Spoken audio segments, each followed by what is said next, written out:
Tell me like you like it. Tell me like you like it. Tell me like you like it.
Why do they talk like gangsters, but they don't move like gangsters?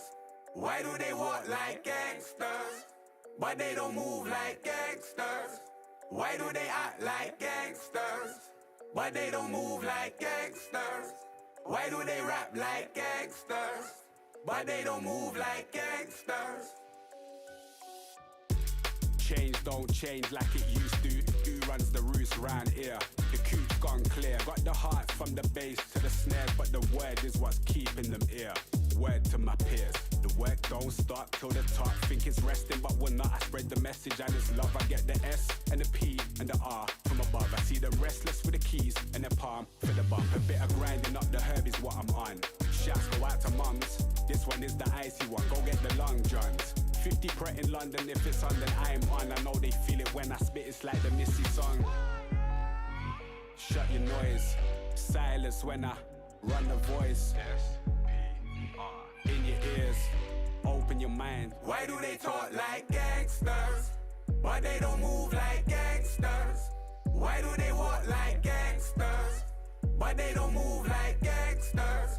Why do they act like gangsters, but they don't move like gangsters? Why do they rap like gangsters, but they don't move like gangsters?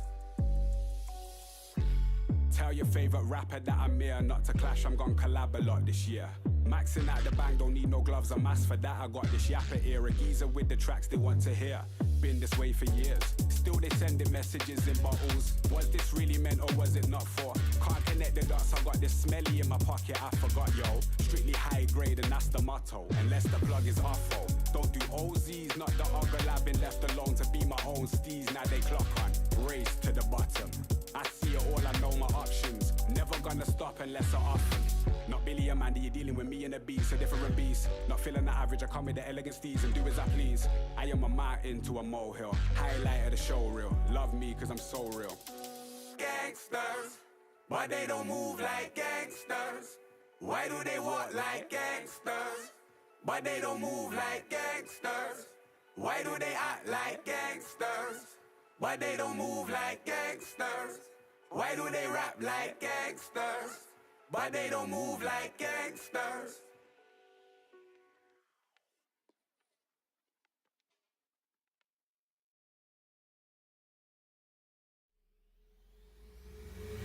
This is automatic. This is automatic. This is automatic. This is automatic. This is automatic.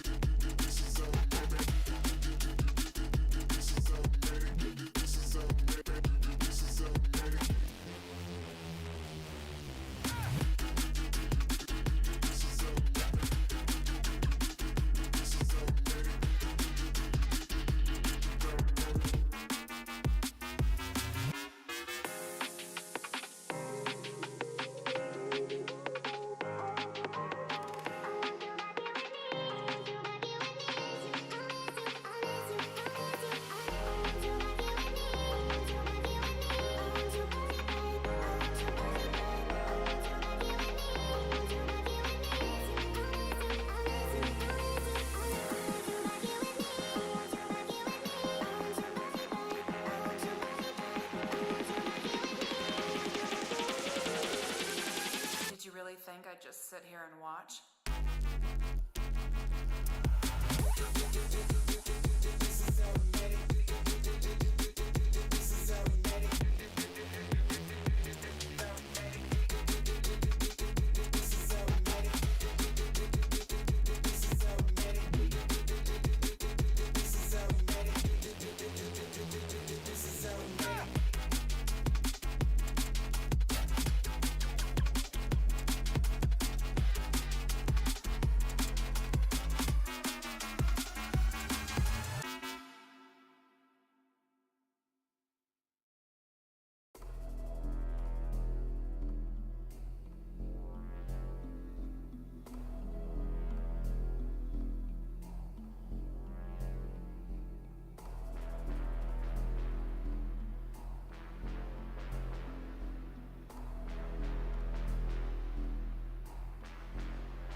She's an excellent dancer.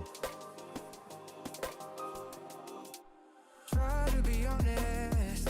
I'm not good at letting down my guard, but I really want it. Before you, I was running in the dark. When you said this, I put a new food out for Simon. It's a Nulu chicken,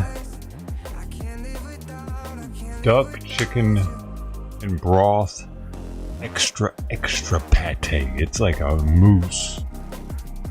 And I don't know, he seemed like he was gonna start eating it this morning, but he's gonna explode up on me now. He did get some calories in. Good. We'll know shortly what's going on with the blood work. Hopefully by noon. Probably by noon. Latest afternoon. Sweet Pea had... I should bring that in here and show y'all. Hold on, I'll be back. try to be honest. I'm not good at letting down my guard, but I really want it. Before you, I was running in the dark. When you said this was goodbye, that's when I realized I can't live without you. I had some beef strip things and some and is a freezer bag last night.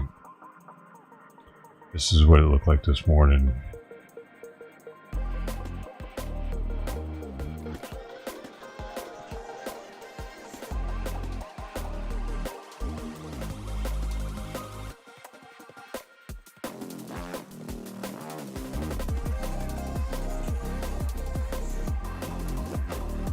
Who knows where that plastic went? Apparently it's inside of her.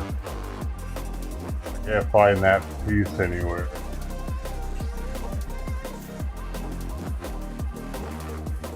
Got into it, and I don't know if I licked all them nitrates and salt and smoke flavoring or whatever off of it. So I mean, she probably did ingest a little bit of plastic. A little wet too. Probably was licking it a bunch, like when that tear hole. And, yeah. Lots of little bite holes you care.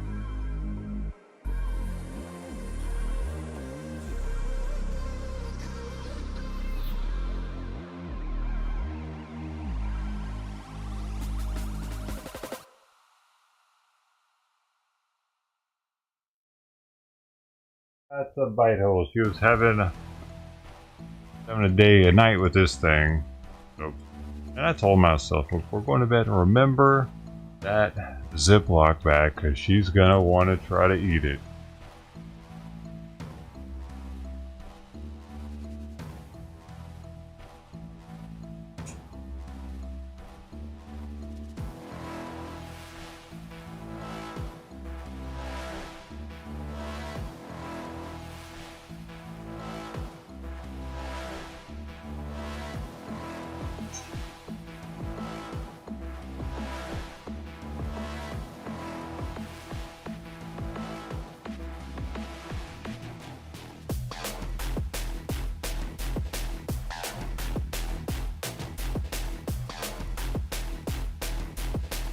Yeah, so it's alright. I looked into it, and she didn't eat a huge amount, so she should be able to pass it through.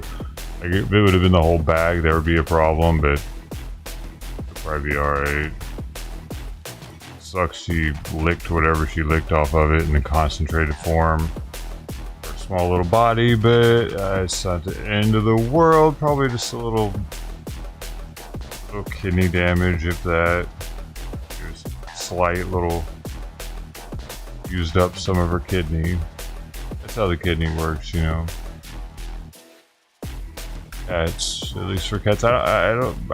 Is it the same for humans? I guess it is, and that's why, like, humans need dialysis after a while. Because they use up the things. It's like each time the thing comes across a toxin, it gets you. One of those things gets used up. Like you have like a gazillion of them, or once you use them up, it takes it with it. When it filters, it gets used. Anybody know what the hell I'm talking about? Where my nurses at? Your daughter a nurse or something? Sister? Oh shoot! Wait. The doctor's office? Oh, it was a vet. Vet. What was it?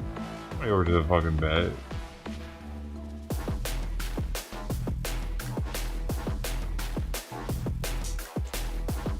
Well, yeah, well that has to do with Gallagher flow rate. Gallagher flow rate is disputed with kidneys process stuff, and that's oftentimes affected by heart disease or low blood pressure, or even high blood pressure can cause the Gallagher flow rate to be too high, which in turn like the kitties can only filter so fast, so if the Gallagher flow rate is too high, they also won't, like, it's not like they'll filter twice as fast. Actually, it'll just have something. That's how you can get kidney damage quicker if the Gallagher flow rate's too high, right? If it's too low, then stuff can accumulate. That's why elderly people can oftentimes have issues with narcotics building up in their system, or medications that are supposed to last 12 hours, last 16 hours, because their flow rate, their GMR, is slowed down due to increased heart rate. Right?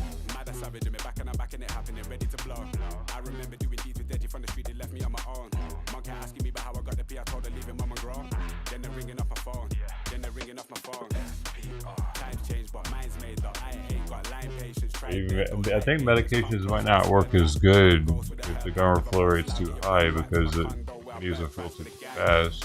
Right?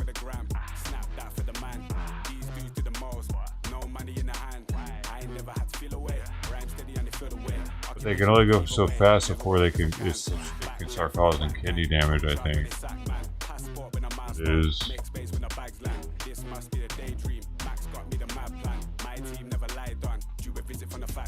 He be riding on the wave. I ain't got a lot to say. Mine's heavy, give me space. Pine's ready, let me blaze. Spend money, what a waste. Times money. Prospect, did y'all see her? She ain't ready for the eighth. It was at the very beginning. At the very beginning. Pine's ready, let me blaze. Spend money, what a waste. Times money, money pays. You ain't ready for the eighth. She ain't ready for the eighth. Fake clothes, same watch, fake crepe, same fuck, fake squad, same lots, but flop ain't what I'm on. Aim up, don't stop, we beat leveling. Proceeds increase heavily. Don't need this man's energy. I be the one, beat the one. I don't make a song to make a song. If the vibe is right, the mic will let me on to the signs. I light up, I spit the strong in the line. Pick me first before I'm gone. I am straight sicker with the wordplay. To the ball spin, I don't fidget when I burst straight. Minimal talk when I work late. Fuck what you think, but my work rate. Celebrate wins like a birthday. This is 3-6, got a mean list of the tracks. You man busy sleeping when I brainstorm as a plan. Tandy on the underground. I don't even have to ask. Miss laughing with my brother now. I ain't talking about Dan. Catch up when he lands. Snapshot with a fan. KL did a madness. Back soon going. That's the one you get. I don't care whatever it costs. If that's the one, that's fun. Huh? I'll buy it. Dude, apparently he had a big ass piece of tartar on his tooth. She was really inspecting his mouth, dude, like pressing his up underneath his chin, looking all back at all his teeth and shit. I guess she saw a chunk of tartar on his tooth and just said with her fingernail, dude. And I heard it go pop off, and she was like, yeah. And I'm like, what was that? Told me about it. That it's white underneath it. It was chunky head, or both teeth are looking pretty good. Like a normal vet would be like, yeah, your cat's got tartar. We're going to have to schedule him for a teeth cleaning. You know what I'm saying? My vet's like, Got it. Always good now. He's so awesome. I bet he's feeling good about that too. That was bothering him.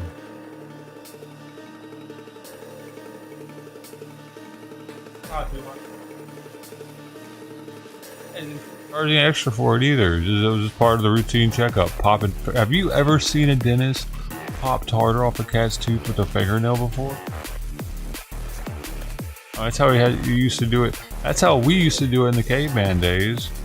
I think that's one of the reasons why we have fingernails, is to clean our teeth and get the plaque off, the hard stuff off, or whatever, the tartar plaque, whichever it's called.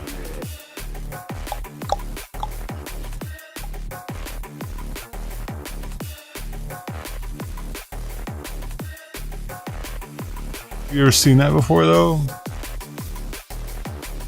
He's so comfortable around cats, even with how crazy he gets, man. It's impressive because he freaks me out in the office. I'll be like, damn, man, watch out, dude. He might actually bite one of y'all. I mean, it's kind of crazy sometimes. Is this song too much for the kitty cam? It might be. A lot of people are coming and going.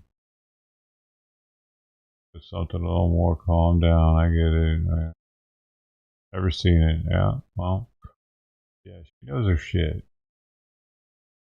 For sure. She's not even taking any new patients either.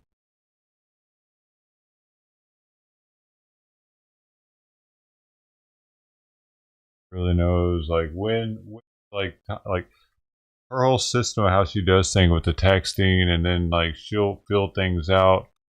I'm usually on point when it comes to those Simon needing to come in though.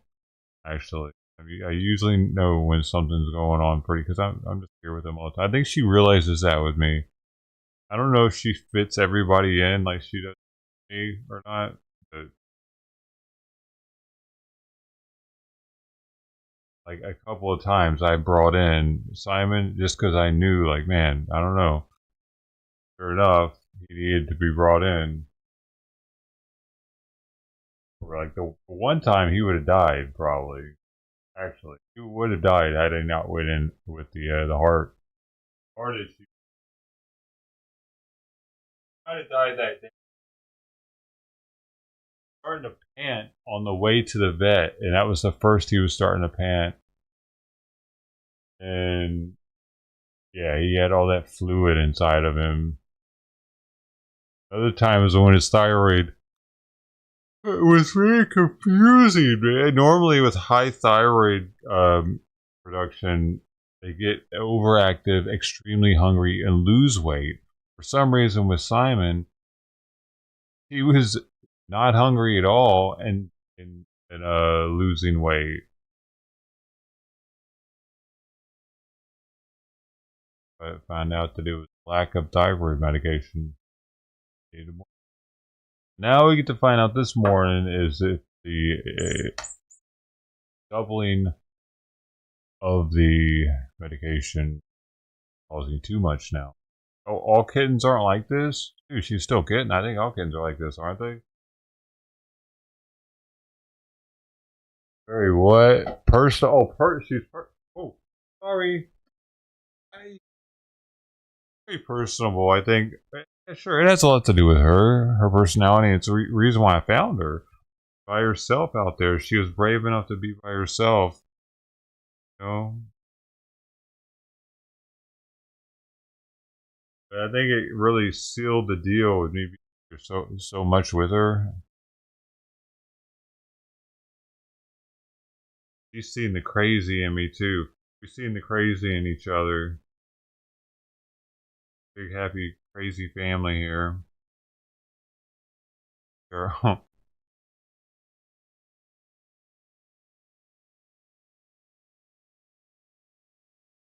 I'm not normal.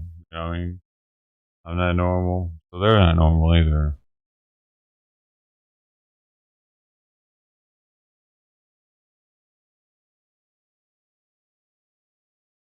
I don't come home as the not normal guy and spend a couple hours with him for knocking out. No, I spend 24/7 with Simon. He sleeps next to my head.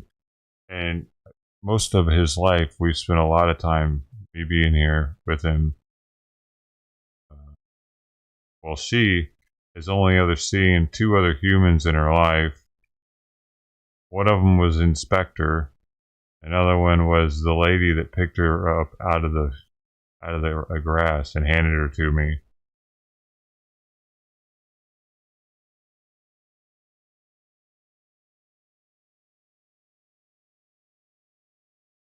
Oh, and the vet. She's seen the vet. I forgot about that. Been to the vet a couple times.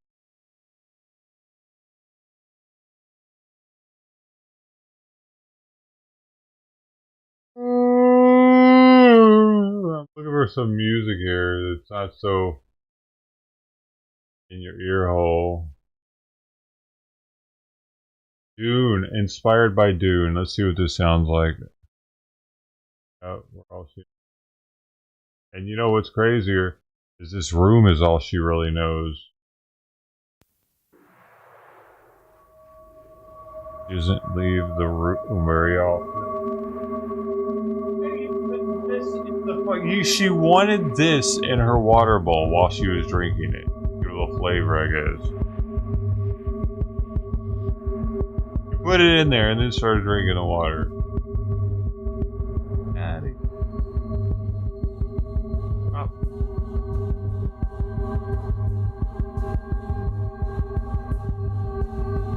Oh, the vet too, yeah. When sleepy. First of all.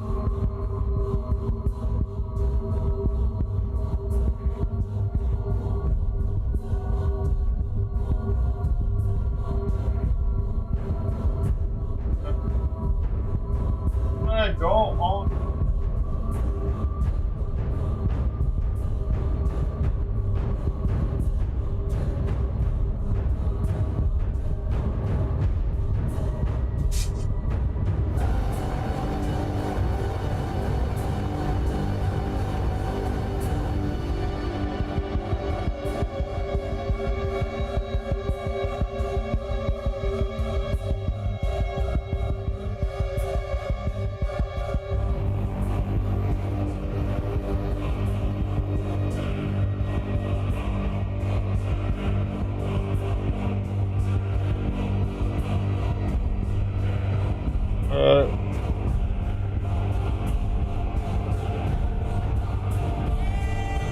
I should start every kitty cam.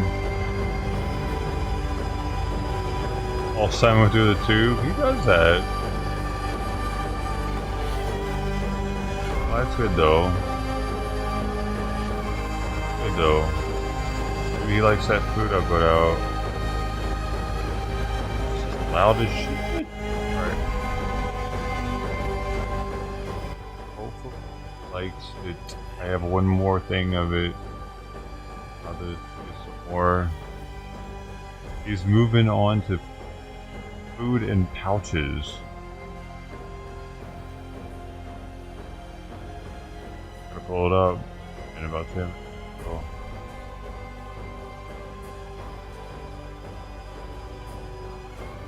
Hopefully, seeing it right now. Fine. No big deal about it. Oh, I thought you said gotta rewind again. This special.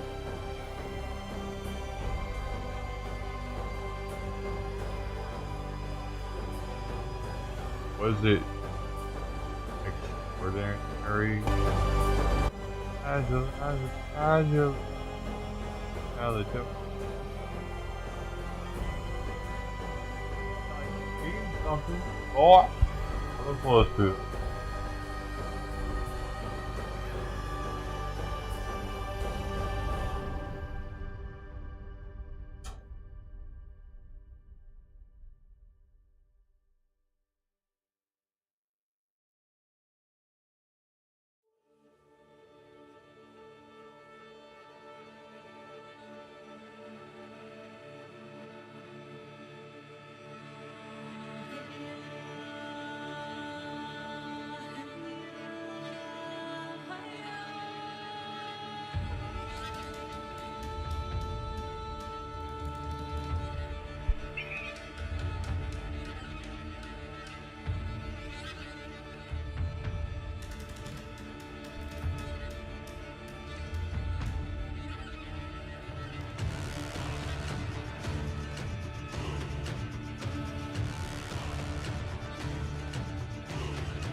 These things are on deep discount. $7 for 10 of them. Detox. So good. So you. Powered by Spirulina and kiwi fruit. Organic cold pressed probiotic juice shot. Pineapple juice. Orange juice. Kiwi powder. Organic Spirulina. Spirulina, I mean. Bacillus.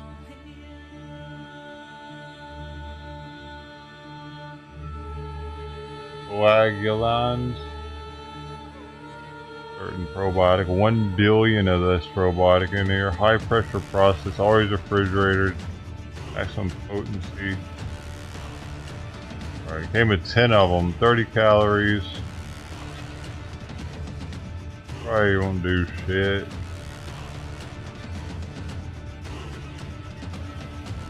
100% juice and functional ingredients. Oh, it's the first time? Oh no, I've seen him do it a lot. That's why, I mean, it was his. Yeah, and I've seen him do it since I've had her. Even they've chased each other through it a couple times. Okay, we got the seal. We got the seals broken. That's delicious.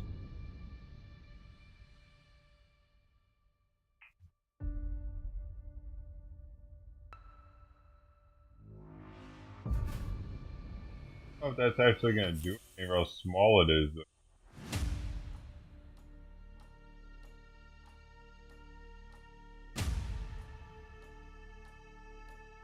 I imagine not doing much. They said mostly like orange juice and pineapple. That's why I didn't get a ton of them. I was thinking about stocking up because I'm like, hey man, that's some deep discount for like some green, but it's mostly just spirulina and probiotics and juice. Now that I'm looking at it, rip people off with these things, and it's a lot of plastic waste. So these are cool little containers to save maybe and use. The sticker comes off of them.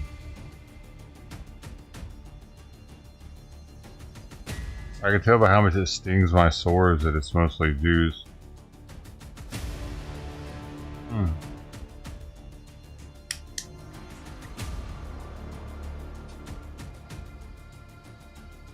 I've seen him go through recently. Seen him go through. He was going through when I asked you.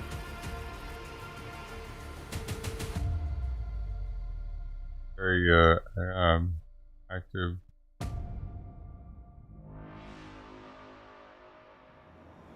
So.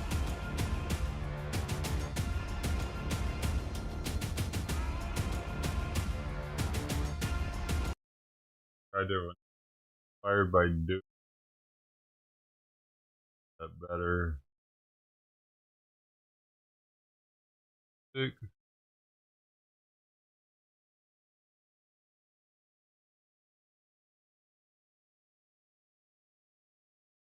Blood mixing? Remember.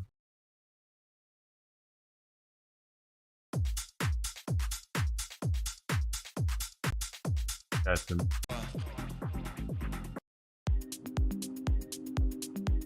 Oh, she's going crazy this morning. Everything.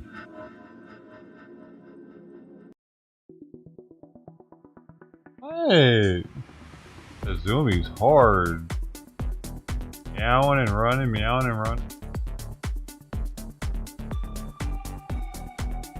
I don't know, man. Whatever that, meat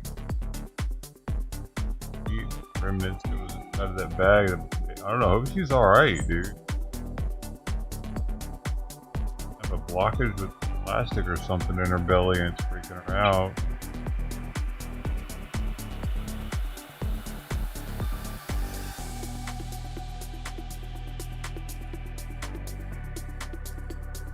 Imagine if this little girl had free reign to my entire place.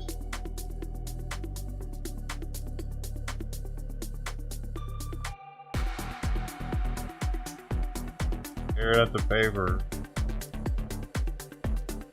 Going in.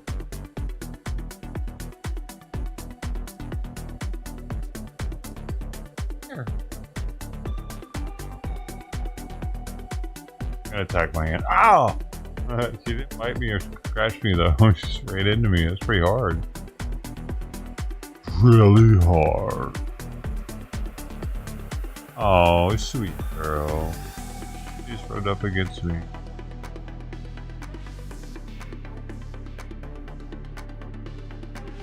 Sweetheart.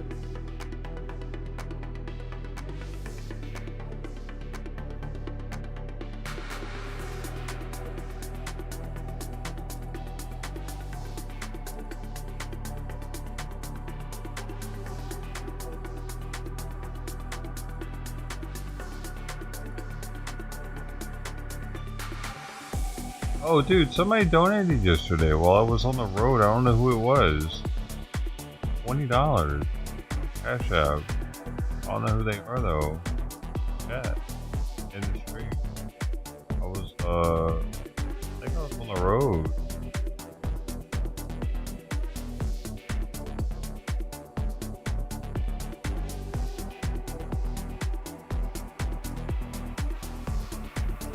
Who that is?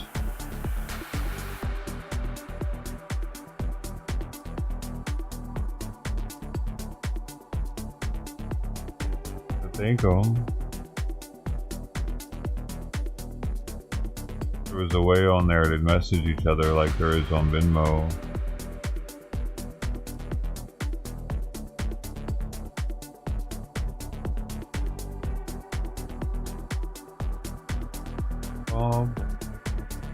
Dude, why the fuck do people buy up the size 15s and 14s and everything?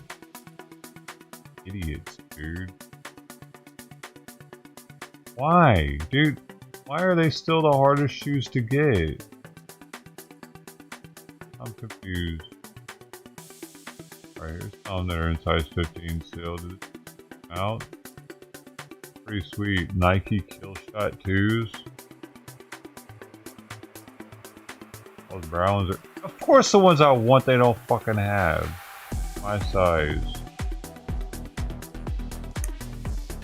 Brown ones.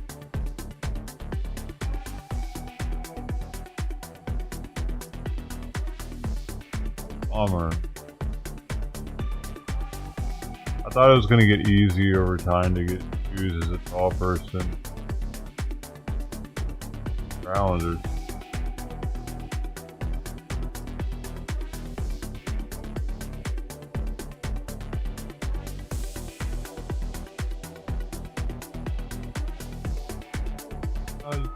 Oh. Peter, too.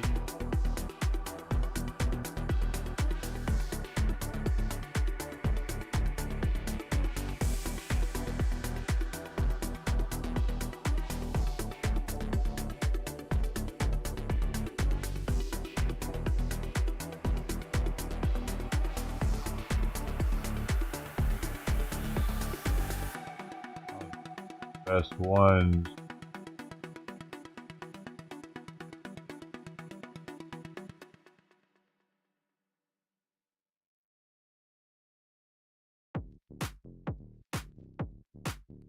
Probably.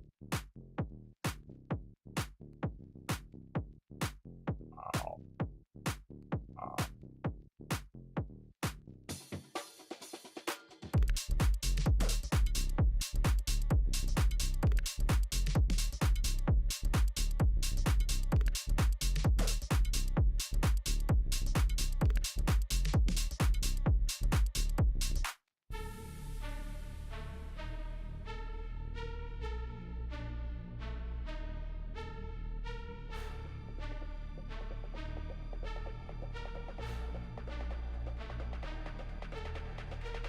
Now they're double the price, my size everywhere.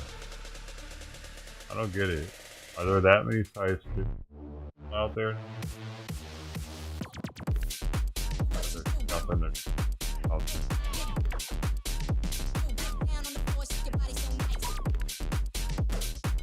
Nice stuff, nice.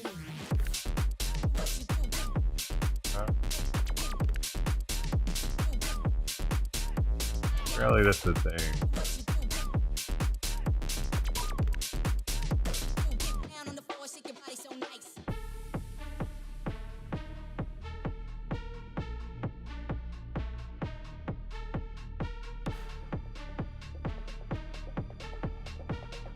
I just got that ad for a shoot on YouTube. I clicked on it and it, like, on my recommended feed. I thought it was a video right to Nike, the order page. Oh, look at alone. Got this guy. Got this guy. Got this guy.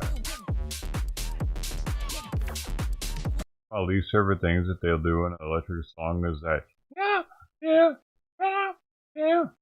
Actually, I've always had it. Whenever I start hearing that in a song, I think that's just a cheap song. Effort into. And Donald Trump have proposed the largest cut to Medicaid in American history. And they've also put a target on the back of Social Security and Medicare. So let me be clear. House Democrats are going to stand on the side. Motherfucker sounds like he got nose plugs in. Of the American people, which means standing on the side of Social Security, Medicare, Medicaid, our veterans, nutritional assistance to children and families, and the health care of every single American. Republicans are trying to rip health care away from tens of millions of Americans. Children will be devastated. Wait. But is he also trying to rip it away from the migrants, illegal migrants? Because that's what we want to know. That's all I want to know. How many of those are illegal that are using our health care to have babies, anchor babies, tons of them, one every year, as well as the care afterwards and all that? How many of them are using it for that? I need to know that. I need to know those numbers, because I think that half of the women that are coming here are having babies like soon after getting here. I don't think they're wasting any time, because they see it as a way to hopefully get some leeway or sympathy from the judge. My baby, Your Honor. Families will be devastated. People with disabilities will be devastated. And older Americans will be devastated. Hospitals will close, including in rural America, all across the country, and nursing homes will shut down. Those are the implications of the House Republican budget, and every single Democrat are going to continue to stand against it. Questions? Thank you, Mr. Leader. Speaker Johnson said earlier this morning that he expects text to be released of the CR either today or tomorrow. You know, if Republicans continue with this CR to fund the government through the year, is that something Democrats can get on board with, even if you don't like it, or are you still expecting Republicans to do this on their own? We'll have a conversation as House Democrats on Tuesday morning when we reconvene in the Capitol. We've consistently made clear that top-line numbers were agreed upon in a manner consistent with the Bipartisan Fiscal Responsibility Act that Republicans in the House themselves negotiated and supported. A year-long continuing resolution is inconsistent with the Bipartisan Fiscal Responsibility Act. And so if Republicans decide to take this approach, as Speaker Johnson indicated, it's his expectation that Republicans are going it alone. Congressman, Rep. Al Green was just censured by the House. What is your reaction to that? I voted no. The censure resolution put forth by extreme MAGA Republicans is not worth the paper that it was written on. So, thank you, Leader. So on Tuesday morning, it was reported that you and other leadership told Democrats to refrain from using any signs or do anything attention-grabbing with the overall message to not become the story. And given that wasn't the case, in terms of leading and controlling your conference, how are you feeling about Democratic unity under your leadership? Are you feeling secure with that and in your leadership position right now? Yes. Thank you, Mr. O'Leary. Going back to the censure, these types of resolutions used to be a dime a dozen, and it seems like, last year there were 3 of them against House Democrats. Can you just reflect on this shift from censure resolutions being for the most egregious forms of misconduct and now being used as political weapons? Republicans are playing political and partisan games with their censure resolutions because they are on the run. Republicans are on the run with respect to the economy. Donald Trump consistently promised that grocery prices were going to be lowered on day one. But costs aren't going down, they're going up. The stock market isn't going up, it's going down. Inflation is up. And Donald Trump and House Republicans are crashing the American economy in real time. Republicans are on the run with respect to the economy. Not a single bill, not a single executive order, and not a single administrative action has been put forth by Donald Trump or House Republicans to improve the economic circumstances of the American people. And folks are taking notice all across the country, which is why his approval ratings aren't going up, staying the same. They're going down, particularly as it relates to the economy. Republicans are on the run as it relates to the economy. Republicans are on the run as it relates to health care. They're not even having town hall meetings anymore because they are afraid to hear from their own constituents who do not want them to enact the largest Medicaid cut in American history. And Republicans are on the run with respect to the GOP tax scam. So are you saying that you believe that the resolution was to distract from? Everything they do is a big, massive distraction. House Democrats, we're going to continue to focus on the issues that matter to the American people. That's why every single House Democrat voted against the reckless Republican budget. We're standing on the side of Medicaid and the American people. Republicans are standing on the side of their billionaire puppet masters, like Elon Musk. Yeah, thank you. On that point, you're talking about Medicaid, you're talking about grocery prices, trying to focus on things that everyday people feel. Do you think that the protest tactics on Tuesday are an effective way to communicate that message? We're going to continue to keep the focus on the American people. Yes. Okay, thank you. Considering the economy is an issue that affects all Americans, the Democrats plan to introduce a bill that would bring the cost of living down. What offensive approach to the administration, although in the minority, are Democrats planning to take aside from opposing Republicans' proposed budget and threats to Medicaid? Yeah, we believe that we've got to protect Social Security, Medicare, and Medicaid. That's core to the American dream. We have to protect health care and strengthen the Affordable Care Act, not try to weaken it or walk away from the expansion of the Affordable Care Act, which the American people will reject all across the country. We do need to increase housing supply, and Maxine Waters has a lot of ideas that have been put forth to try to make sure we can bring the American dream of affordable home ownership to life for every single American. We don't support massive tax cuts for the super rich. We support the child tax credit. We support the low-income housing tax credit. We support the earned income tax credit.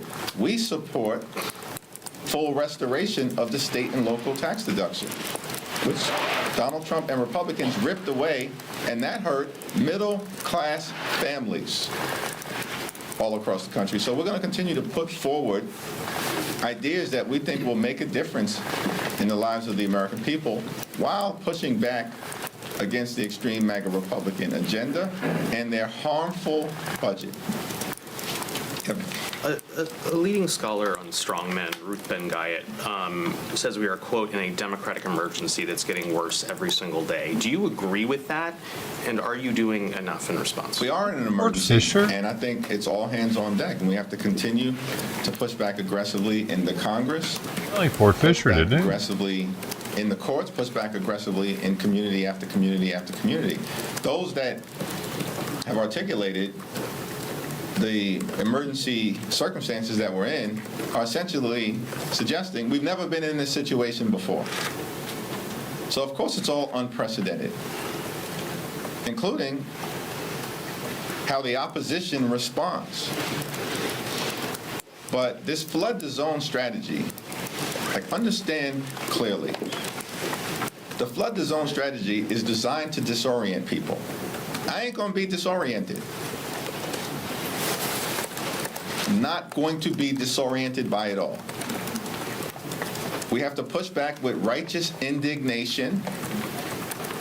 But this whole flood the zone strategy is designed to create the appearance of inevitability. The notion that Donald Trump is unstoppable. He ain't unstoppable. Not a single bill connected to Trump's Project 2025 agenda has passed the House because there's unified Democratic opposition. Not a single bill. We're almost halfway through the first 100 days. He doesn't have a single legislative accomplishment, but we're supposed to believe it's all inevitable, he's invincible, it's unstoppable. Show me the evidence. I think the Hold on. In the courts, Donald Trump is not winning. He's losing.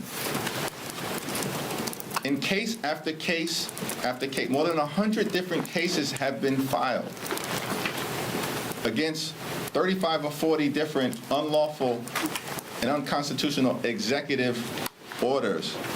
He's either winning or he's losing. What do the facts say?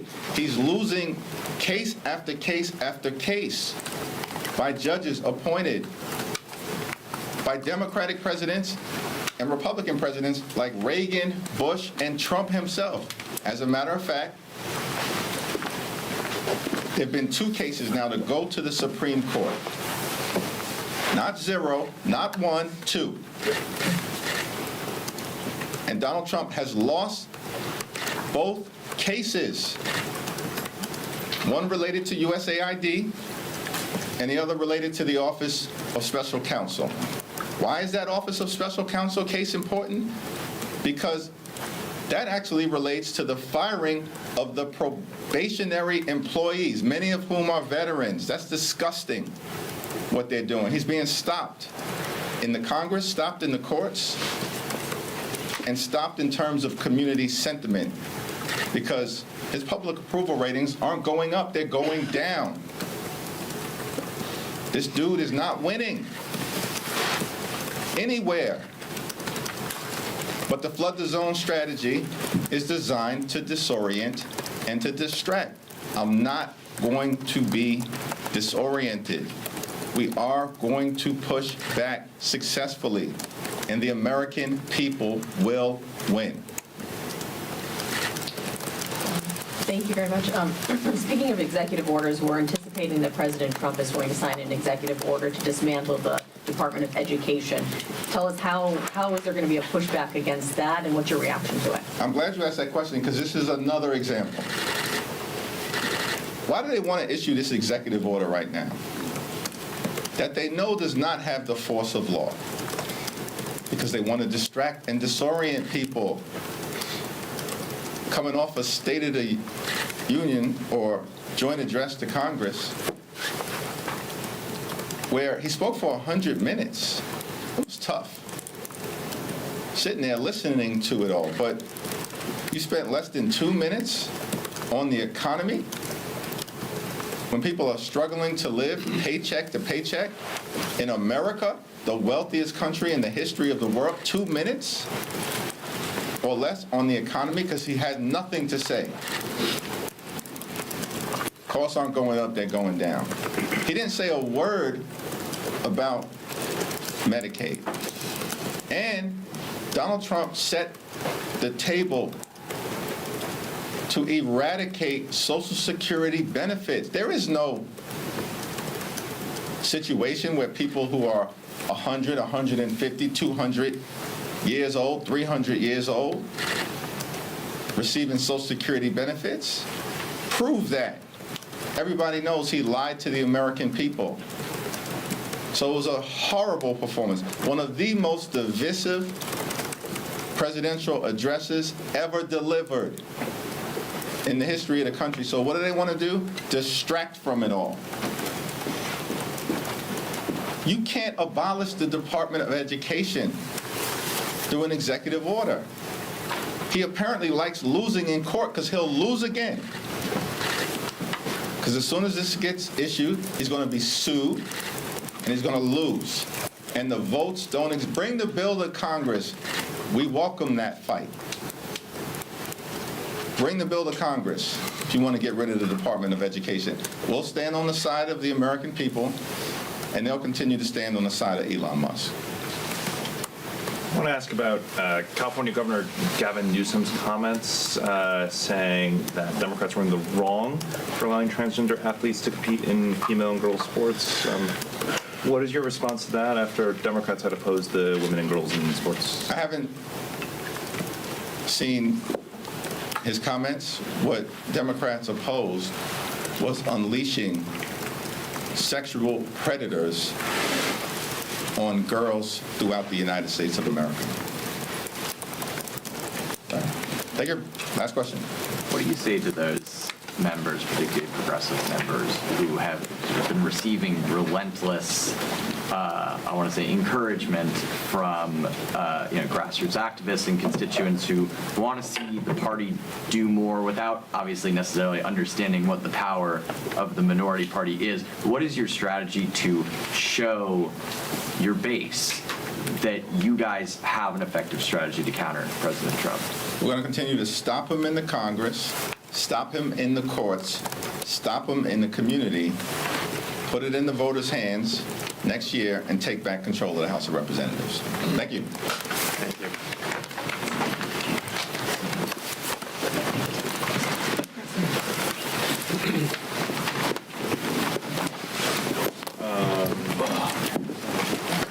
Kitties today. What is going on, man? That was the response.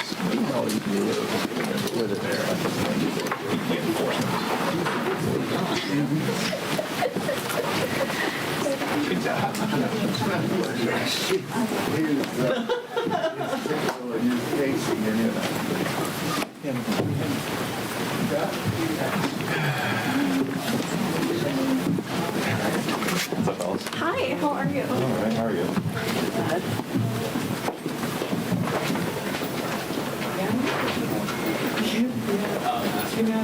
Where the Palisades are. How do I make 50 Celsius now? This says Jeffries rips. Wait. This says State Farm VP attacks LA fire victims. Admits State Farm is excluding whites from employment. They're still DEI'd. Where the Palisades are. There should never be houses built where like people want to be built in areas where they have like natural areas around them for their ego, but they're also it's a desert. Hayden Kirkpatrick is the Vice President of Innovation and Venture Capital at State Farm. Hayden states they're moving away from hiring white people, wanting to hire more Hispanic and Latinos, getting towards the 2040 workforce. I personally, I tasked my HR team with finding me, because I'm the innovation. I go, you need to find me the talent profile of the workforce of the future. I want the 2040 workforce. So go not, for me, the demographic profile of America in 2040, more Hispanic and Latino. Oh, to your own parents, you said? No, wait a minute. Hayden Kirkpatrick, vice president of State Farm, revealed why State Farm pulled their policies from homeowners in California. It seems like it's all, I don't know, These orchestrated. chicks must be I mean, it hot. kind of is, but not in the way that you would Think. Our people look at this and say, we've got like maybe $5 billion that we're short if something happens. We'll go to the Department of Insurance and say, we're overexposed here. You have to let us catch up our rating. And they'll say, because the Department of Insurance and the insurance commissioner is an elected position in California. He'll say, nah. And then we'll say, okay, then we are going to cancel these policies.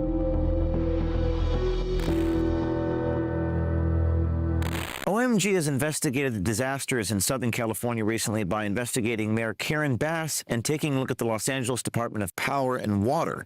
In our last report, we showed Alexander Boss from the International Affairs Department within the LA Mayor's office saying that the mayor knew the fires were coming before her trip to Ghana. They really had no idea this fire was like a possibility. Of course they did. We also got a cryptic tape with Mayor Karen Bass secretly recorded by a source. In that recording, the mayor saying, quote, hopefully you can read between the lines. I would appreciate, it's hard for me to tell you this, but hold tight. You will understand soon. And it's hard for me to tell you this, but hold tight. You will understand soon. Now, OMG takes a look at the insurance companies in the state of California. One of the most notable insurance companies in America, State Farm, canceled their insurance policies just a few weeks before the fires started. State Farm covering over 1 million homeowners in California. They cover fire, theft, injuries on the property. State Farm's insurance would assist customers in avoiding to pay out of pocket for any damage that happens to their homes. Now, you would think, like a good neighbor, State Farm is there, but they apparently were not there for the homeowners in Los Angeles. Residents from LA County will now have to pay out of pocket for the damage to their homes. California is facing an extreme insurance crisis, with homeowners in California begging the insurance companies not to leave them hanging out to dry. And all of this leads O'Keefe Media undercover investigative journalists to a man named Hayden Kirkpatrick at State Farm. Hayden Kirkpatrick is the vice president of innovation and venture capital at State Farm. Hayden met with one of our OMG undercover investigative American swiper citizen journalists and talks more about his role. I'm State Farm's Chief Innovation Officer. I make pretty PowerPoints for a living. I have 6 functions that roll up underneath me. We have 2 subsidiaries that report to me. One's a technology company, and one that's a pretty late in the day. underwriting company or an insurance company. It's a company like State Farm has to deal with all sorts of existential threats. Yeah. Whether it's consumer trends or technological disruptions or whatever. Yeah. It's changing. It's changing really fast. The CEO at any given time is responsible to the board to figure out how you're going to deal with the future. And the CEO doesn't want to have to figure that out. Yeah. And so he turns around and says, how are you going to deal with the future, innovation guy? So my job is to make pretty PowerPoints to tell him and the board how we're going to deal with it. And then also, the pretty PowerPoints include plans to then tell my team to actually go deal with it. Ultimately, the divisions that I run deal with it. And go build it and figure out how to actually future-proof the company. My job is to help State Farm stay ahead of the curve and not get disrupted. Hayden Kirkpatrick, vice president of State Farm, revealed why State Farm pulled their policies from homeowners in California. He reveals it's the California Department of Insurance and Climate Change being the reason why State Farm canceled all the insurance policies. I heard that the insurances pulled out of the California fire.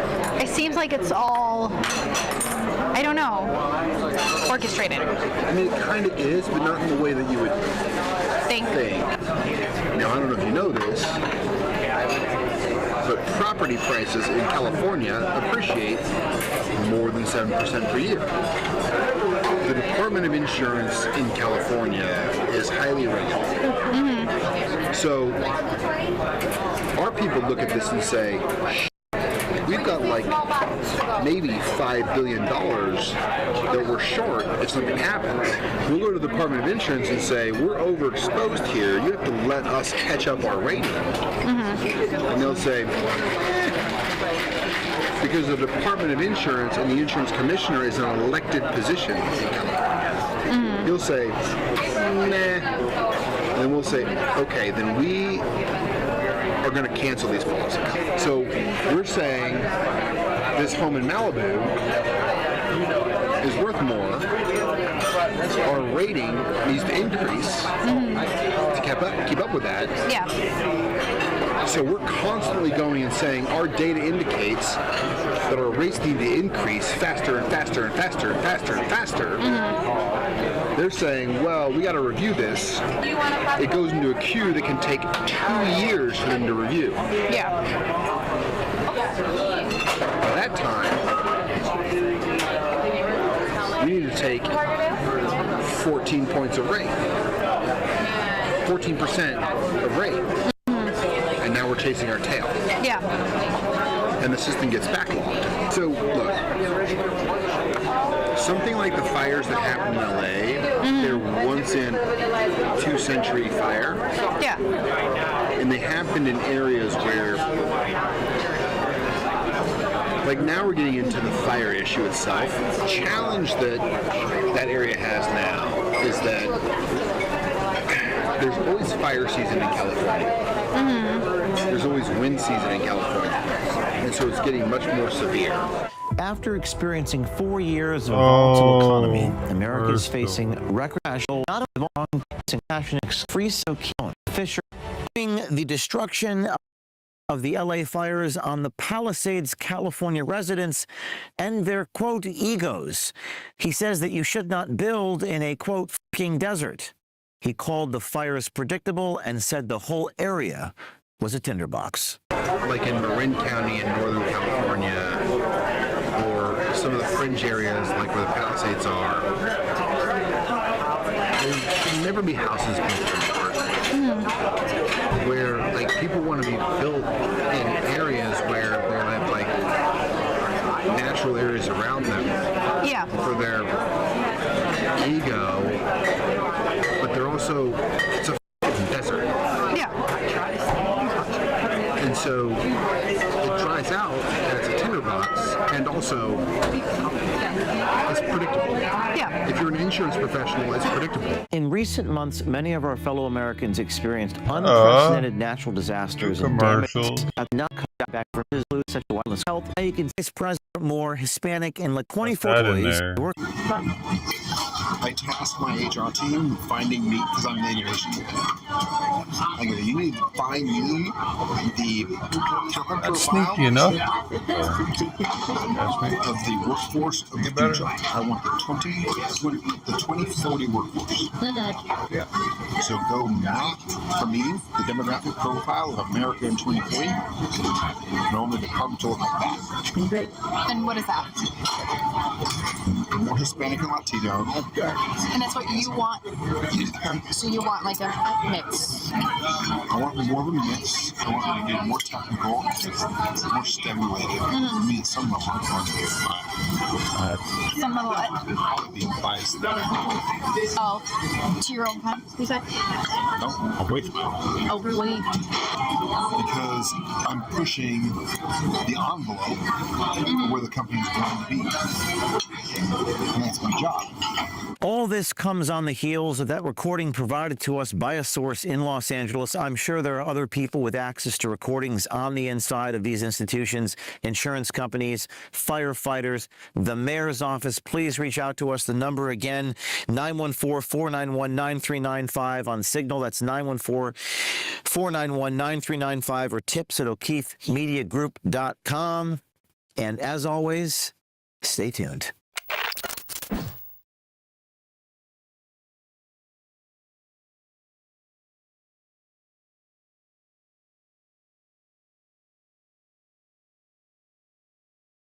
I used to think that black people love black lives. And by black people, I'm referring to those noisy sets of black people on the internet who makes everything about race and the color of one's skin. I thought these sets of black people who call themselves black activists usually valued the lives of their fellow black people. I used to think that these black noisemakers actually cared about the lives of their brothers and sisters who are black.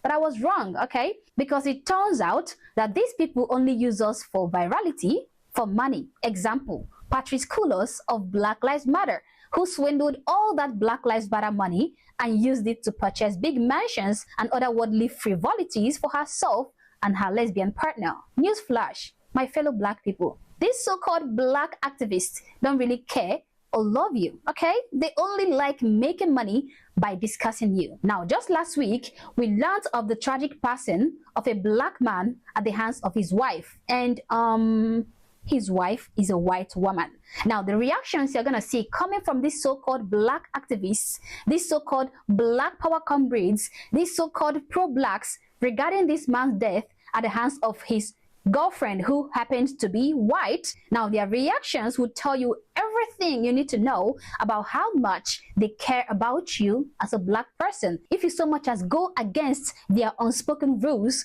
for instance, falling in love with a person from the wrong race, you know what I'm trying to say? I believe the highest offense is actually marrying someone from that particular race. Anyway, before we get into all that, please consider subscribing to the channel if you've not already. Like and share this video to keep people informed. All right, now this guy by the name of Telvin Osborne was allegedly exterminated by his white girlfriend, who also called the police to report the incident. Now, according to Yahoo News, Telvin Osborne and his girlfriend Hannah Cobbs have just come home from the club. It was around 5 a.m. in the morning. They both was allegedly under the influence of alcohol when the two of them got into an argument. Cobb told police they were out all night, and upon arriving home, she went to the master bedroom to check her firearm, which she described as routine. The report says, however, with little details as to how, Cobb told police the firearm shot a bullet toward Osborne, which struck him in the chest. He was rushed to the hospital where he died of his injuries, according to the report. As of now, authorities say they have not ruled the shooting as an accident. They have not said it is an accident. She has currently been charged and arrested for felony involuntary manslaughter since February 25th. A woman in jail tonight charged with involuntary manslaughter. It happened Sunday on 4 Points Road in Waynesboro. Investigators say Hannah Cobb had some sort of altercation with Telvin Osborne when a gun went off and Osborne got shot. He was pronounced dead at the scene. The sheriff, Alfonso Williams, says they're still getting search warrants, but he says this shooting was not accidental and Cobb could face more charges. The offenses committed leading up to the discharge of the firearm included simple battery, family violence, and reckless conduct. It is reckless to go out and get drunk and then introduce a firearm into an argument. It is reckless to engage in an argument where there's pushing and shoving going on. And those are the predicate charges for the charge of involuntary manslaughter. Hannah Cobb there remains in the Burke County Jail. Now you saw that. With all that I could gather from that clip, I can directly say that Hannah Combs would be spending a long time in jail, because I, for one, do not believe that crazy story of cleaning your firearm by 5 a.m. and the firearm discharging by itself and killing your boyfriend. Now, I feel sorry for the deceased Telvin Osborne and I want justice for him, okay? And I'm also happy that the girlfriend have been arrested and further investigation is still ongoing. But our pro-black activists seem to think that this man deserves his untimely demise because he decided to go for a white woman, disregarding his kinfolk, and also because he allegedly tweeted something about not liking black women in the past. Mind you, we are not sure if these tweets, which were made as far back as 2012, were actually made by Telvin Osborne. But black people are accusing him of making these tweets, and they are practically saying that his death was well deserved. Girl. Oh. The black man, I don't know how many years ago this was, but he tweeted that he would rather do the horizontal mambo with a dog than a black woman. Fast forward to the present day. His white wife killed him. So I hope everybody has a wonderful Wednesday.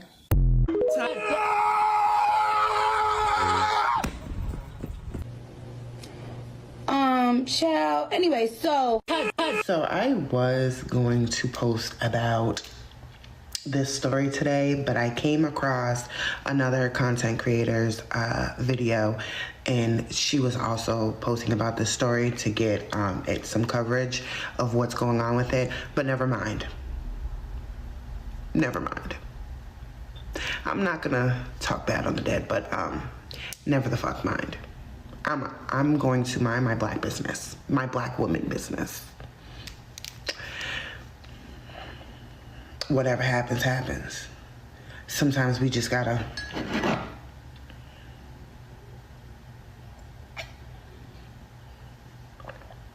everybody has their views, everyone has their opinions on people, but it's usually our community that tries to get these stories spread, that try to get, justice, because they was gonna let old girl walk until people started posting about it. Because it wasn't 1 + 1 wasn't equaling 2. It was equaling who the fuck you think you playing with. So we just gonna mind our business.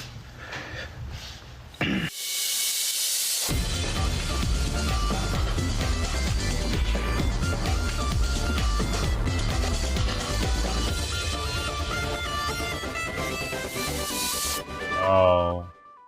According to them, Osborne preferred a white woman over a black woman, and now the white woman have unalived him. The internet is filled with mocking videos from fellow black people. Videos upon videos of them implying that they are happy for the misfortune that befell him. Oh, you wanted a white woman, now she got you exterminated. Now, with the way they sound in these videos, you would think that there have never been incidents where black women unalived their own fellow black partners. I, for one, have come across scenarios where black women or black men have unalived their partners of same race. Now, these people don't go about blaming the victim's death on the race of their evil partner. Why is it okay to do that in this case? Why don't we agree that the partner is a horrible criminal who deserves to rot in jail for her crimes? Why do we have to say, oh, you wanted a white woman, now she have shown you her whiteness? What if Hannah Combs is a black woman? Believe me, we might not even be hearing about this news because so-called pro-blacks wouldn't even find it rewarding to discuss it. Those tweets were horrible, yes, they were disgusting, but they were made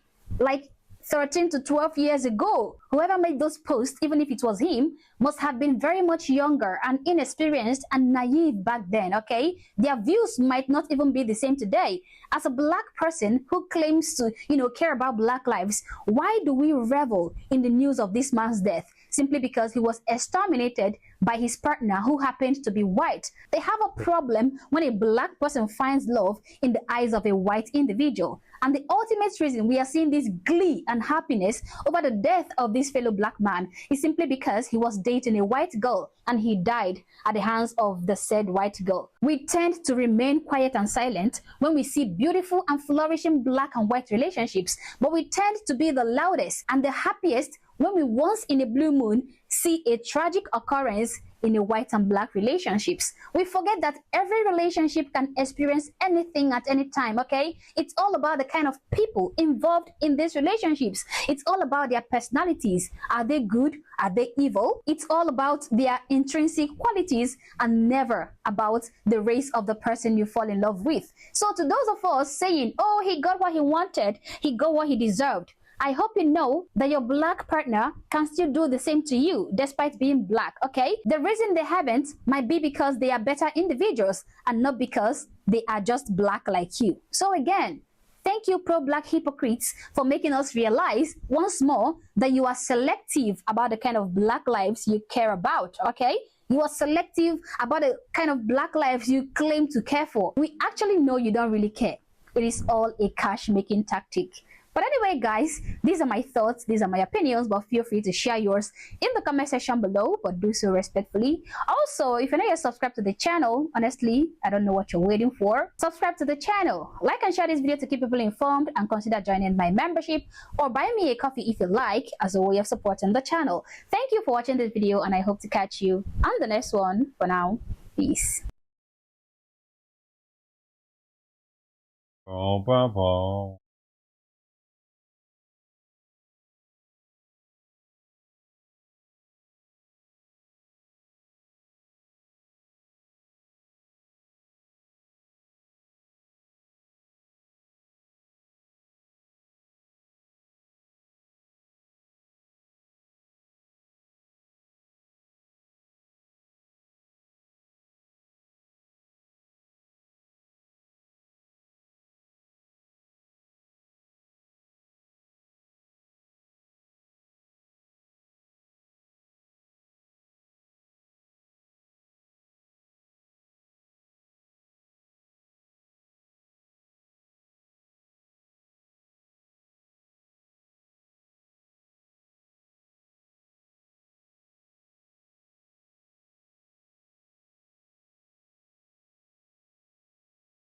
The hell? A man is trying to get into the Guinness World Record book with an unusual, potentially dangerous stunt.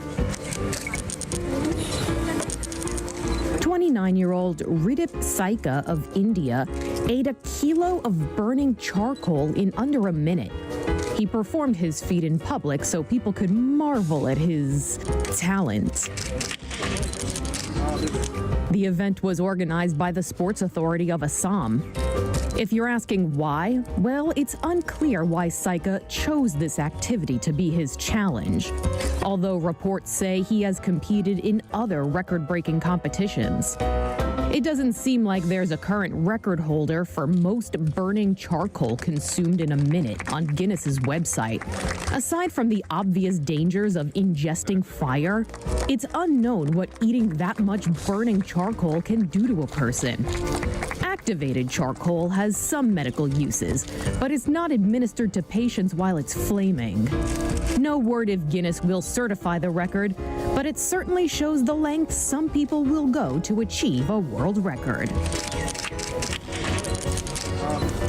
For Inside Edition Digital, I'm Mara Montalbano. Weird.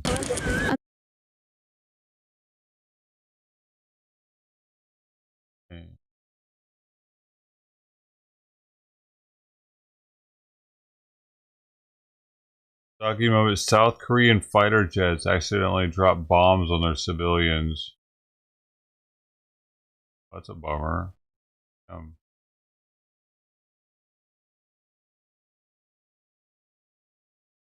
Bomb works.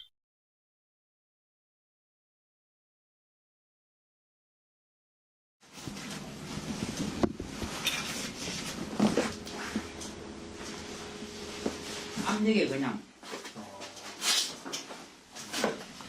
이건 될 수 없어 그거.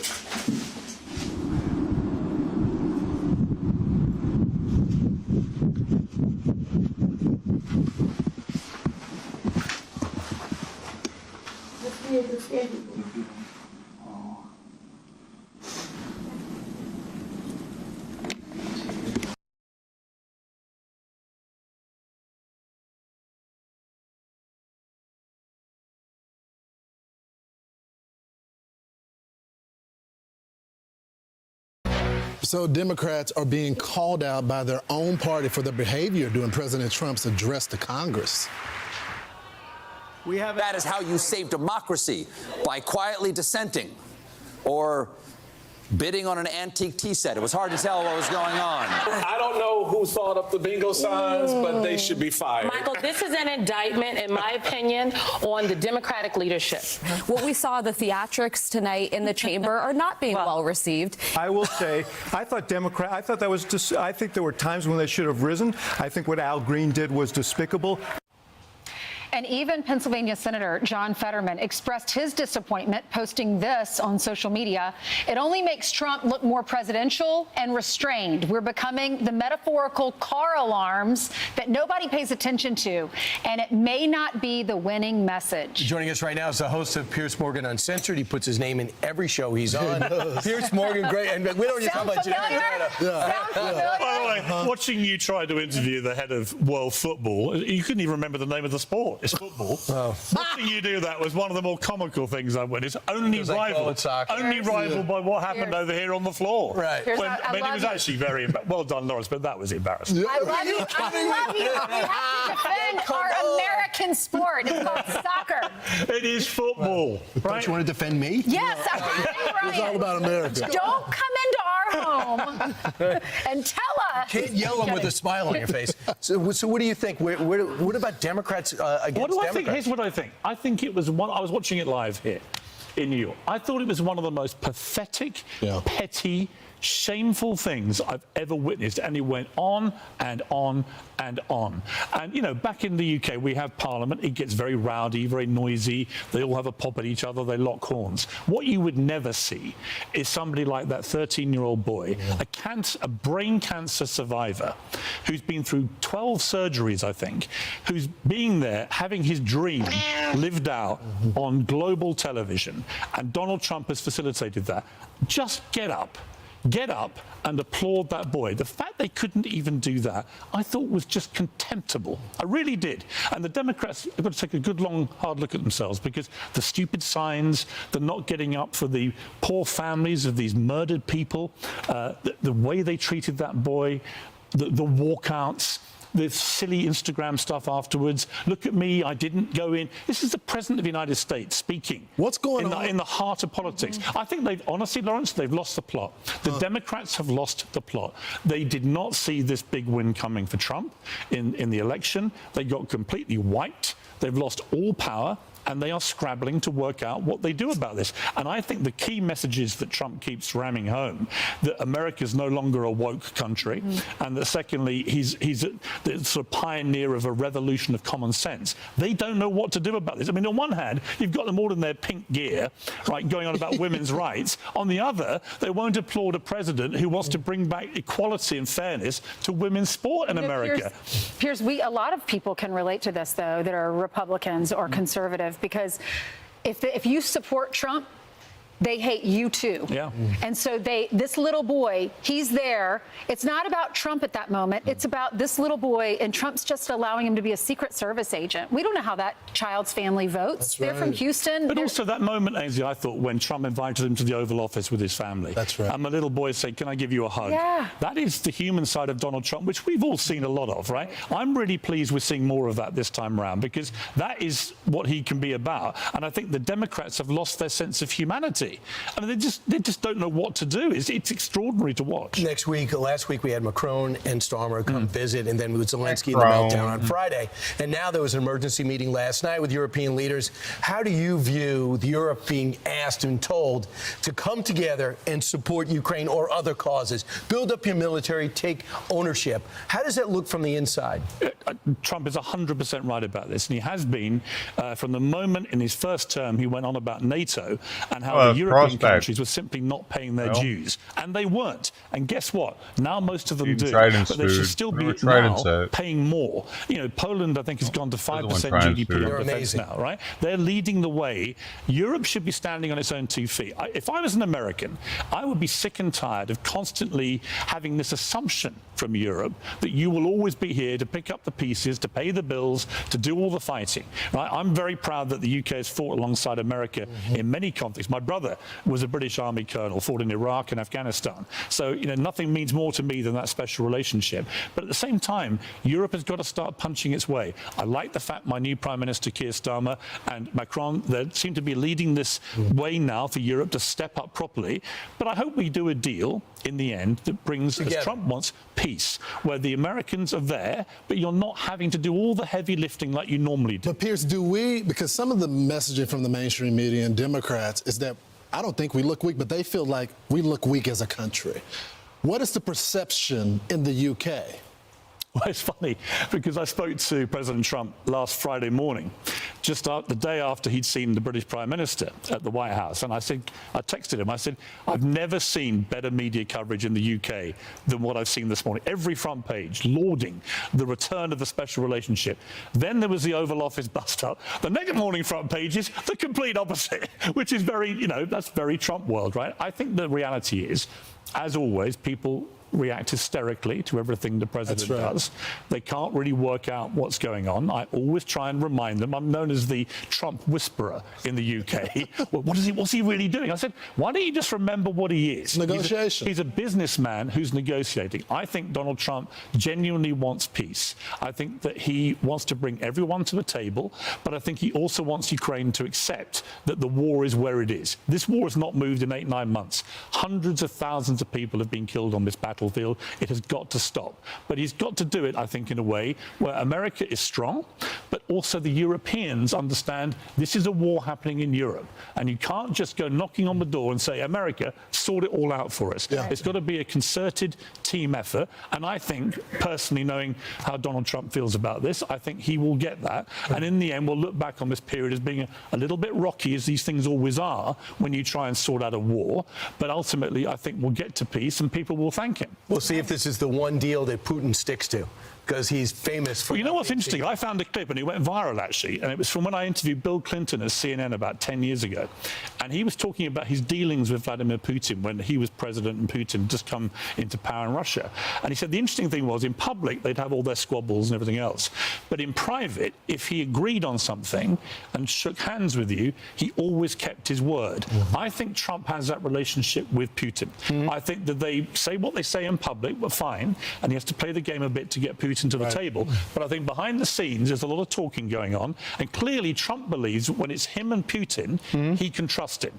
That may be enough in this situation. We'll see. See, well, I told you he was going to be a good guest. They didn't think so. Listen, I've got all morning. I mean, they want me to come and watch you lot kick a football. I mean, it's like, do they even know what the sport is? I know. Right? I'm going to be judging it. Are you out there later? It's so weird for a Brit to be arrogant about soccer. It's so unique. You never get that. It's not soccer. It's football. We know. You took our sport. You changed the shape of the ball. You put padding and helmets on. Now, we made it better. You've been a co-host before. It's time for Ainsley to talk. We got to pass over to the female anchor. We're just taking time away from Brian's next interview. Why don't we just I've got all morning. I know. Once he's on, he doesn't leave. Right. They wrapped us like 1 minute ago. So take it out of Brian's time with his guest, not mine, please. Nothing better than taking time out of Brian's time. Right. Nothing sweeter in the world. Who booked him? Talking. Who booked him? Pierce, always good to see you. Thank you so much. All right.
Guess who's back? Simon.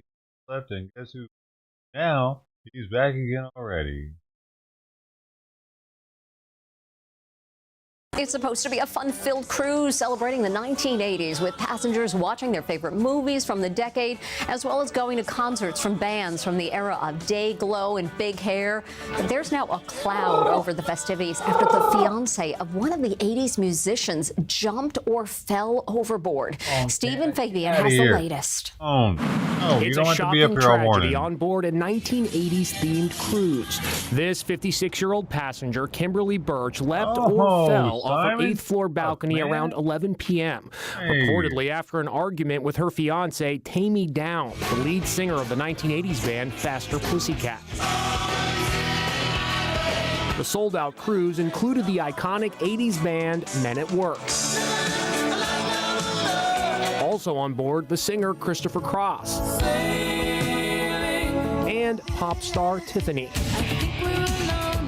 Also, stars from the early days of MTV, including Mark Goodman, Downtown Julie Brown, and Alan Hunter. The Royal Caribbean ship Explorer of the Seas was 20 miles from the Bahamas when the woman overboard alarm sounded. We do actually have a person overboard, and just to advise you, the captain has turned the ship around. The ship turned around and a search was launched, but no signs of life were found. The band Faster Pussycat performed on the ship just hours before Kimberly Birch went missing.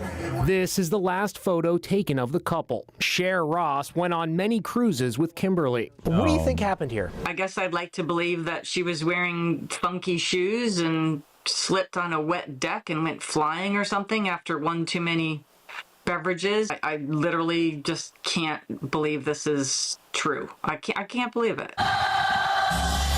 The cruise is billed as an immersive 80s experience, showing classic movies like 16 Candles and Ferris Bueller's Day Off. The 7-day cruise is continuing. It ends this Friday in Miami.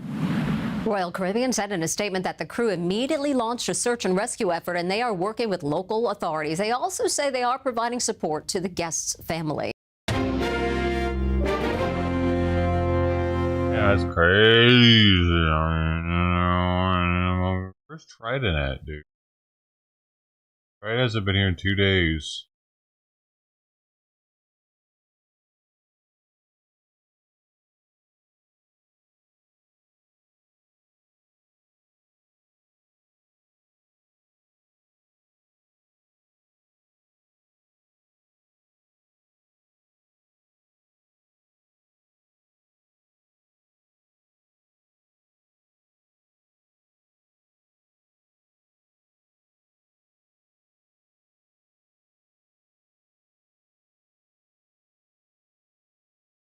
Tell us what it meant for you to be there last night and what people should know about what the VA does and whether these cuts will impact veterans and other people.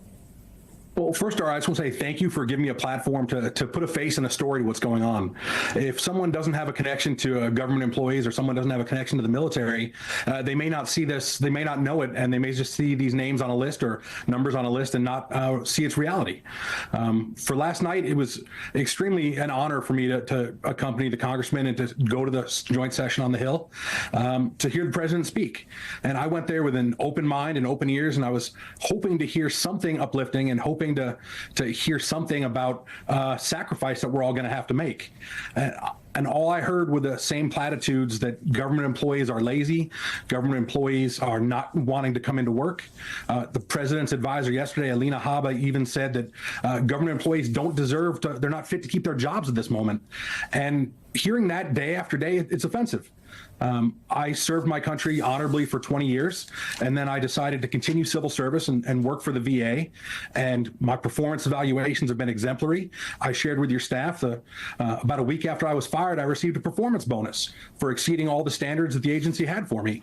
And I got the same letter that every civil servant got from, DOJ, which said, your performance is poor and we don't want to keep you with your agency. So I understand cuts need to be made. I understand the budget is larger than it needs to be, and there will have to be some hard choices. Well, I'd like to know what his job I don't hear a was. lot of talk about the sacrifice. You know, the VA lost LGBTQ 1,400 employees on the first day and 1,000 the week later, and now they're talking about 80,000 more. Well, services are going to have to be cut. Veterans are going to lose some of their health care benefits.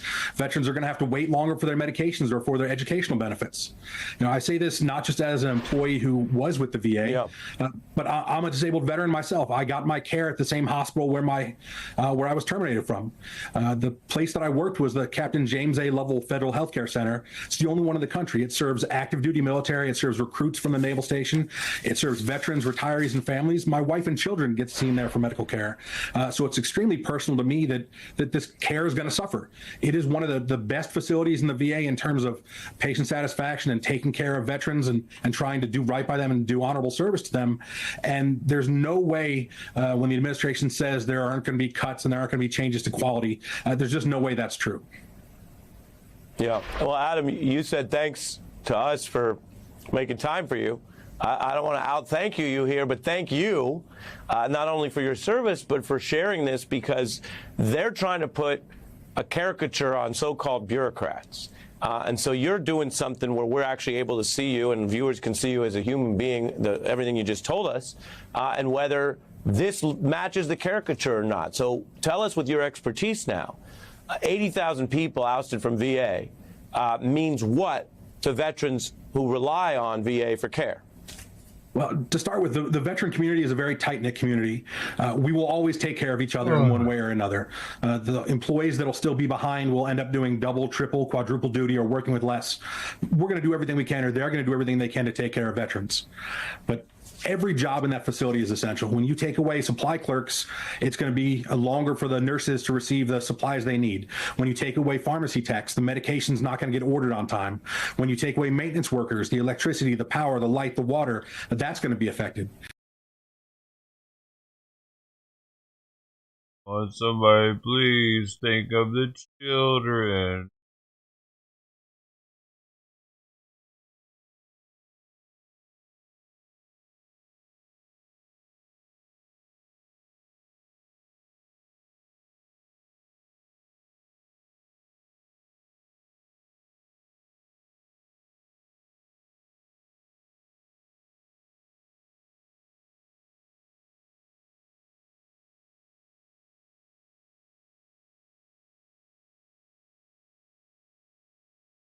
Right.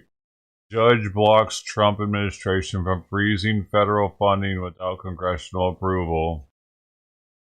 Sure, the Dems are fucking applauding that one. They're having a party right now.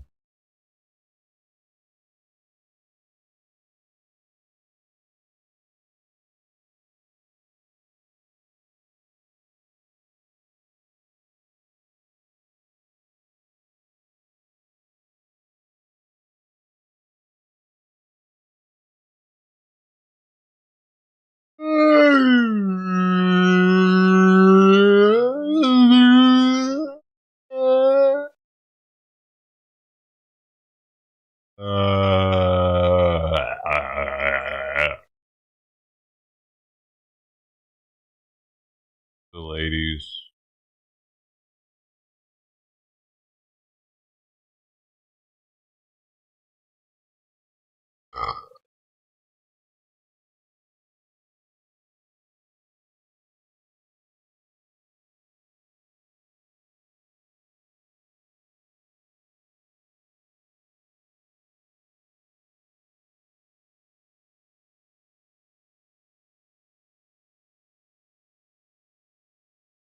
Is of all ladies. This is for the ladies. Women, Glenn back for another review. Hey, And I Glenn. set up, I For the forgot to turn on ladies. light. Hold up, everyone. Oh, yeah, Need a light on in here. Which finally should have turned on light. Should have thought before not turning on light in here, Kwame. Should have thought before not turning on the light in here. You silly butthole. Sorry, guys, but Yeah, let's get into it. today's review is I want new. C4 Cherry Bomb Frost. Ugh, With C4 Ultimate Energy. Frosty. 0 sugar must be good for you. 10 calories, no total fat. That's how many. No sodium. No. Fuck sodium. No Bad for you. carbs. Bad for you. No, No carbs. sugars, no bad. sugars. Sugar bad. No protein. Protein bad. Yeah, healthy to you guys. When it comes to no sugars. Called it. Now we're going to carry on with section B. Our step. He thinks these are health drinks. 120 milligrams of potassium. Good for you. 30 milligrams of niacin. Good for you. And 6 micrograms of vitamin B6. Micrograms. Good for you. And as always, you get 300 milligrams of caffeine from C4 Ultimate. Best for your heart.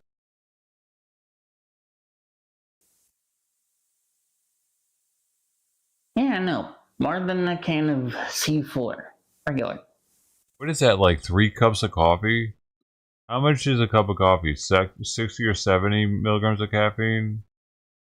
Or 110? I can't remember now. Coffee. Average. Caffeine. Yeah, 95 milligrams on average. So this is like, say 3? So it's like 3 cups of coffee. To the dome. On the yellow cans. Or 3.5. Or 3, yeah.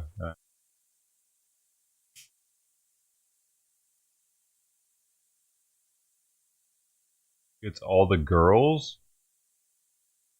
I am concerned that he talks to Good enough kids. for winter. I like the design too. Actually. Right now. Because he's into anime and he always wears like kitty type shirts, like the Sonic shirt he's got on right now. It is actually good enough for winter. I think he might actually talk to kids.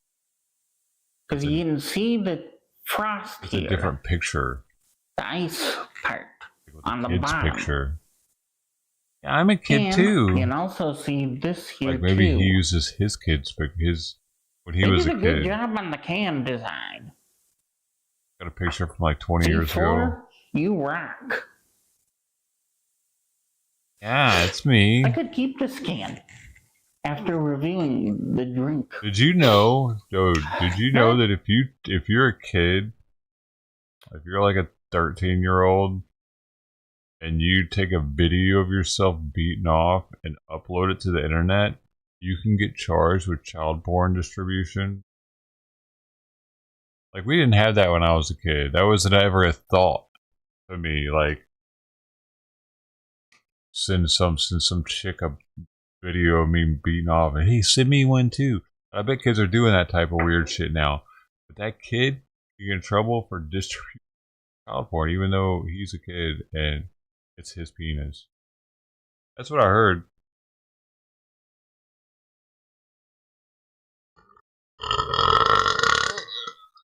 So even if he had a video of him when he was younger, and like sent it to some kid that was young, and he was like, "Yeah, that's me though. When I was a kid."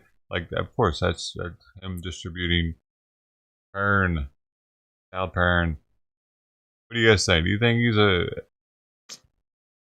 Sometimes these dudes are like special needs and are into like childish stuff, like kitty video games, like Sonic or anime or comic books, or you know what I mean? Or they oftentimes don't do drugs; they just do caffeine.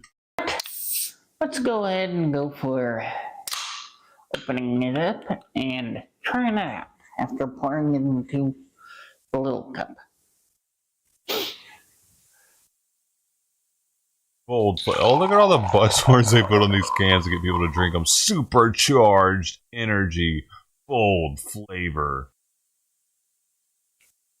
Doesn't have energy Doritos yet. Extreme Doritos. coated in Usually you don't caffeine. get a clear color from C4 Ultimate. But this is the first time getting a clear color from C4 Ultimate. So clear color for this one. Yeah, but I like the reason why I say it's because I can't imagine this dude being able to relate to an adult woman. Let's try it out. You know, to have a conversation with an adult woman.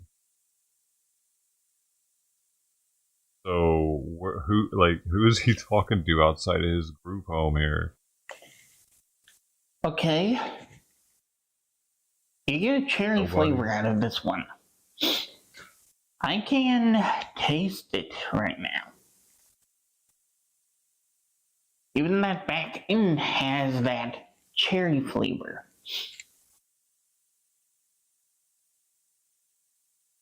I mean, you could probably talk to him, but it'd be like having an actual conversation.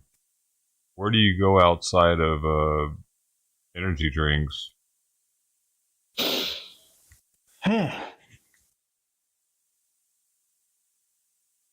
Cherry flavor all the way through, I can tell.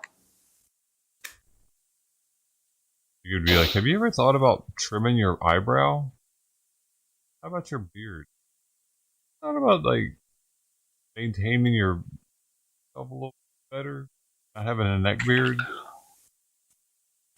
Like, well, I like my neck beard. Yeah, but it looks like shit actually. Oh, really? What about the hair on your cheeks? You could trim that a little too. Instead of just looking like a wolf man. Oh, but that looks good. I like that. Oh, okay.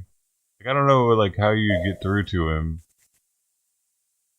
The unibrow, and neck beard, and the hair on here that's always there. Using the fan of cherry? I'll get to the point where I need to do it, and I'll do it. I'll do it. It's not for you guys. If you are a fan of cherry flavored drinks, a lot if he just and his nose hairs. His nose cherry hairs, bomb frost bro. can be for you. I've never seen nose hairs that strong before. He's got like sort of fucking nose filter gene. Dad was in World War One in the trenches, and he survived it without a mask, just breathing through his nose.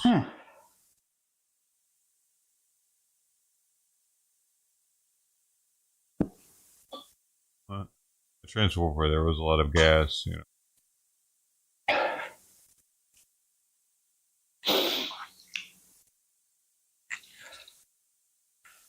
You know, there was some of that gas that had a delayed fuse on it. They wouldn't feel it for days later. It was like unscented, and then they wouldn't feel it for days later, some crazy shit. And it would start killing people. Which one was that? Delayed fuse. It may be a triple threat, but it's a good. Delayed fuse. Delayed reaction to some gases. Phosgene. That the one?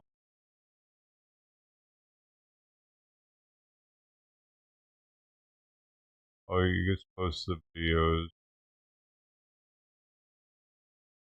Phosgene. The toxic gas. Colorless or white to pale yellow room temperature. Smell of newly mown hay or grass corn at low levels. Strong and unpleasant smell at high levels.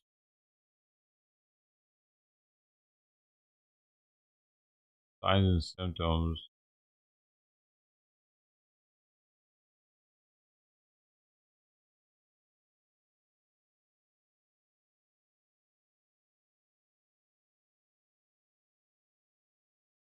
I can't see.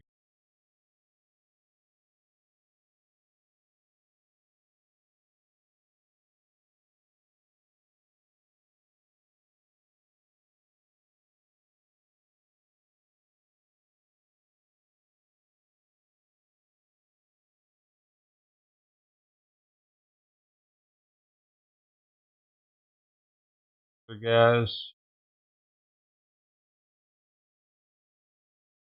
Well, there we go. Specialist sulfur mustard is usually not fatal.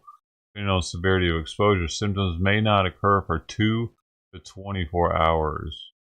That's the one that, well, sometimes.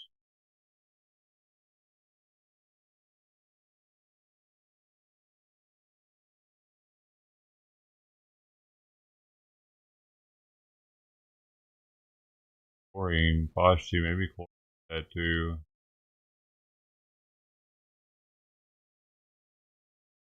Oh, oh, oh.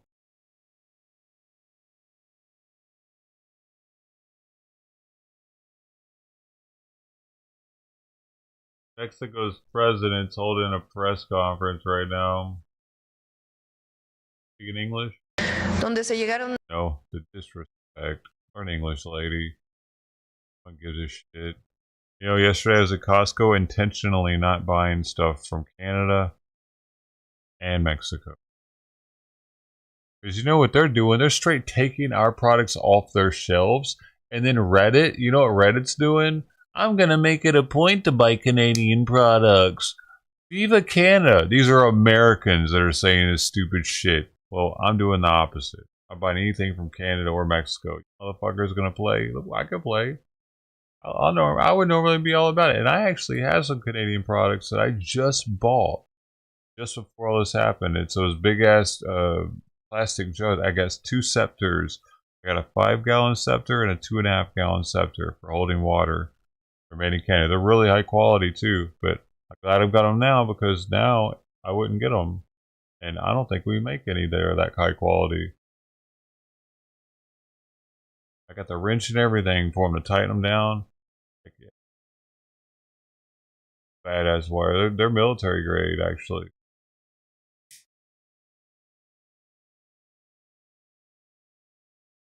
I buy my Cantina boot camp was plastic. You might think, oh, it's not military grade if it's plastic. But military plastic to hold water for a long time now.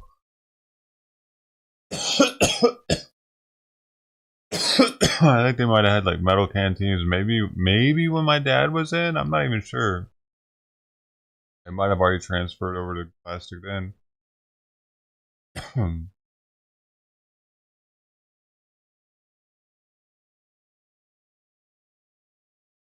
It was Canada. Yesterday. Yeah, actually, there was more than usual Canadian products at Costco yesterday. I noticed. It was interesting. I noticed because I noticed a couple, and I normally don't really notice any. I forget. Oh man, I wish I had taken pictures of them now. 2 Canadian products that were in there. Dang.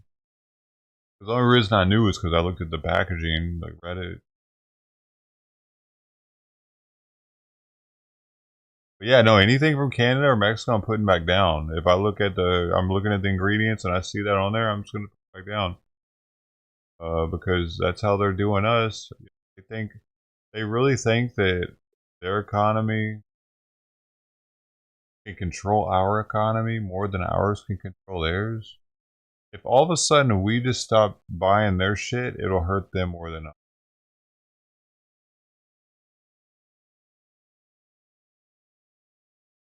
Yeah, because there's more of us to buy their shit. Like, we're not selling them that much stuff in comparison. Let's be real. And there are plenty of other countries that would like to have our whiskey. For sure. Because our whiskey is known for being some of the best whiskey in the world. And that's what I saw today, was them removing Jack Daniels. I guess they were removing all them. I'm thinking to myself, you must be removing that entire shelf because like all the good whiskeys y'all got are from America. Whiskey in Europe, that's made with our old barrels. Sure, Scotch is alright. It's got nuance to it. They don't pack that same flavor. It ain't American whiskey. The real drinkers up there, to get comparable American whiskey in Canada, you're going to be paying $100 a bottle for it probably. And for America, you could get that same stuff probably for 25, 30 bucks for a liter Buffalo Trace. Because their climate isn't suited for whiskey. It doesn't get hot enough. You need that heat. See, the cold doesn't help with whiskey so much. Cold pushes the whiskey out of the wood. Because it constricts the wood tighter. You need that fluctuation. Sure. But that heat, that Kentucky humid, that's ideal too, because in the barrel there's humidity around it, so it's not trying to draw the moisture out so much. That's right. Oh, it affects the aging of the whiskey, the humidity of these areas that a lot of whiskey is aged in, as well as the heat. Just that fucking, it gets so hot there. That allows the wood to bring in the whiskey into the wood, draws it up into the wood because it makes it more porous. It loosens up a little, soaks it up. In the winter, it pushes it out again, soaks it up in the summer, pushes it out. Canada doesn't have that, dude. Not really. So their whiskey drinkers, which I'm sure that they have a lot of up there, are going to be a little. Oh, we'll see. We'll see. Brody oftentimes would drink American whiskey. I wonder what he's doing. He said the area is more right-wingy. Darknesses, welcome. Did you donate yesterday? Somebody donated yesterday. I don't know who it was. Thank them. That was really, really unexpected and very appreciated. I'm still appreciated. Not just past tense.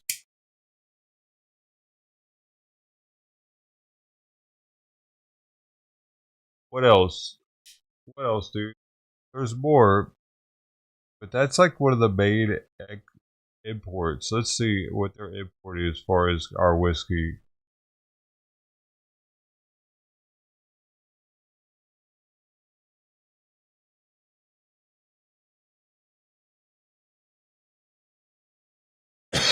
Canadian provinces pull U.S. alcohol from shelves. The United States imported a total of $771 million worth of spirits, beer, and wine from Canada.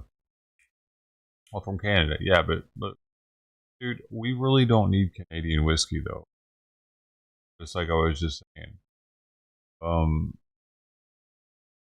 to Reddit and just go to any whiskey subreddit and ask, like, is Canadian whiskey any good? And they might be able to tell you that one or two whiskey manufacturers in Canada are worth it. One or two, maybe.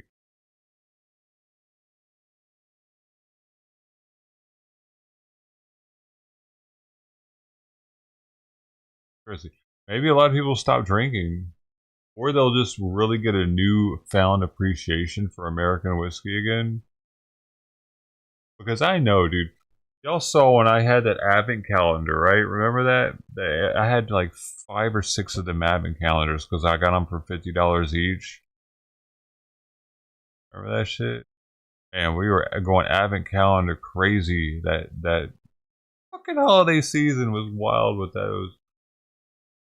I had all the little sample bottles, and I would blind test them often, not knowing what I was drinking. And there was definitely a difference when I was drinking a good American whiskey. I could tell you, hey, something kind of nice. It wasn't like placebo effect that our shit's good down here.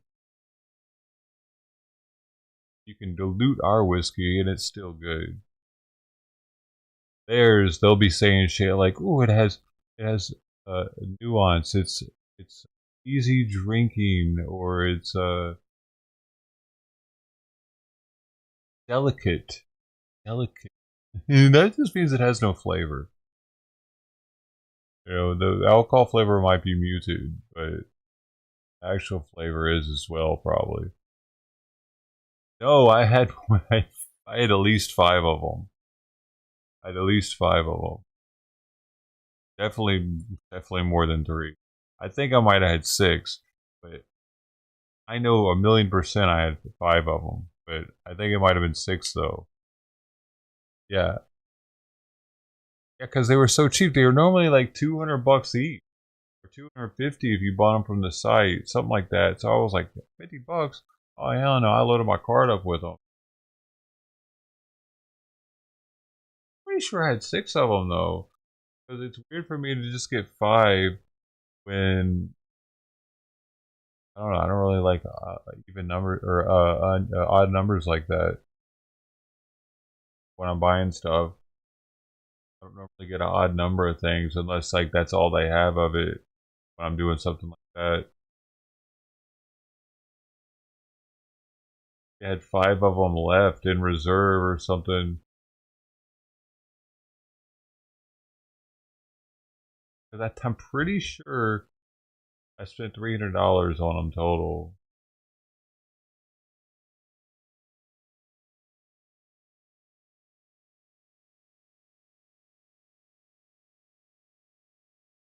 I got the full whiskey experience.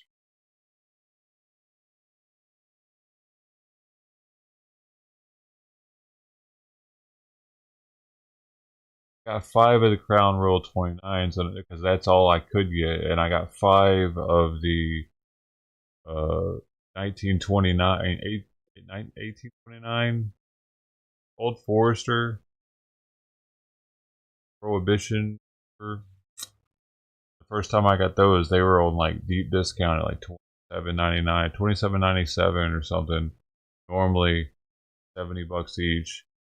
I got all 5 of them that they had that day of those. So it's 2 times the max I could get was 5 or something. That's why I think I'm like, I'm reverting back to that 5, but I think I actually might have gotten 6 of those. I can almost tell. Hold up. Actually, I have the coasters. They came with. Oh, look. 1, 2, 3. Here's all 6 of the coasters. Each one of them came with a coaster. Yeah. There's 6 coasters. I definitely got 6 of them. They all came with one leather coaster. And then when I told the company that 2 of them or 3 of them had leaked, they sent me one of their sample kits of Kilkerran. I got to pick one, and they sent me this. It came with a like a hard coaster. Later. Yeah, there it is. It was actually 6 for sure. Coasters sell it all. Oh, even unless I got 7, which I didn't. All the coasters here.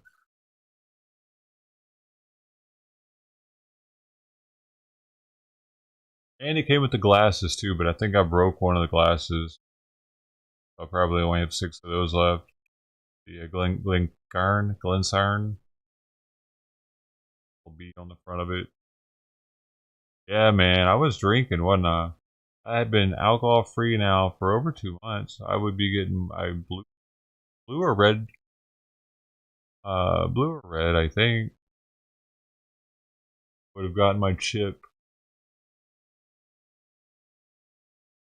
It's not the first time I went without drinking for a while. Like I took a couple years off before, but before when I did it, I stopped eating sugar at the same time. That was pretty wild. That was a wild ride. I'm thinking about doing that again. Sugar, but I need to watch a documentary on how bad sugar is for me while I'm tripping. That'll solidify it. That's what I did last time. I was tripping on mushrooms and watched something on Netflix about all of how like evil sugar is. Y'all seen that one? I woke up the next day like, yep, done with that. And man, I wasn't eating but like 5 grams of sugar a day, if that. I was probably in keto from it.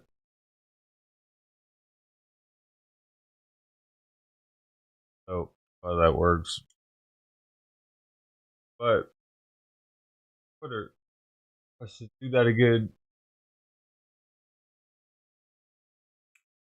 With the steroids and the weed, my mouth sores are going away finally. I don't know which helped more.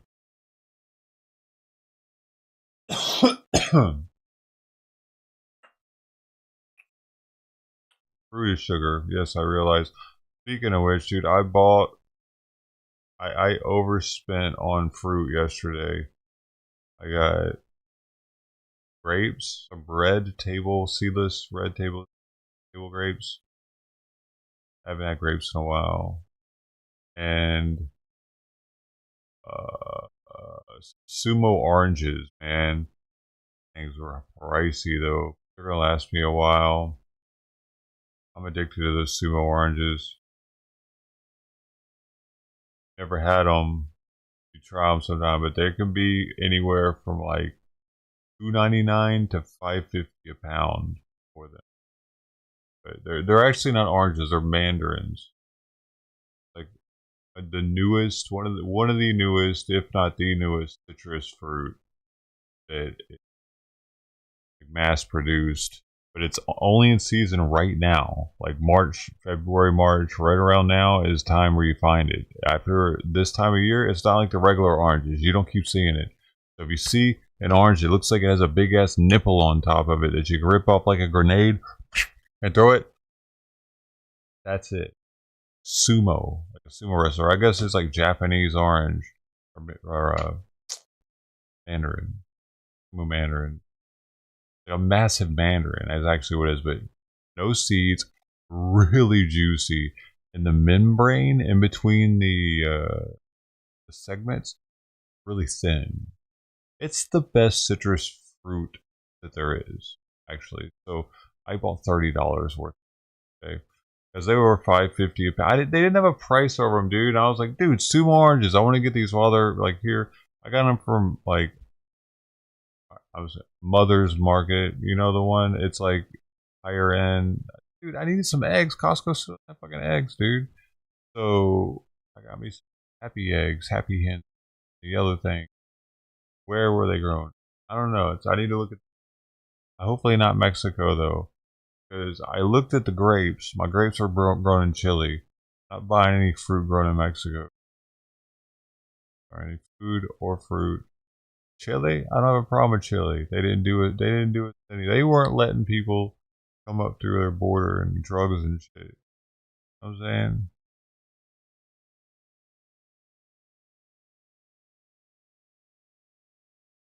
Still mad at me. Hello, sister. Hi to both. I went on the young person. It really was just concerned for you, man. There are good people out there still. Yeah, but on the internet, they're few and far between, dude. And for usually, they're not, honestly. Especially if the person finds a channel through the way you did. Because most of those dudes coming through here, gig friends, I guess you might be one of those gig friends, I don't know. They think that I was just trying to get money or, I don't know. Yeah, I think he thinks I want to get money or clout off of boy. Clout. A clout, dog. I want those kittens to be warm. I don't even look over there. I feel so bad for them. Had a beer in 15 years. Why can't you drink it anymore?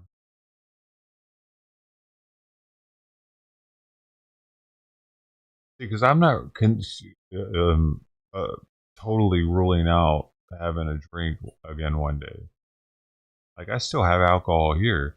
I got a bottle of Sam Adams Utopias for 2021, but it's serial number 7676, so kind of rare. Hold on to it. And I got 4 bottles of Crown Royal 29. Yeah, I know, Canadian whiskey. It's super rare too, though. Less than 6,000 bottles, and they didn't even have it in Canada. And not every state got it even. I ended up having 4 bottles of it. It's a pretty high percentage of them are out there. And that's it. But like I could drink those early if I was like, oh my god, I need some alcohol. Like I can fend myself off from drinking. Like I even look at it every time I go to Costco. I still go down the liquor aisle and see what they got. They still had a shit ton of those double oaks, which were reserved for like 170 something dollars for those things. But back in the day, I would have nabbed one of those just to try it. Probably regretted it later. Like, oh my god, that was too. But where I'd have thought, hey, I'm gonna get this and it's gonna be worth something, and then I would end up in it. But like, they even had some of that Kirkland lager that I liked. They've been having that these past few weeks, and I just keep looking at it like, nope, looks delicious, but nope. I'm gonna hold off still a little bit longer. If I can do. What else was there? I wanted. Really, dude. I think after going 2 months, I don't really crave the taste of it as much.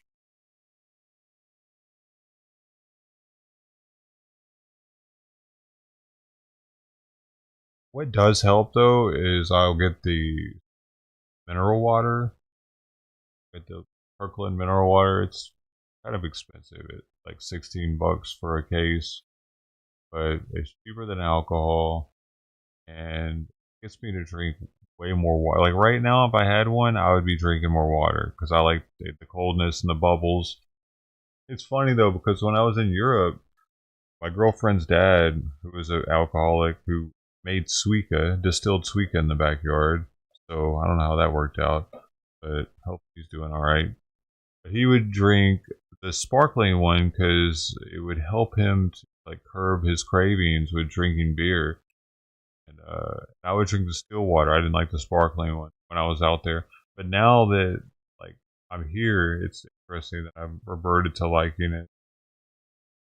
And now it's kind of doing the same thing for me. Like, cause this just doesn't have the same.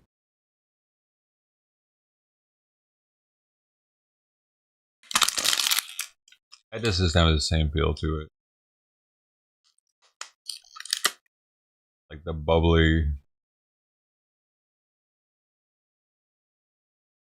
They did a study when I was in Romania. A lot of Romanians there drink alcohol zero or whatever beer, near beer. A lot of them when they're out eating at restaurants. Way more than America. Out there, it's normalized, extremely normalized, because they had an ad campaign on it that they told me about in Romanian. I can't remember how much English her friends knew, but like they would talk to, we would all talk about stuff. But they said that when you're with friends that are drinking and you have a near beer, subconsciously, because the flavor is there, the consistency is there, with the bubbles, with the atmosphere is there, it actually makes the person feel like they're drinking.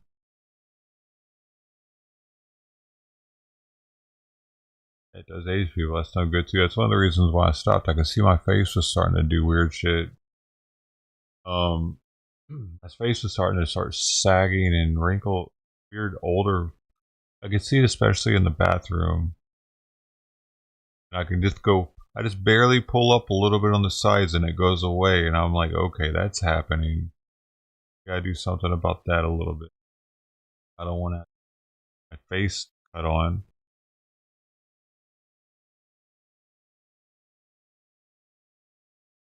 Oh, you get hungover. Oh, that's the problem with me. I don't get hungover at all. I wake up feeling great the next day to do it over again. Something like is really really good at processing it inside of me. I'm an alcohol processing machine, like Andre the Giant.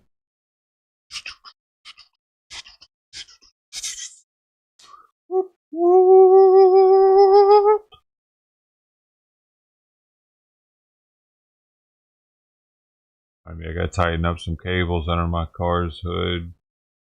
I got a loose cable. My alternator battery.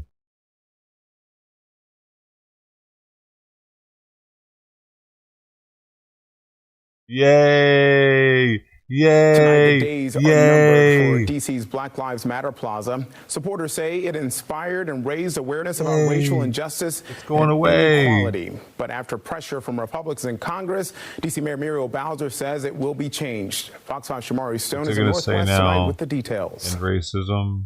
Tonight, there are dozens of protesters here at Black Lives Matter Plaza. Many of them walked up to me and said that they are upset about D.C. Mayor Muriel Bowser's announcement. Oh, really? You didn't find me through another channel? Oh, my bad, dude. I thought you did. A landmark here in the district. As you can see, we are just right by the White House, and it has been here since the summer of 2020 after protest over racial injustice and police brutality. Tonight, Mayor Bowser saying it will be replaced as part of D.C.'s America 250 mural project involving students and artists from across all 8 wards in the district. Black Lives Matter Plaza was created after protests and unrest broke out nationwide and police brutality. It's been here since the mural project, saying it will be replaced as part of DC's America 250 mural project involving students and artists from across all 8 wards in the district. Black Lives Matter Plaza was created after protests and unrest broke out nationwide following the deaths of George Floyd and Breonna Taylor, becoming a place for people protesting against racism, police brutality, and the justice system. Now, there have recently been efforts in Congress to force the mayor to make the change or lose federal funding. No word on when the change will take place. In a statement, Mayor Bowser saying in part, quote, "The mural inspired millions of people and helped our city through a very painful period. Inspired But now we them can't to afford to be what? distracted by Riot? meaningless congressional interference," end quote. This is tragic. You know, this really meant a lot to us as a community when we were really dealing George with Floyd and struggling with the square murder of George too. Floyd. And to see it just be erased Minneapolis, really they need to strikes get at the rid of that heart shit. of our community. I think it's Leave it very alone. shameful because the attack Shut up, on lady. diversity, equity, and inclusion. I want a White and the Lives attack Matter on strip protests somewhere. such as Black Lives Matter. I think it's an attempt to Mexican erase Lives us Matter strips. and our struggle, Asian Lives and Matter our strips. history, and it's wrong. And I'm just sorry that And the she mayor got felt 4 that she had to years give of into it. that extortion. And Mayor Bowser says that federal job cuts must be the #1 concern right now. You can read her full statement on fox5dc.com. I'm 4 Shamari years Stone. and it Back to wasn't you. enough. They wanted it to stay there for fucking ever. Why, meanwhile, they're tearing down our statues of Civil War leaders. Really? It's like that? Let's just make everything Black history everywhere instead. Because that's what built America. You know, there's some fucking black people that think they're the original natives and we've been lied to. Some rap song about it. So, I think they were here. This. Vice President J.D. Vance. I think he's been a great sidekick so far. And he doesn't really care, Margaret. I don't really care, Margaret. But something. Love a good beer and used to drink a lot, but I'm on a different meds and feel horrible next day. Even everyone liked to drink when I went out and played. Yeah. Sorry. You can't have that. Water and middle of water, yeah. If only you could boof it. You can boof it. That's how you get high off of it, I bet. Something has happened to J.D. Vance. That something is the internet. It started off as memeing JD as an emo teenager and morphed into making him a fat child. Here's a few. These are awesome. I bet he laughs his ass off at them. If you're a boomer, you're probably confused, and you might think, oh man, this is so insulting to JD. And if you're a leftist, you might think, oh boy, we got him now. Liberals don't really understand memes or humor at this point. Awesome. The truth is, these are hilarious. And that's it. JD himself seems to enjoy them. Landed back at Joint Base Andrews with Vice President Vance, I can confirm VP has seen many of the memes edits of his pictures and thinks it's a funny trend. Poor JD just can't eat his ice cream in peace. Dude, he's gotta love it.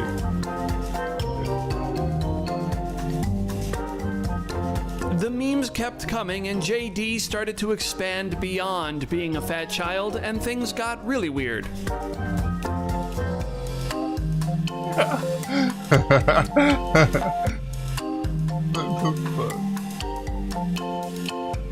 It's a fucking Andre the Giant looking dude.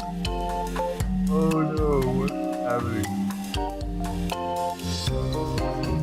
I mean, look, we can get a full 360 view of whatever JD has become here.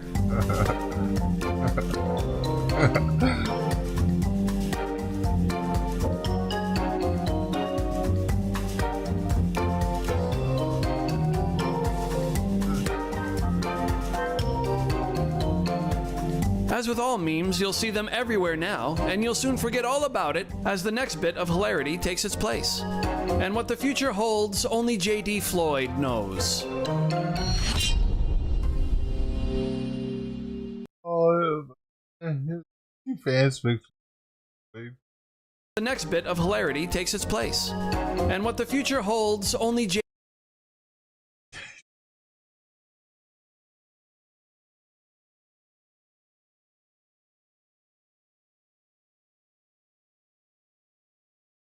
Face hurt, dude. It's gotta be making him laugh.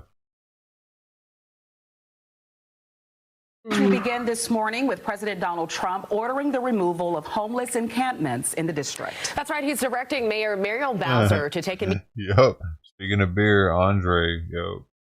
Okay. Yeah, man. But, yo, he really should have gotten looked at for the acromegaly. He disregarded treatment for his pituitary tumor. We had the same thing, the same illness.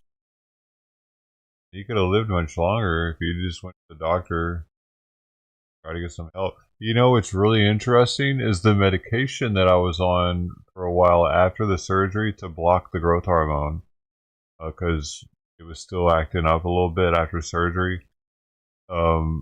The medication, it was super expensive, like $2,500 a month or something, $3,000 a month. But it was made in France. It was made in France and came here. What's interesting about that is he was French. You know, kind of wild. I don't know if they like put forth a lot of research on it when he died or something, or if it was already available. It's called Sandostatin, octreotide. Once monthly. Immediate action on the issue. Fox 5's Melanie Alwick is in the district this morning with more details on the order as well as the city's response. Mel, where are those homeless encampments this morning that the president is talking about? Yeah, you know, and if people aren't familiar with Washington, D.C., they might see the president's post and think that this is a major issue. But we can tell you that this is something the city has been focused on for several years. So in that post on Truth Social, President Donald Trump specifically mentioned homeless encampments near the State Department and the White House. We drove by former encampments that were there this morning, and they were all cleaned up ahead of schedule. And we can tell you what we're seeing right now is here. This is an area called the Whitehurst Freeway Hill, and you can still see some tents here through the fencing area, and you can see them here more clearly on the hill. Now, this encampment is scheduled to be cleared next week, and that has been on the city's radar and on its clearance list since January. Get on with now, it. Weeks ago, you may remember, we talked about Trump threatening an executive order focused on beautification issues in the city, mentioning homeless camps, tougher prosecutions for gun crimes and nuisance crimes like public urination and graffiti. Mayor Bowser says she has had several low-key conversations with the White House, and it's her belief that the executive order is off the table. I do believe that the president, and I've said this before, especially as it relates to crime and homelessness, had a picture of the D.C. that he left during COVID, not the work that we have done in the interim to drive down crime and help get people housed. It's just not the same problem. And so we've made that case. And we've also made the case of how the federal government can do its part in both cases. And we have already seen that partnership that the city has with the federal government, specifically the National Park Service, when they both work together to clean up or close the homeless encampments on federal property and federal parks, taking action on several dozen encampments in the last 2 years. And we can tell you, even in January, the city's Department of Health and Human Services has a website that talks about the different encampments. There were 12 scheduled for cleanup and closure in February and in March. Again, several of those we went throughout the city this morning. Several of those have already been closed ahead of schedule, and the city has been working always when they do this to provide services for the people in the camps and housing for them as well. 80s, wasn't it? Early 90s. It would come on every year. Called Zulu or Chaka Zulu. They changed the way they fought. We told them to stop wearing shoes, to get smaller shields, shorter fucking things, so that they could start fighting like close combat or something on it. And then he sold his own people to the white man. Is that it? Is that what the gist of the story was in the end? Because I remember in the end, white people are coming around. Did you ever see that show?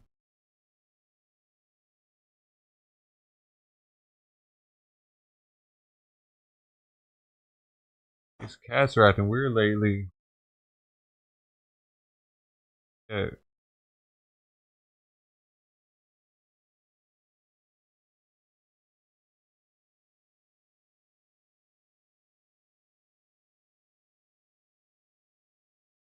Try to phase it.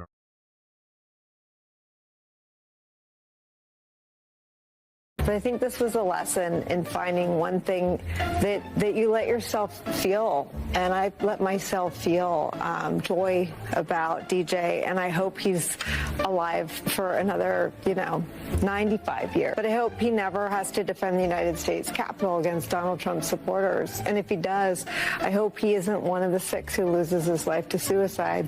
Really, it was almost like it was written by Chat GPT. I mean, for the record, and this is disgusting, the president made a spectacle out of praising a young man who's thus far survived pediatric cancer, as if the president had something to do with that. When the congressman was kicked out, half that room should have left with him. He was the only one to stand up and say, I'm not going to sit here and let you lie. Representative Al Green stood up and said, you don't have a mandate to take away Medicaid. And he was tossed out. I expected the rest of his Democratic caucus, the rest of his colleagues to walk out with him. Alone you can survive, but together you thrive. There were the insults, there were the taunts, there were the exaggerations, there was a partisanship top to bottom, there was the personal attacks, attacking people by name, and of course the facts that were just wrong. He is a petty tyrant who is surrounded by complicit flunkies, and it is the job of Americans to stand up and say we want what we voted for, and that is progress for America, not petty revenge for Donald Trump. But in the subject of pettiness, even what Democrats were doing during the speech with the signs of what Al Green did, you don't find that petty? I do not. It's one thing to mine our differences. It's another thing to try and heal our differences. And that is, that's the difference between real leadership and political expedience. Would it have been healing to stand for Mark Fogel?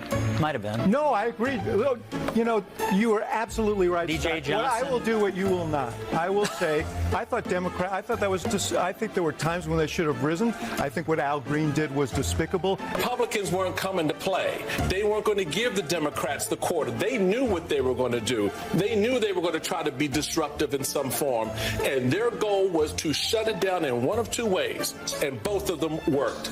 USA, as if they own that, that moniker. And throw them out. History to say thank you to the Chief Justice and for his personal victory. It's wholly there are inappropriate. no separations of powers anymore. The Congress is in the bag. Supreme Court is in the bag. I'm thinking that's what he was thinking anyway.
Oh.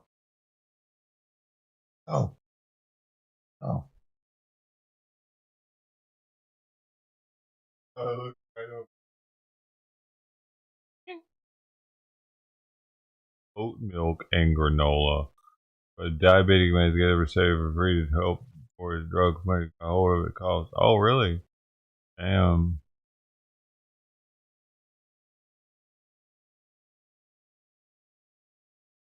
Pray with him, with the Zulu tribe.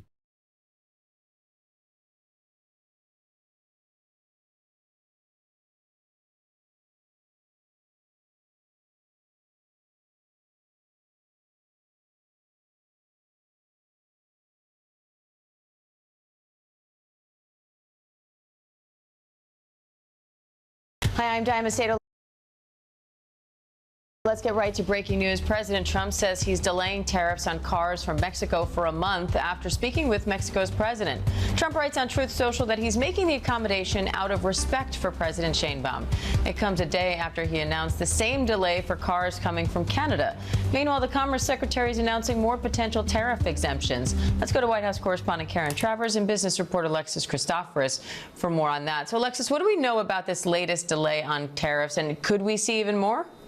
Yes, we could. We are waiting for specifics for more clarity on this, Diane, but we know that it's not just the autos. We saw yesterday President Trump said that he was giving the U.S. automakers a 30-day reprieve from these tariffs. We saw the stock market rally briefly in response to that. And now it looks as though all goods and services coming from Mexico that are in compliance with the U.S.-Mexico-Canada trade agreement, which took place under Trump's first administration, are now exempt from these tariffs again for just 1 month. So April 2nd is the day we're all going to be looking at to see whether or not he institutes these tariffs again. But the stock market has really been on this roller coaster ride as it tries to discern, what tariff is in place, when might it be lifted, and so we're seeing stocks rally with a vengeance and sell off with a vengeance as a result.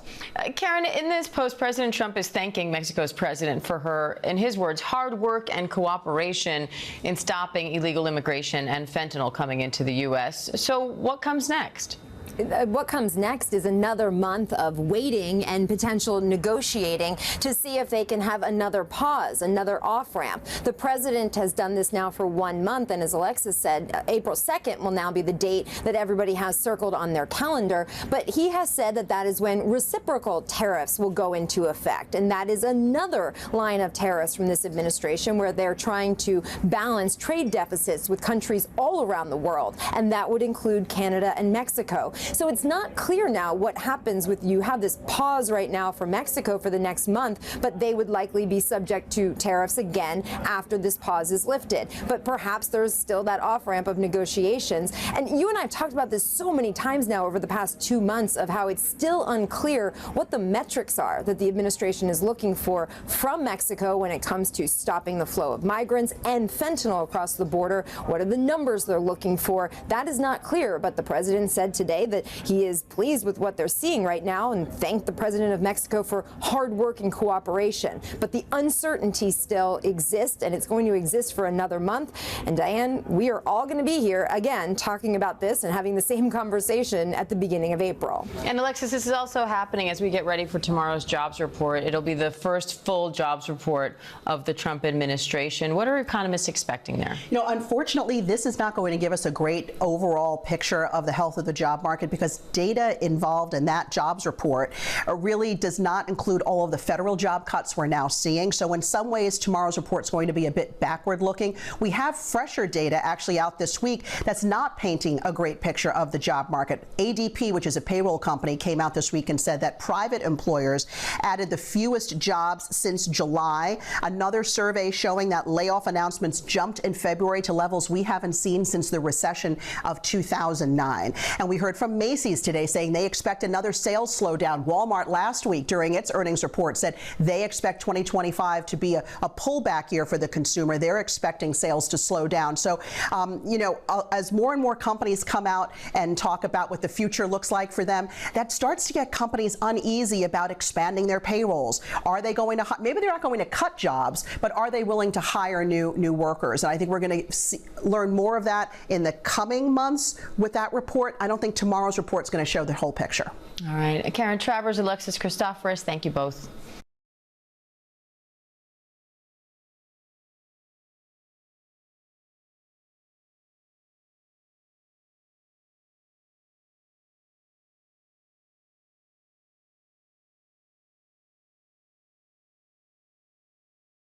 Oh, they only watch TV news. Yeah. Especially if you're only watching MSNBC all the time. It was interesting. I watched like the joint speech for Trump, and seeing what the White House covered versus what MSNBC covered is interesting. They made sure to get certain things.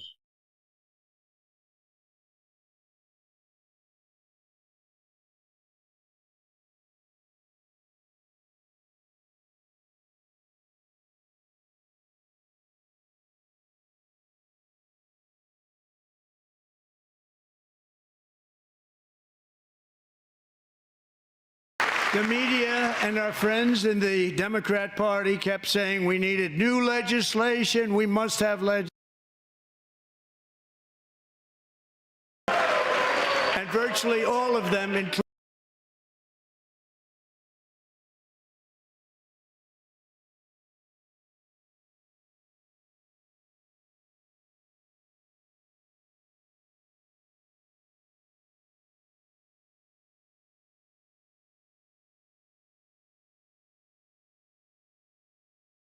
As Christians across the country and around the world mark the start of Lent, many observers give up things like sweets or vices or bad habits. But one prominent Georgia pastor is calling for a different type of fast, and that is to not shop at Target for the next 40 days. The move is in response to the retail giant's decision to revoke its diversity, equity, and inclusion initiatives after President Trump ordered DEI to be removed from federal agencies and after a Supreme Court ruling related to the topic. Other Fortune 500 companies, including Amazon and Walmart and CBS News' parent company Paramount, have made similar moves. Target sales and profits slid in the fourth quarter of last year. Pastor Jamal Bryant, who is leading the charge, told our Elise Preston that these 40 days are just a start. 40 is the benchmark. It is not the finish line. And so at the end of the 40 days, we will recalibrate, see where it is that we are, send our data to the board at Target, and if they don't respond, we'll go another 40. The pastor's calls are being received by members of his church-going community. You're absolutely right, because Target doesn't appreciate us. Why should we give them our finances? I totally support his fast. I am not. Because they're not DEIing, it means they don't appreciate black people now? People, bro. With companies who are not inclusive of everyone. And like I mean that they're not inclusive. It means that they're not pushing minorities to the top just because of their skin color. You have to work just like anybody else. People are so fooled at what this even means, aren't they? Before I totally support it. I am going to participate in it. And I was going to do it anyway before he even called for that fast. CBS News correspondent Elise Preston joins us now from Los Angeles. So, Elise, a 24-hour economic blackout was called for last Friday. What happened there? And what does this pastor hope comes of this 40-day fast of Target? Hey, Lindsay, so with this fast, they are really hoping that there is a message sent to the company. You have to know, or you have to think that, or excuse me, you have to remember that Black Americans have a spending power of $2 trillion in this country. So they are believing that they'll be able to make a big... I mean, most black people shop at Target, Walmart, not Target. Because just the thought of it, Target, you know what I mean? They already felt like they had a target on their back for years, just trying to run away from slavery and shit. Target? You think they're going to shop at Target over Walmart? This ain't going to hurt them, dude. economic imprint on the company if people are not spending money, if people are not shopping there. And they're looking at history when they're looking at, you know, how successful this could be. This is just one of many boycotts that we have seen Walmart's where black in people shop. the American history timeline. They feel more at as home far as there. black Americans fighting for certain things. So they're hoping that this really sends a message to Target, and they're saying that what makes America great is the diversity here. Yuppie Just white take a women. listen to what else he had to say. This is a direct assault on the strides that were made in the civil rights movement. Let's not forget Atlanta, where I pastor, is the heartbeat of the movement, the home of Dr. Martin I've Luther never King. been a big Target that fan we're either. holding it what the Walmart. Constitution says, that all men are created equal. And so for America to operate with a blindfold as if we are in a post-racial society is absolutely delusional. You got like the Malcolm X As fist if we back are here in a too. post-racial society is absolutely delusional. Now, Lindsay, the pastor went on to say that when he found out that Target made a reversal on some of these policies, he was absolutely flabbergasted. And for him, it was a little painful because a lot of these policies were rolled out right after George Floyd's death. Elise, what did he tell you a successful movement would look like? Because they knew that adding all these policies would get people in the doors to their store because they're the most caring of the move. Because they saw, all right, for one, these halt. Stop for a second. I know it's more than that. It's way more than that.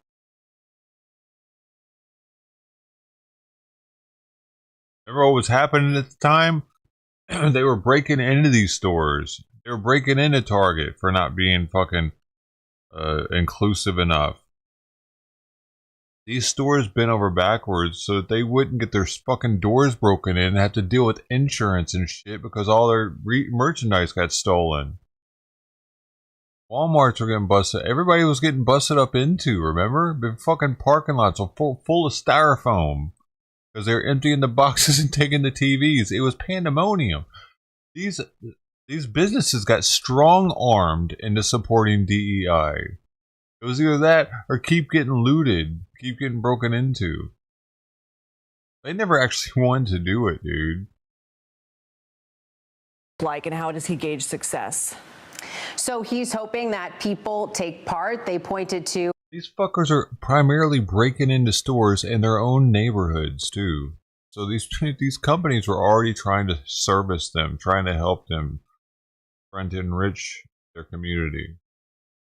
A petition where about 110,000 people have signed on saying that they would participate in this Target fast, not shopping at 40 days. But again, this could be just the beginning. They could go another 40 days. We don't know.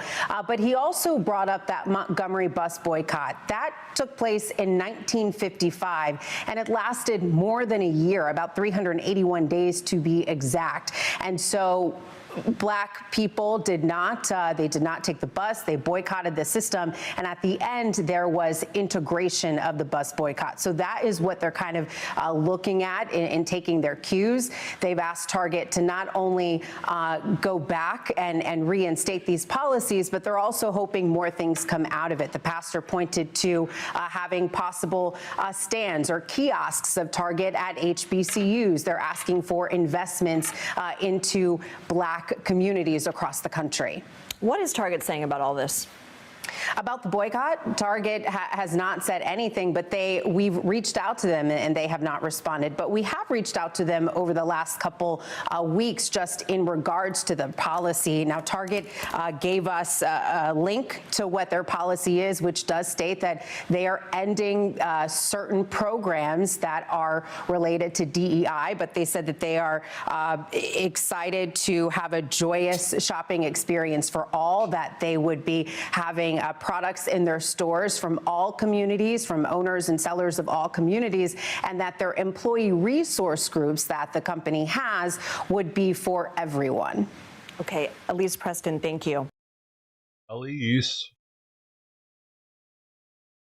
Elvis Preston? Oh, Presley. Never mind. No relation.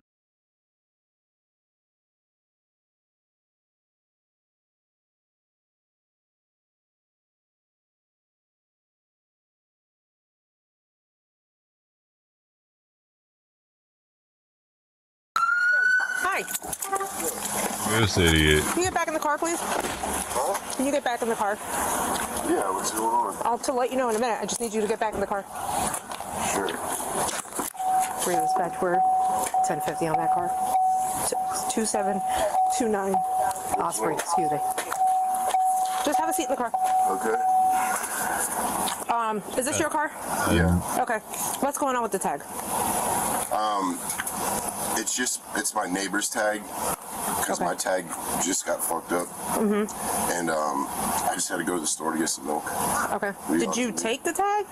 They just let me borrow it. He let you borrow it? Okay. Do you have your driver's license, insurance, and registration? I have ID. Do you mind just rolling your back window down, or if you mind me just opening the door? I can't see in your car. You have some dark tint in there. Yep. Perfect. Thank you.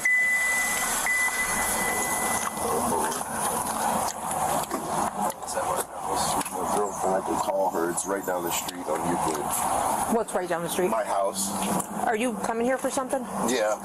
What are you coming here for? I was gonna schedule a haircut. Haircut?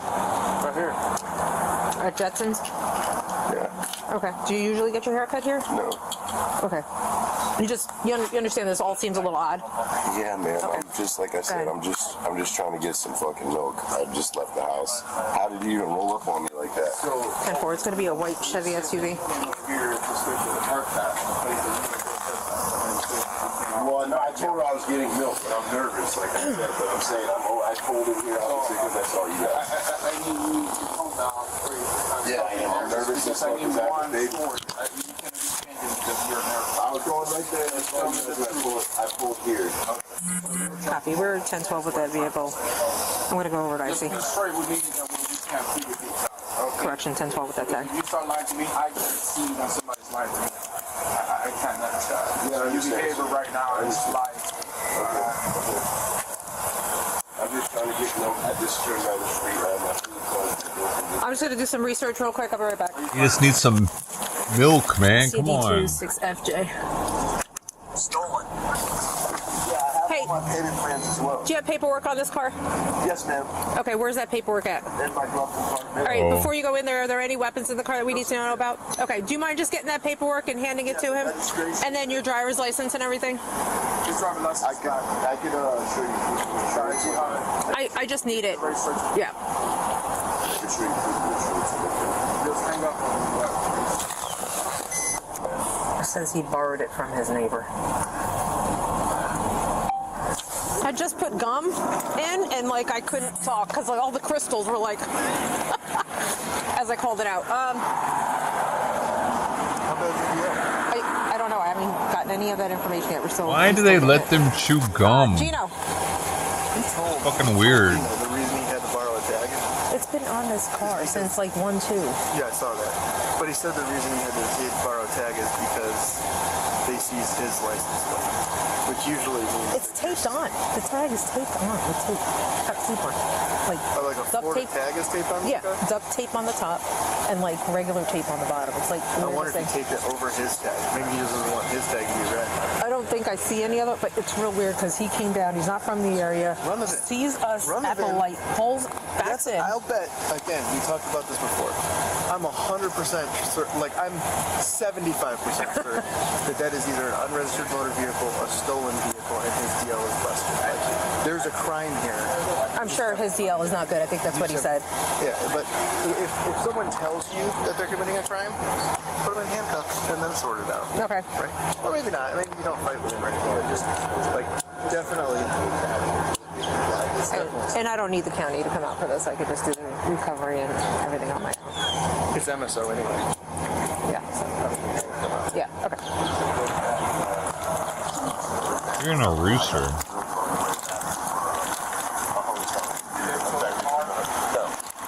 It's a pretty new car. They let me come back and get the car with no tag. Okay. Basically, and they had to go to court in Venice. That was just yesterday. Do you have his information? Where's your ID at? My ID's at my house. It's just an ID. What's your name? Sean. And I live right down the street, like I said. So yeah, I went to Venice. You live where? Euclid. What's your address? So they just took that. Just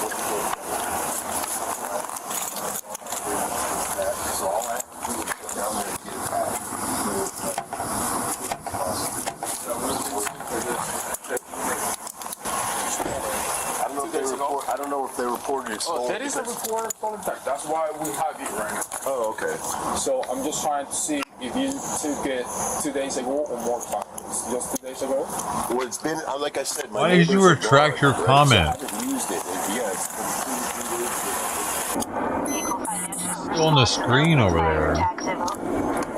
Can't get rid of shit here. I have it forever. It's mine now. Yeah, he showed me. Yes, ma'am. He got Gable, and he got the policy expires on the effective date was July of 2024. So the minimum could be 6 months, going to be July of 2025. That's not 6 months, that's a year. Go ahead. 27 shows no Florida license. ID think I'm card gonna expires in 2033 with forced suspension. Get healthy, man. Stop being unhealthy. Eat more meat. Inmate release status for traffic and stolen. The trick. 10-4, thank you. So you don't have insurance on the vehicle? I do have insurance. Yeah, I just went to court, provided my insurance on February. I just went to court just on the 30th and provided my insurance to them. Because you're showing to We got him. Borrow this license. You're going to jail, buddy. on it is Boy William 4. What the hell's all this shit in there? William. Owner is aware he is 1015.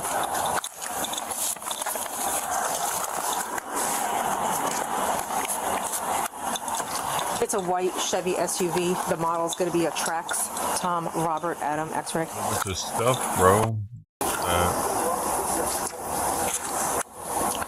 Serial number is going to be King Charles 2434 2 David 060028. King Charles. What fucking alphabetic are they using? King Charles. It's Charlie. Bravo Charlie. King would have been. Is it King? Been a long time since I've done K. Well, Dude, what is this?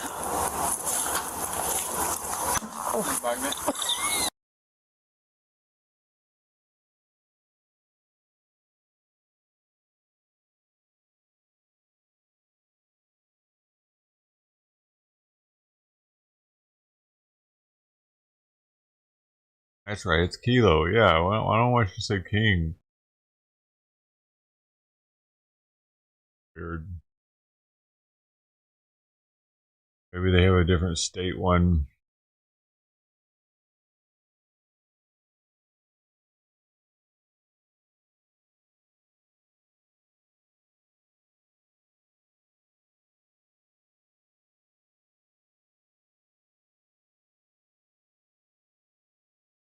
Tonight, a couple who ran a nonprofit in our region is now accused of stealing more than $7 happening million. That money was supposed to help feed low-income children in the bi-state. Our Alexis Otis is live at 5 from the Central West End breaking down this case. Alexis?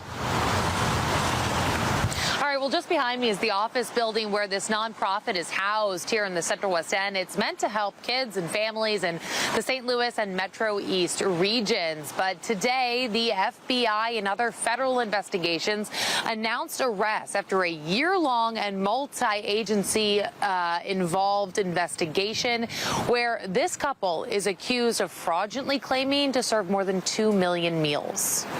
My name is De'Ara Warford. According to federal court documents, De'Ara Williams and Nicholas Warford stole millions of dollars meant to feed low-income Missouri children through their charity, the Bailey Foundation. Now, as the indictment makes clear, the defendants in this case stole more than $7 million in taxpayer funds. And just to put that into perspective, what the indictment lays out is that these millions of dollars that the defendants stole in this case, as the indictment lays out, that was money that was designed and specifically earmarked to feed children in our community, children who needed it the most during the worst days of the pandemic.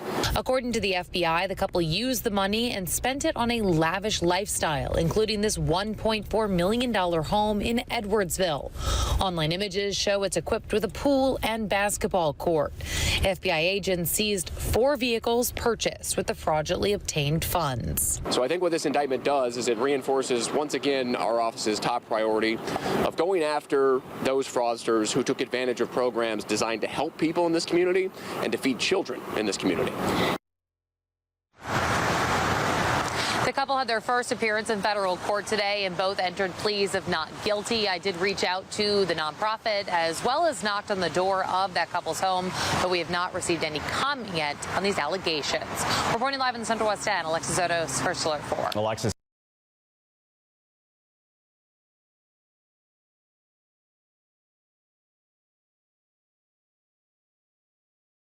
It's Simon's lab results back.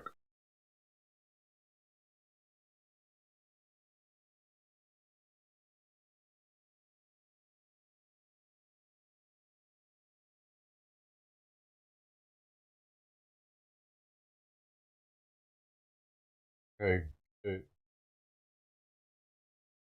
Okay, I need to cut back on a thyroid medication.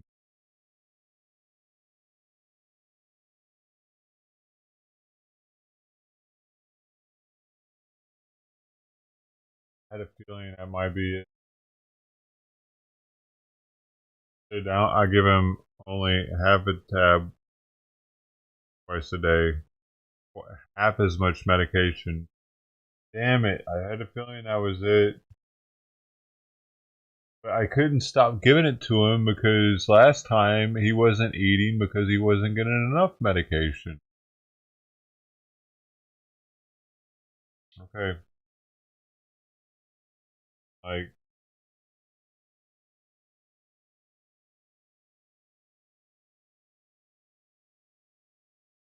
magnesium is high, A to K ratio was low.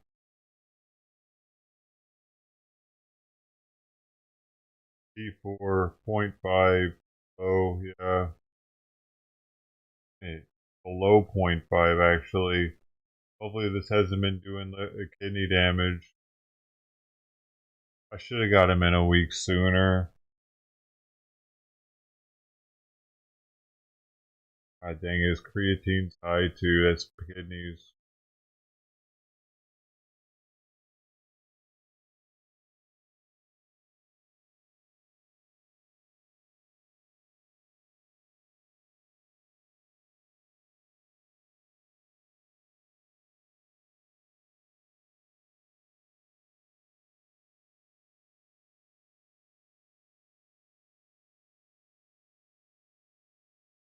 I don't think I'll give him one tonight, and I'll give him a half a pill tomorrow morning.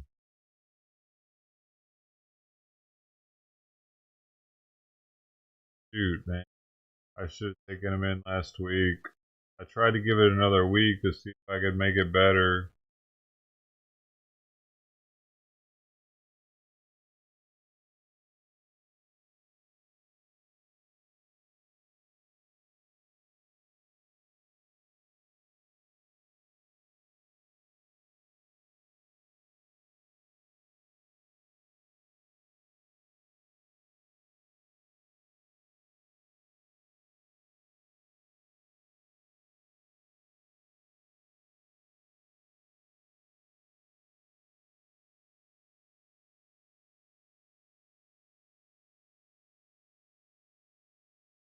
That's right. But I sent February the 21st. I knew. Damn it. He's been over medicated for at least. Man, shit. Should have had his blood drawn on that other vet appointment. I wanted it drawn then, actually, because of his lack of eating.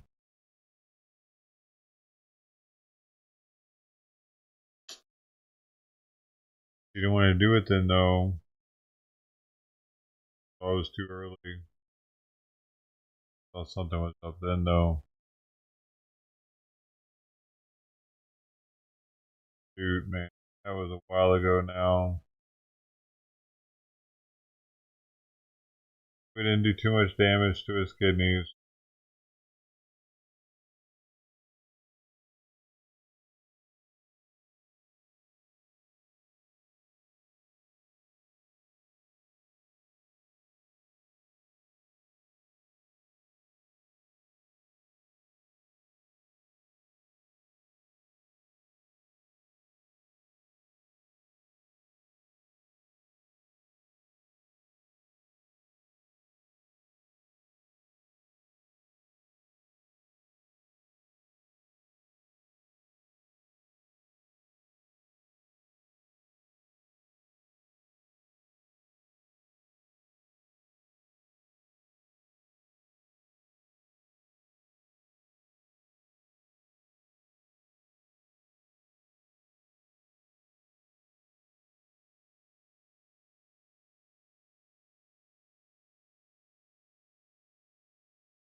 Ash, had him do it a freaking month ago, though.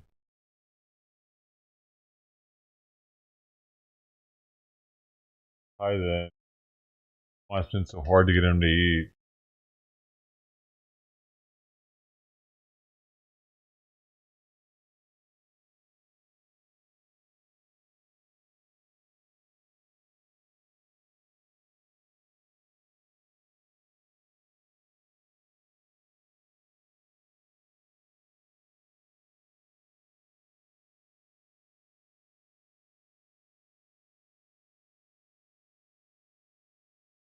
Dude, it was less, his T4 was less than 0.5, and that's like 10 hours after getting his medication. It's 10 hours after he gets it every 12 hours, so it's almost due for his next dosage. There's no telling how low it's been getting.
Acute renal failure.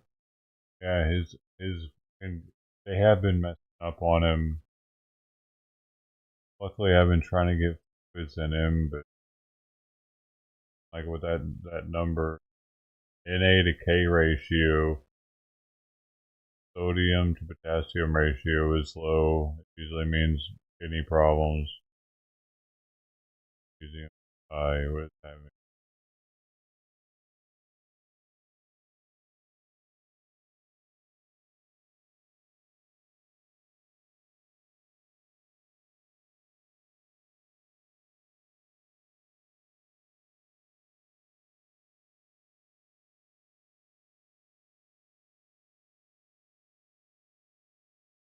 levels of magnesium in the cat's blood is called hypermagnesium. It's rare in cats, but can be life-threatening. Weakness, lethargy, depression, cardiac arrest, coma, paralysis, and respiratory depression. Causes, kidney disease, certain medical treatments, and other conditions that affect cats' ability to regulate magnesium. It's probably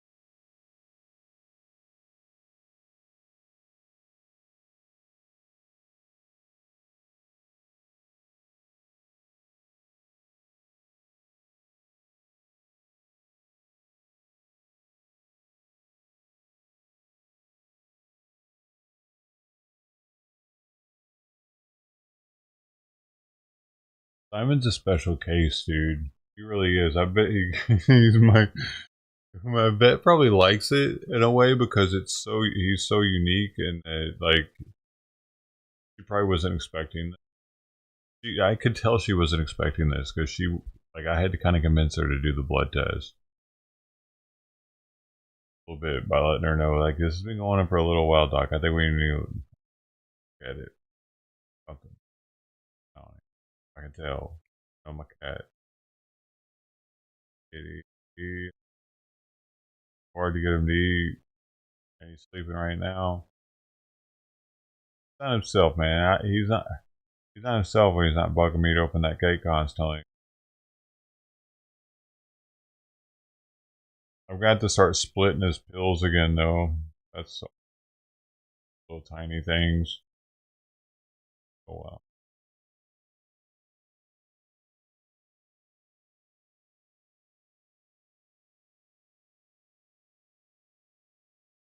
Magnesium.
Dude, he has numbers, creatine values for stage 3 kidney failure.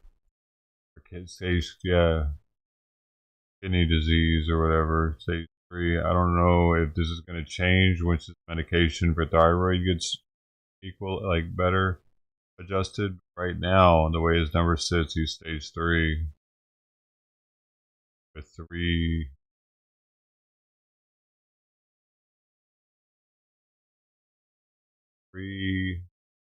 milligrams per DL deciliter, I guess.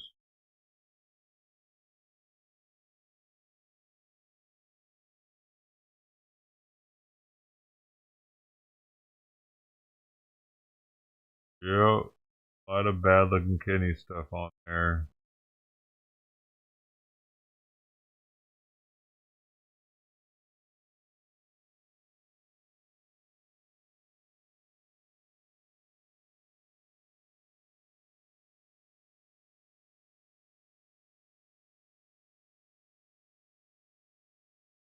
Oh.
I put the older one.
Last year around 490. He also had NAK, high creatine 2.7, 31 low. Wasn't quite as low, wasn't quite as high for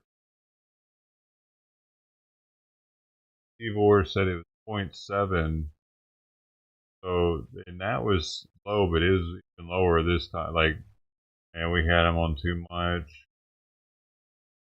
How did this happen?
I have last labs for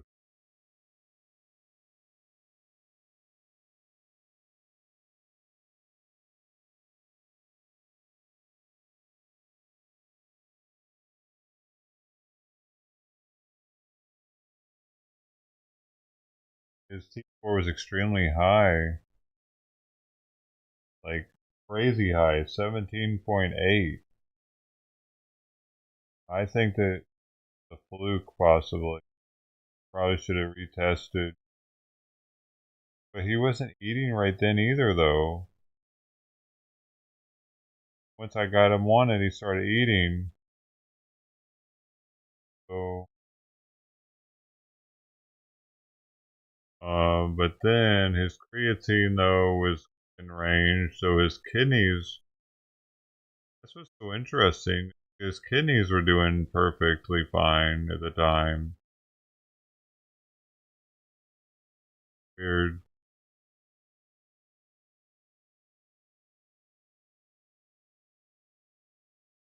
His kidneys are doing well with really high T4 levels.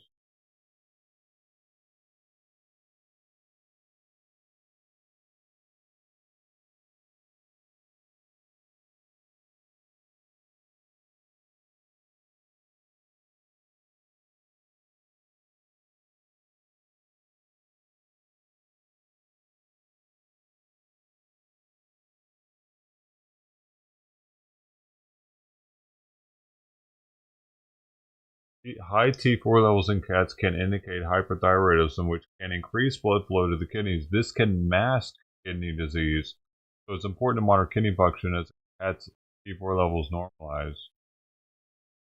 Gotcha. Okay. So his kidney should get better as his T4 normalizes now as it goes back up. I'm going to not give him any tonight. Start doing half pills tomorrow morning.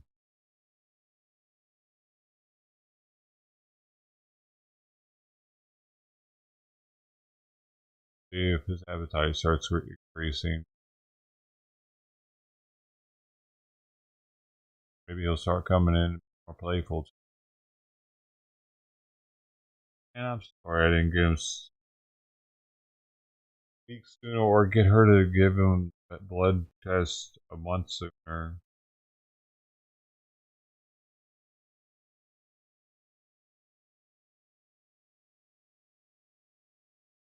Fuck.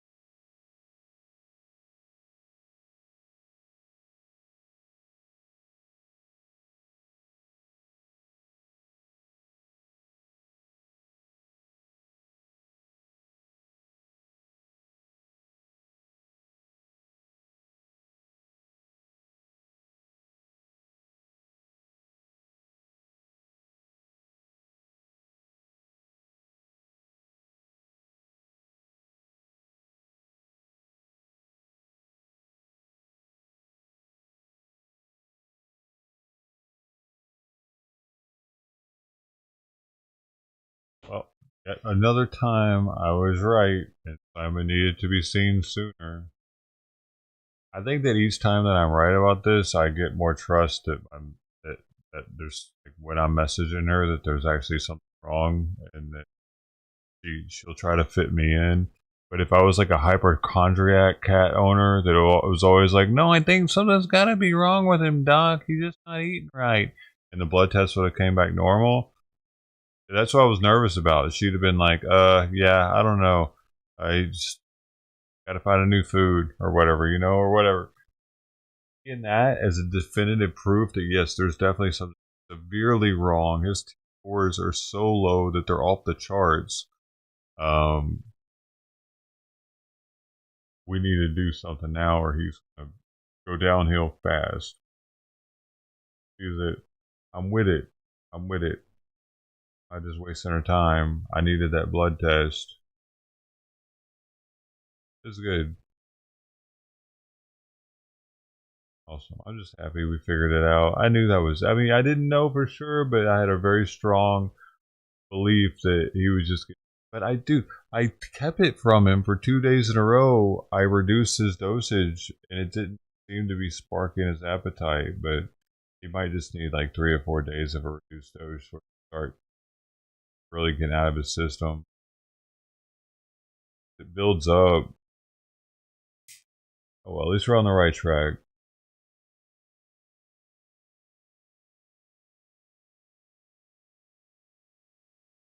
Better days are ahead.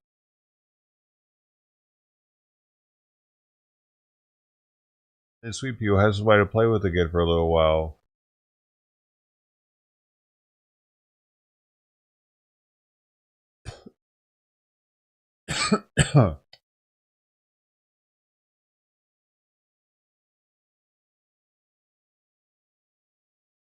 Oh, in the beginning with the pill, yeah, with the splitting it, or no, without food, yeah.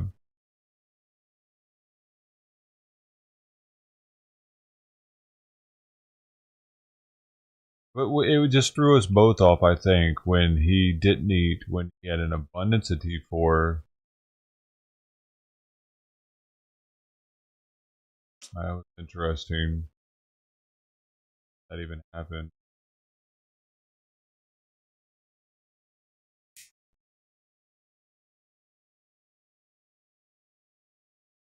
He wasn't hungry. Like, normally, if an abundance of T4, he should have been ravagedly hungry, but still losing weight. But he wasn't hungry, and he wasn't eating. And that was seriously dangerous.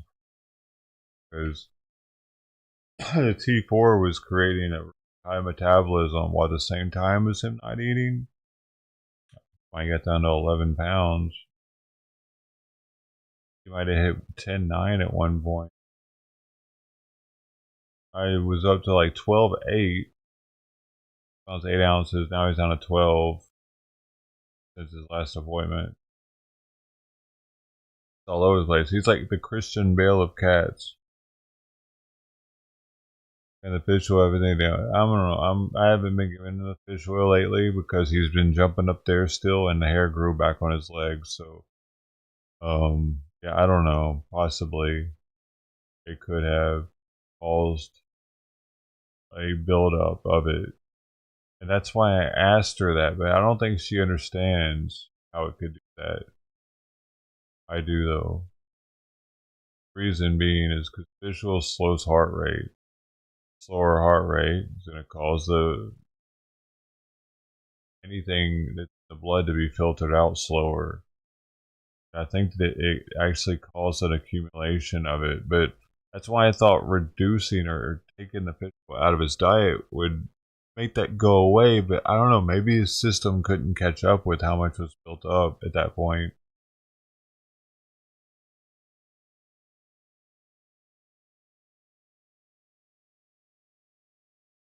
Because I asked her, like, could medication be causing it? She's like, well, we didn't change any medication.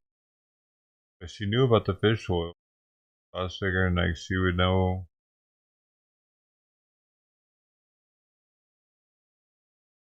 But yeah, maybe that could have done it. it could have like made the medication go further in a sense, kind of like adding grapefruit juice to Xanax. Very dangerous, but it increases the half-life of the Xanax. It makes it stay in your blood longer because it breaks down the enzyme that breaks down the active ingredient. It says don't drink grapefruit juice with Xanax. It's really not smart to do it though. Like, if you're young and dumb, you'll do it all the time. Before you know it, you'll be having withdrawal symptoms. You'll get to the point where you'll have to drink grapefruit juice with it.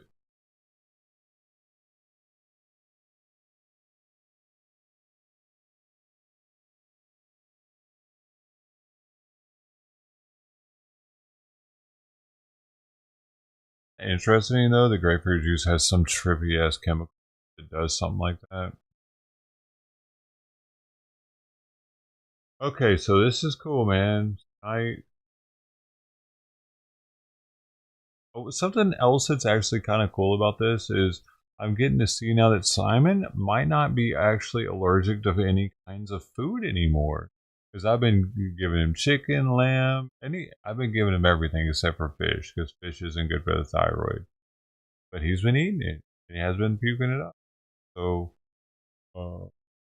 maybe he's gonna get to have a little more variety in his life before he goes. But and it really is a shame that we went so long by having his blood drawn again. A lot of vets are very draw happy of the blood. My vet not so much. He doesn't like putting the cats under more stress than is needed. And it really stresses Simon out to have his blood drawn. Like he poops everywhere sometimes. So I get it, but like they've gotten it done last time. I was thinking we were going to do it.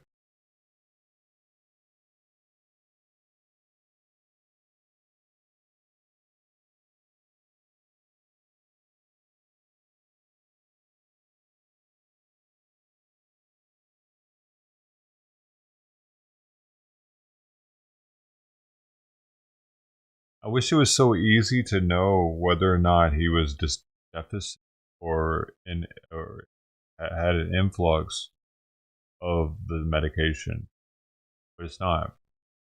I thought it was if he had too much, he would get tired, and that's what's interesting. I can't remember if he got tired last time when he supposedly had too much and wasn't eating much. He wasn't eating much, but he was still active, huh? That's something I can take from it. Because I don't remember at that time him sleeping much when he was around new. He was newer, active, eating, bugging me, right? But this time, he's like MIA, only wanting to sleep all morning, sleep all day. He's been sleeping by my bed. He wants to go back to bed. Dude, I have to get him up in the morning. When I mean get him up, I mean I have to actually pick him up and put him on the floor and be like, okay, Simon, it's time to get up. It's like that now.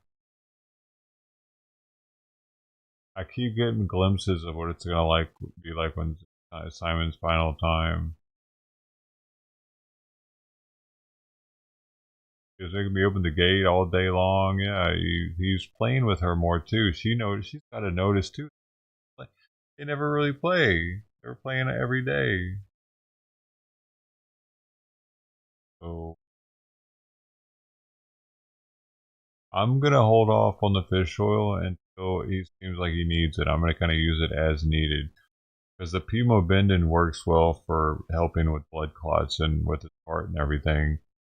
I'm giving him that anyway, so kind of hold off on that. If he stops going up there, starts biting little sores on his legs again, I'll give him the fish oil again. And if after that he starts doing the lethargy and moping around the house and not eating, I'll know maybe I need to back off a little bit on the thyroid medication for a day or two or a week.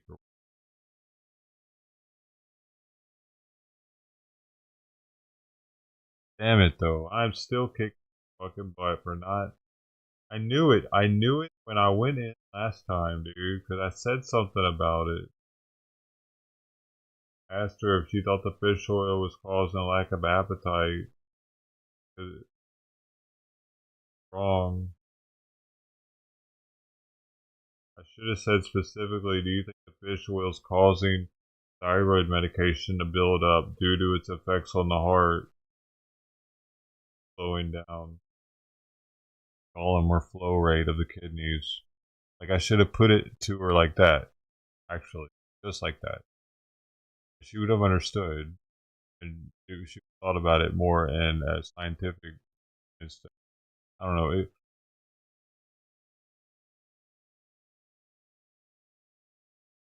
Oh well, we're here now. Full serenity prayer thing. I'll do it next time. Put him better though. Damn it.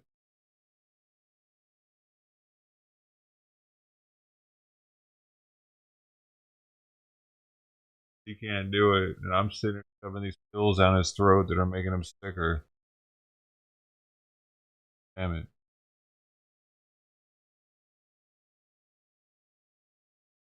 Him looking at me in the eyes while I'm doing it, and I'm thinking, this is good. I think this is good for you, dude. I don't know. I don't know. Maybe it's too much right now. Trying to spit him back out. Put him back in his mouth.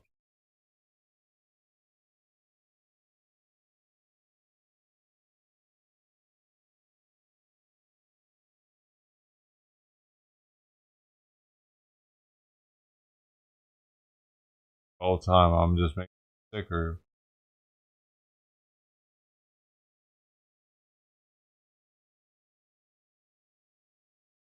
How did it get drastically different? Damn, dude. Go from 17 to like 0.3.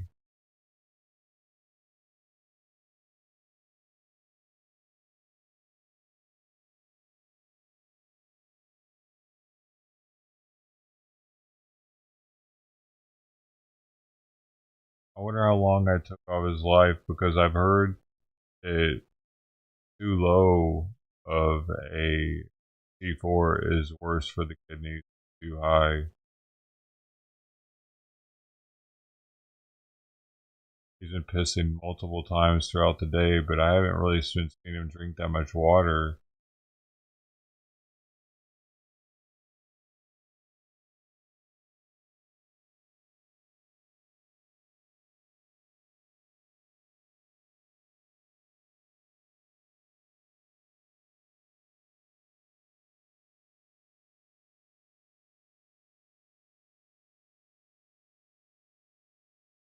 Trying to save his kidneys, but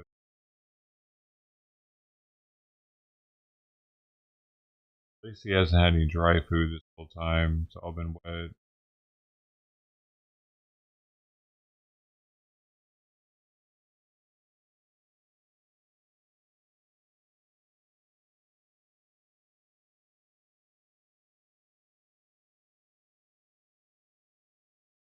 And if I would have been given him the hydrocad, it might be a little worse too.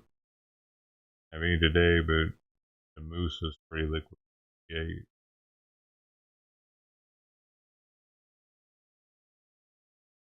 So that's why. Okay. Yeah. Yesterday, I fed them all both kind of late, and I don't know. He seemed to be eating more last night. I normally would have given him his medicine at 6:30, but I didn't give him his thyroid medication until 7:30, and it seemed like more of his food was eaten to me by that point, as if not giving it to him for that hour actually helped him. It was that, like, I almost didn't give it to him last night because,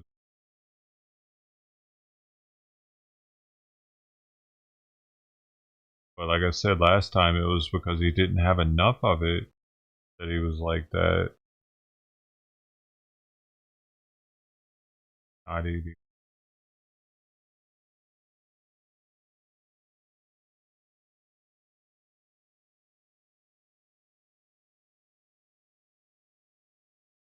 Feels more active.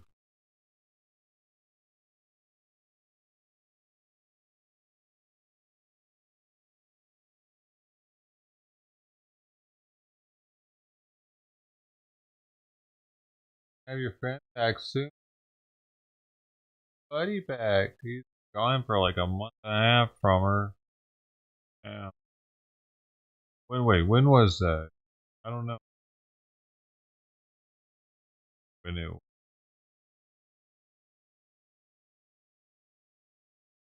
last month.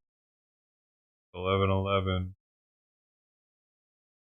It was more than a month ago that it started. His appointment was on the 10th of February. So almost, no, it wasn't quite a month ago. I didn't let it go a full month after his appointment. I almost let it only go a couple weeks. Or didn't.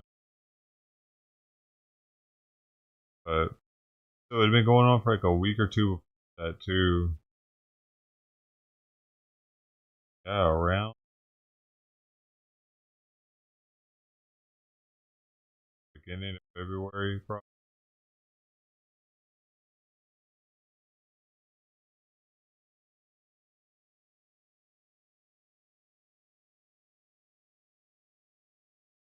Minimum been happening. Yeah, minimum month and about a month and a week probably. I mean, it might have been like the 1st of February.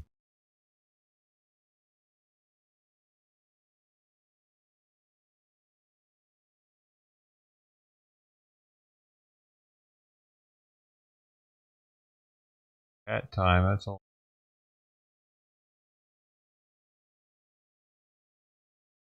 Back soon. Come back with a pin. Back with.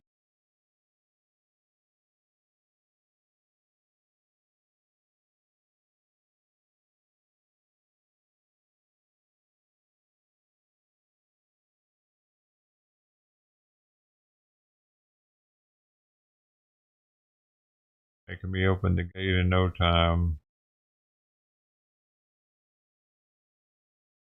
I bet a lot of people would have found like reprieve or calamity or a sense of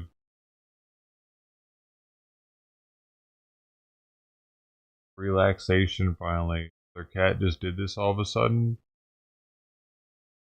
Oh, he's just not eating as much. He's not really losing that much weight. Oh, he's getting old, man. Cats like to sleep when they get old. Not bothering me anymore. That's pretty sweet. I know what's wrong, man. Do it. I gotta admit, like he didn't even have an appointment. His appointment wasn't for like another couple months or something. He had him out on 4 months now, I think. So I was like,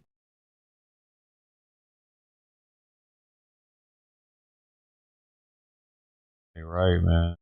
I even asked her like, "At what weight should I give you a call?" She said 11 pounds, and I didn't weigh anywhere near 11 pounds. If I'd have waited until he dropped to 11 pounds, dude, we would be in serious trouble at that point. I think that would be his. I don't know if his liver and everything can take that again. I knew because I'm getting him all these different foods, man. I'm putting 5 different types of foods in front of him. He's putting his nose up to all of them. Like super stinky food too. Like I'm sitting here thinking about taking a spoon of it. That would smell kind of good. So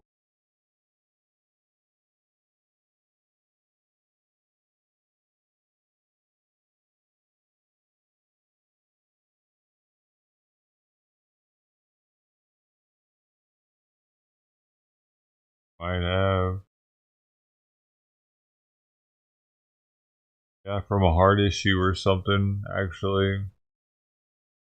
Could have went in. It could have went into being a heart issue, or I don't know. With it being that low, it would have possibly just. It could have been a kidney issue. It could have burnt his kidneys out, staying at that level. Too slow of a GMR or flow rate.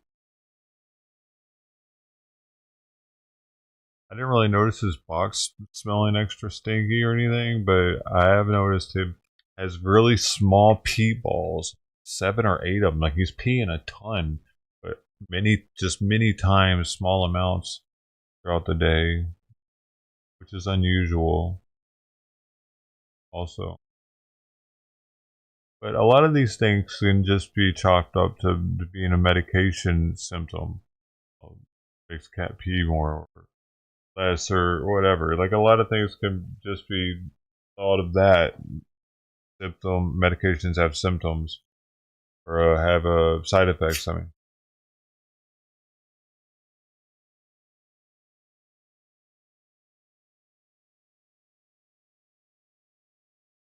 mean, when he was in my lap as much as he is lately, something's always wrong when that's happening. One time it actually was because he was over medicated on him too. The other time that he was doing that is because his thyroid medication was too strong, and that was when we were trying to reduce the pemobendin. Pemobendin makes his heart more efficient, which helps his kidneys filter. So without the pemobendin, I was giving him like half a pill, half of his dose. It was causing his heart to be less efficient, therefore not filter out the thyroid medication as well, and it allowed it to build up. And he was acting this way, sleeping a lot, not eating much.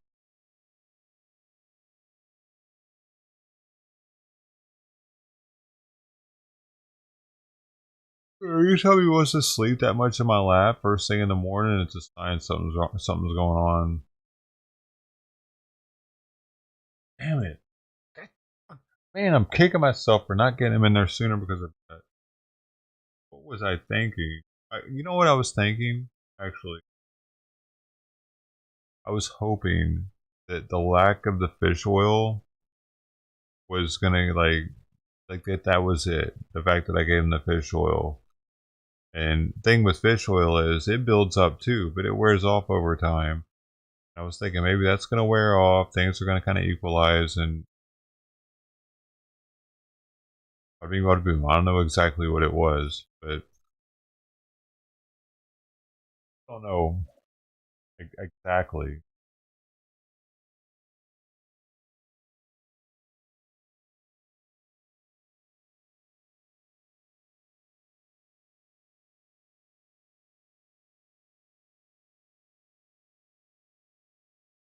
Riders of the storm.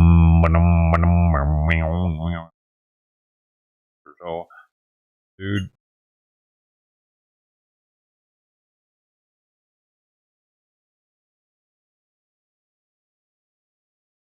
I'm in shock, though. I'm in shock that his heart's still good, man. Like,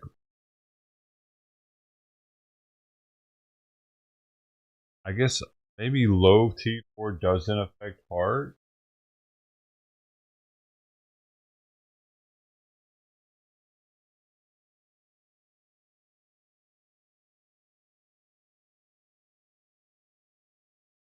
At heart. A low T4 levels in cat can indicate hypothyroidism, which can lead to decreased heart rate.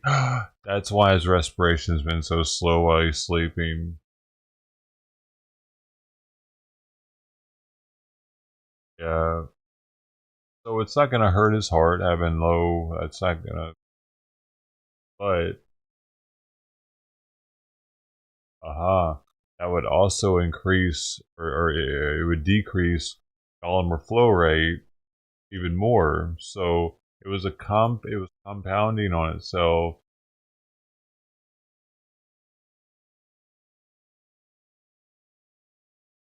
Giving him the T4 while he was hypothyrotic compounded on itself, because while you're hypothyroidic, you got the low heart rate, therefore your kidneys aren't going to filter as efficiently to even get what's already in your bloodstream out, and then I was giving it to on top of that. Dullness, lethargy, dullness, decreased appetite, lower than normal body temperature. Thankfully, his body temperature was, I guess, normal, detected rectally, so that's good.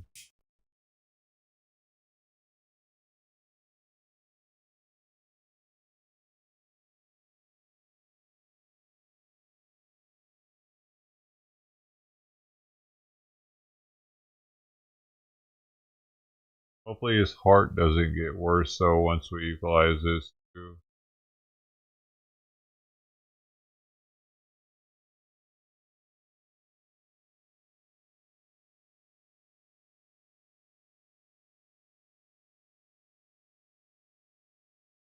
Kidney with low T4, it says can occur, wait. Loss.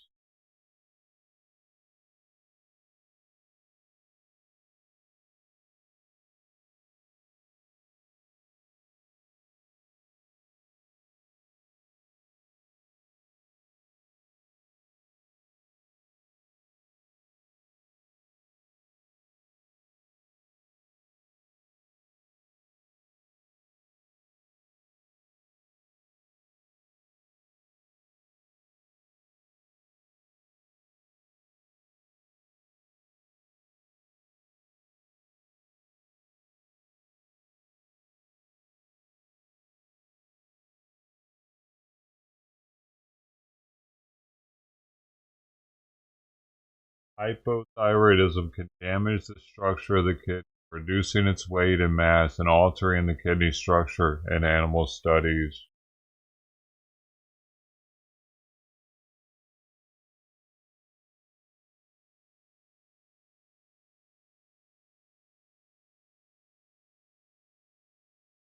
Oh, it's glomerular filtration rate.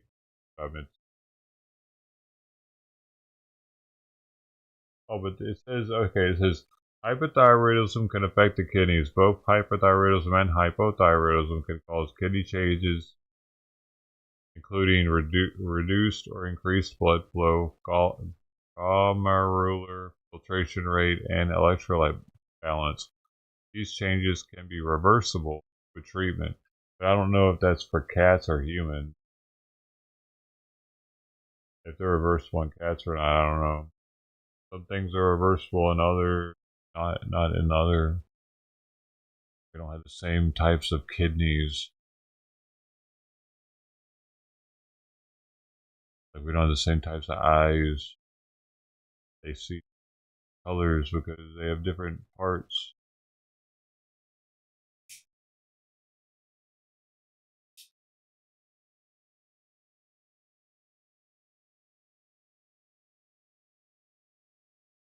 Do we actually have the best vision?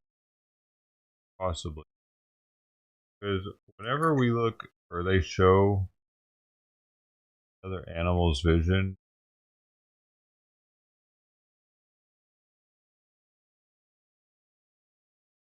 like there's never a full spectrum animal that can also see ultraviolet and infrared. There's not that, is there? Like that you can see all the colors we can see and then it expands a little bit.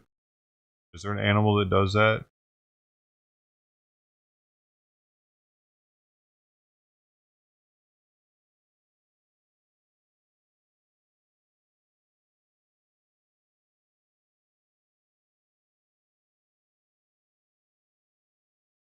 The mantis shrimp. We come to the king of the color seeing kingdom, the mantis shrimp. As compared to humans' measly 3 color receptive cones, the mantis shrimp has 16 color receptive cones, can detect 10 times more color than a human, and probably sees more colors than any other animal on the planet. A shrimp. Wait, but this is saying the creator of the world's best color vision, as far as we know, is the blue bottle butterfly, where we have 3 different types of cones to detect color. They have a whopping 15. Wait, no, that's one less than the mantis there, buddy. There's that. Some which see in the UV spectrum. Comes to night vision, owls are the top.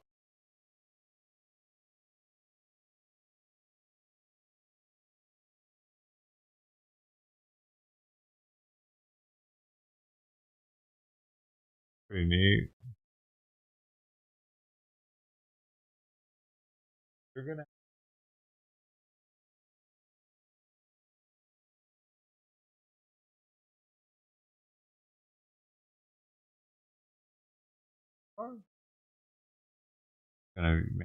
Not gonna know what's going on when Simon's coming back in here. Wanting to play again in a couple days.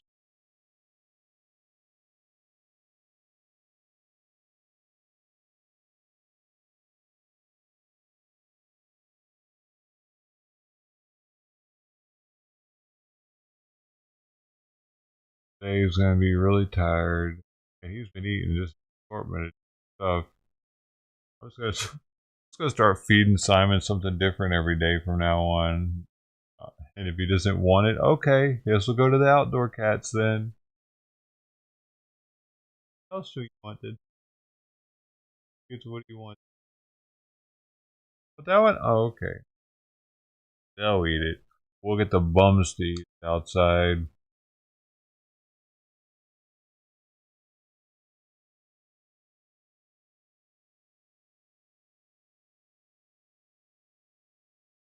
Yeah, see what they see. Yeah. That would be neat.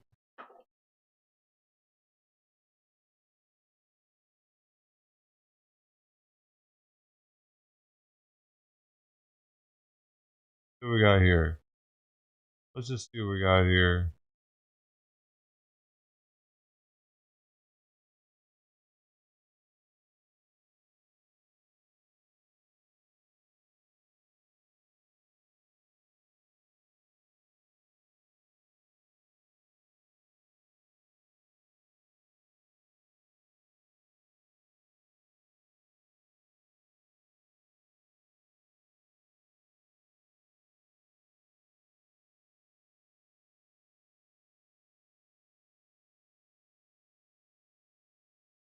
See what we got here.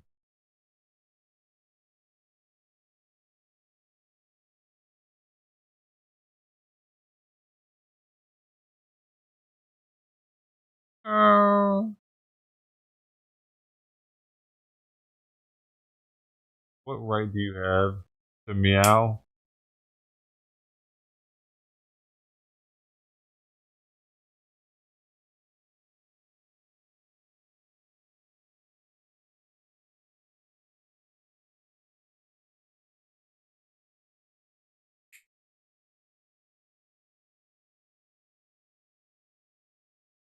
Right do you meow? Like that, all willy-nilly. Huh? Huh? Meow.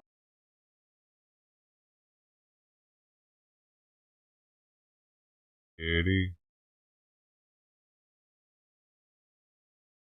Heart pounding. Oh, this is a good one.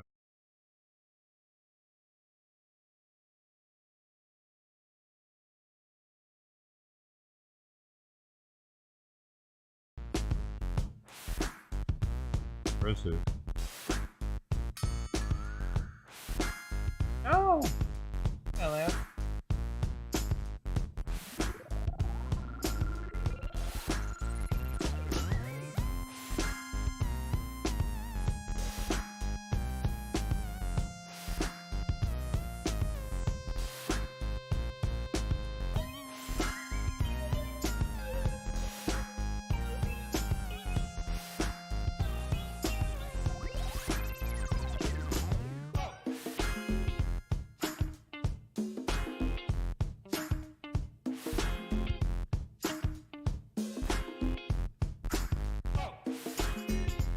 Maybe it might take a couple days over Simon to really get out of the funk.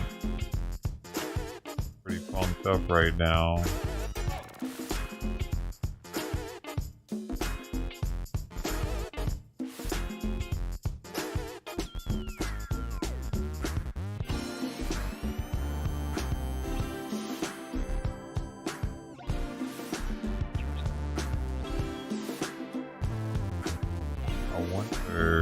I guess that's how I should do it. No pill tonight and half a pill tomorrow.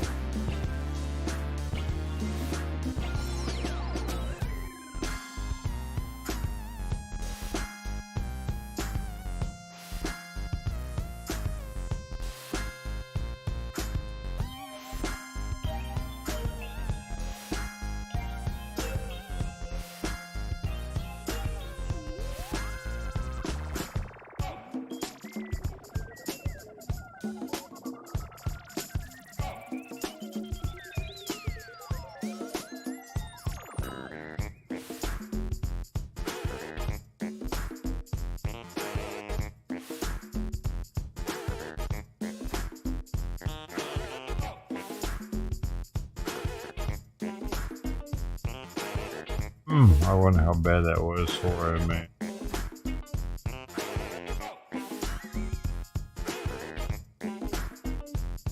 I wonder if we'll be able to tell how much kidney damage we did once we equalize them.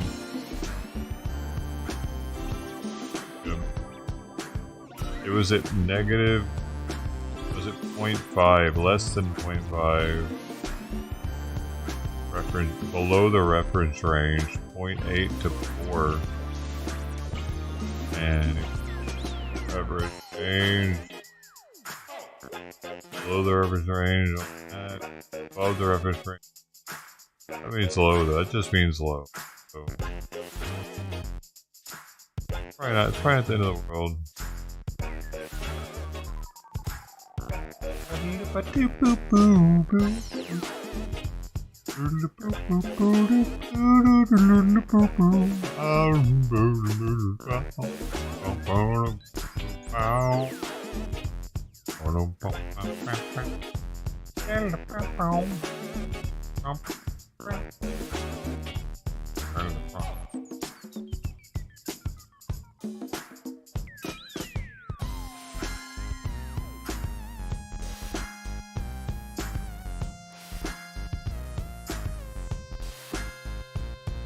Dude, there's a freaking PUBG, like,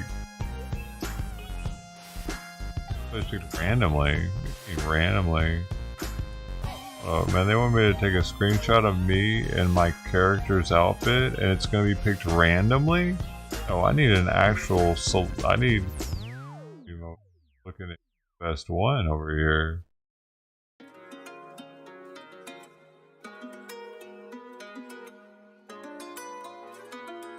Give me a better reason to show you my fit. 'Cause I'm fit. I'm gonna have a fit.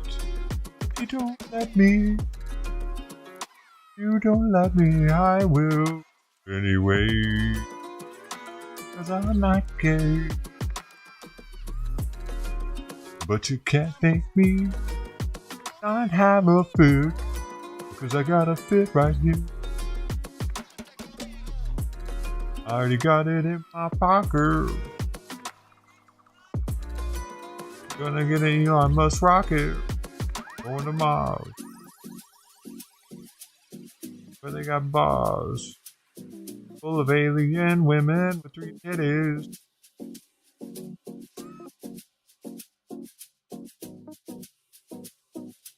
I just like hardly need G-Coin.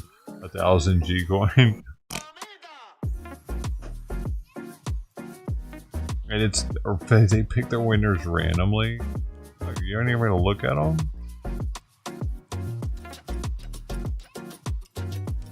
Oh, thank you. Thank you for that.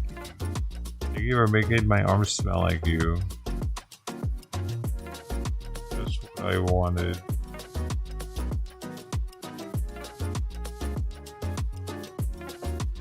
Yeah, like, it's really just to help promote their shit.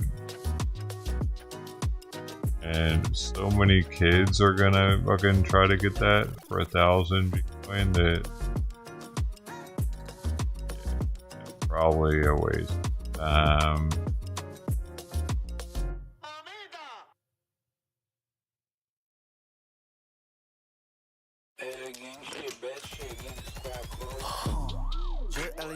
Pulling up, feeling like Harry Belafonte. Look at my racks, feel like Serena went from the back. Why does this suck so bad though? Butterfly doors on the Tesla, I spend shit on gas. $150, I be at the strippy club. Whiskey. You're always late. I can't take you anymore. You have no more than 6 times. Oh, now 6. Are you okay? You don't do your work. You handle everything late. You owe me 3 reports. I can't take you anymore. You're going to be out of here soon. Are you so much?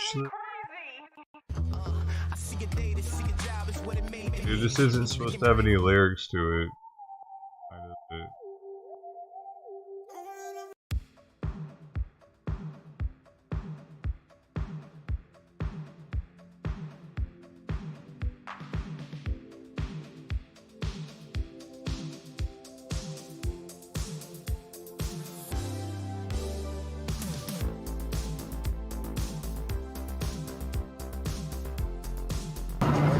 Anyways.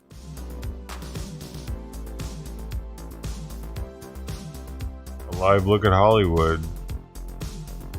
This song seems to fit it.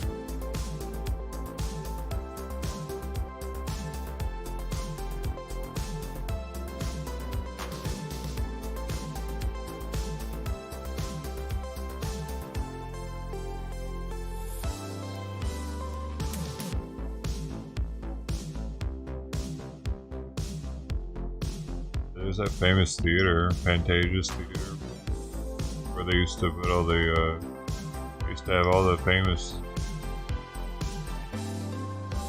openings. There's like the handprints out front. I don't know, this could be maybe. Pantages Theater, where I put my hands on you. Put my hands inside of you, my hands inside of you. Open them up, reaching for the sky.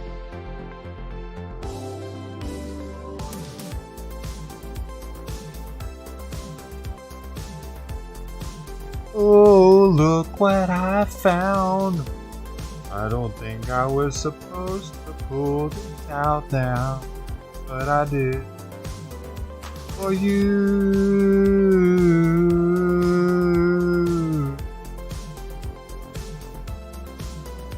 For you.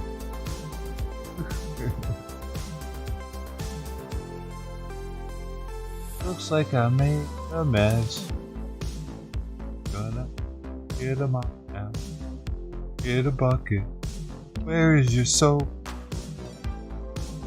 Oh my God, it's still dripping outside of you.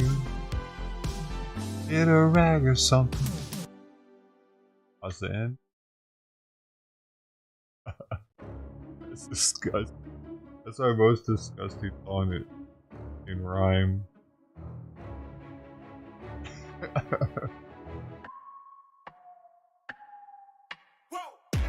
Who knew I would make it this far? They hated, they never believed me.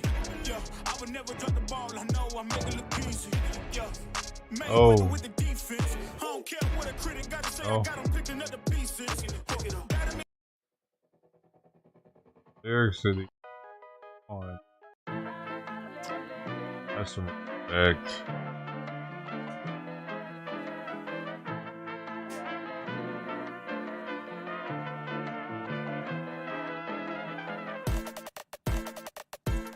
No. Arbitrated.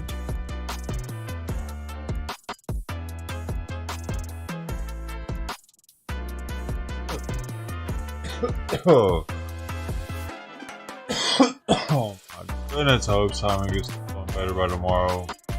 I really kind of wish I wouldn't have given him his medicine today. Thyroid.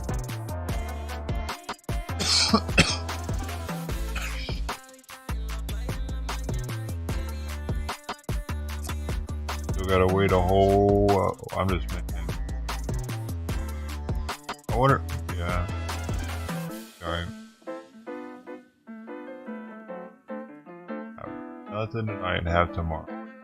I just wonder if I should titrate it down though and give him half tonight. It really matters. I don't want that to be kind of rebound effect.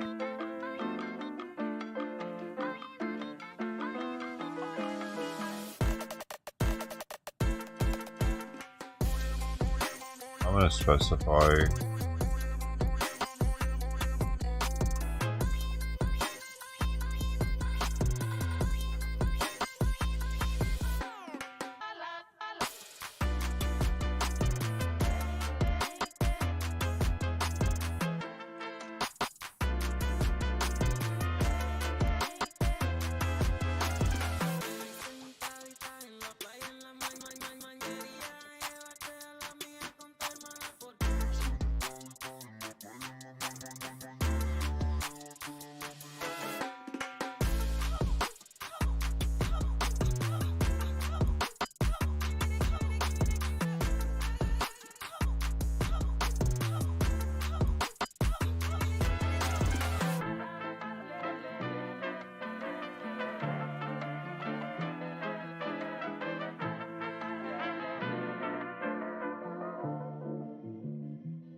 Access granted.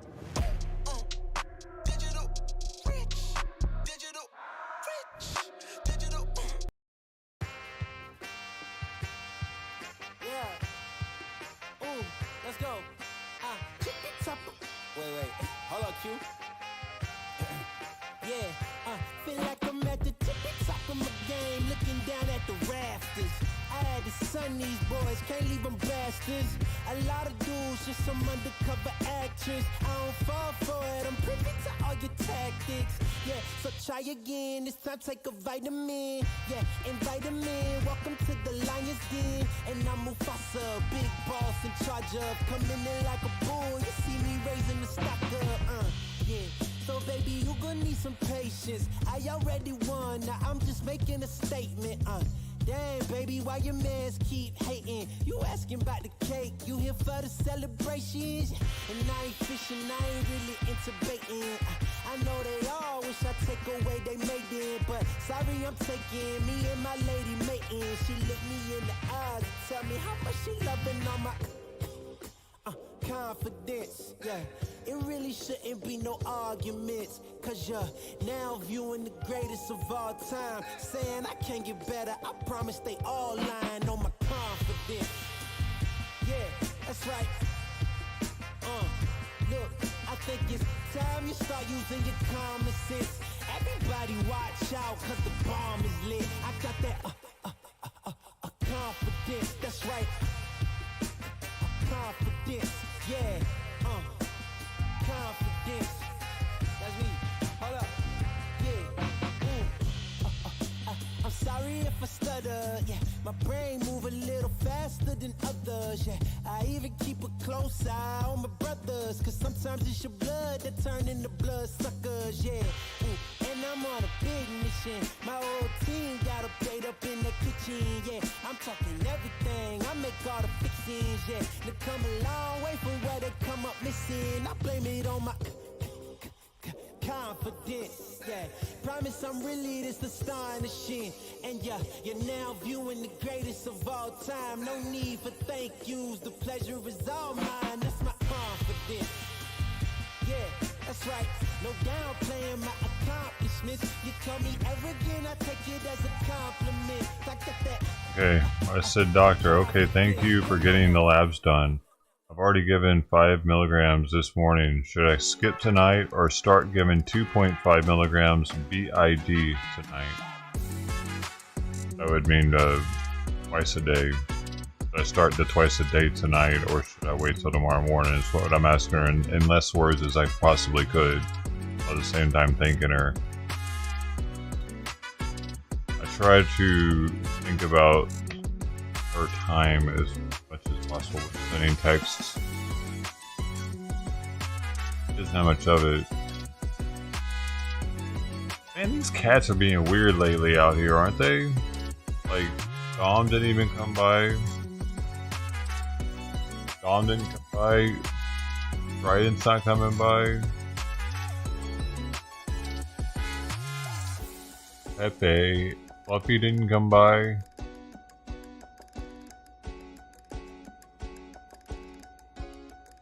Ross came by and Pepe. That's it.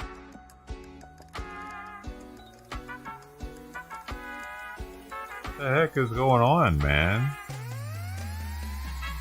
It's supposed to rain again today, too. So, that is going to be an issue. 30% chance at 2, and that's in a couple hours. 40% by 3, so I live in a rainy, like, prone area. If it's gonna rain, it's probably gonna rain here. Like, anytime it says it's gonna rain like 30-40%, usually we'll get a little something right here. I think because of proximity to the ocean, difference in pressure and temperature helps for rain to do its possibly. Not really sure if that's it or not, but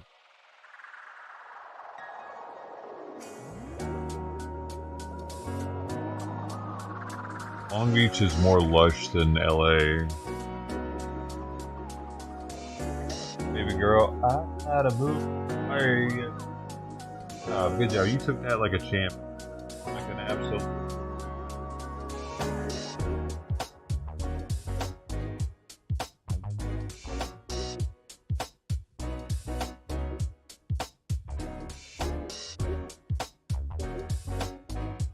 Mrs. Simon, I can tell.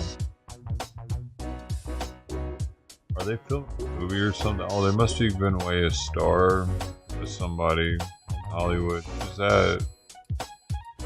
Fucking famous person. I did it.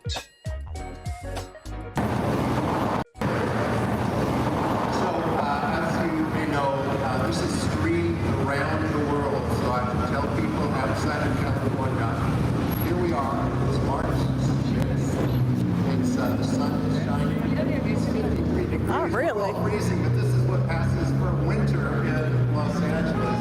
It's glorious day. So, particular conference. Looks like security guard guy gave up. I don't know, dude. That is.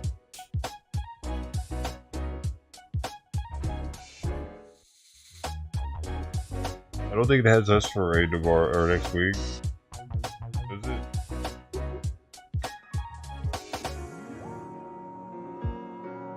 Oh, it does. Monday, Wednesday, and Thursday. Yeah, higher. Monday and Wednesday, 50%.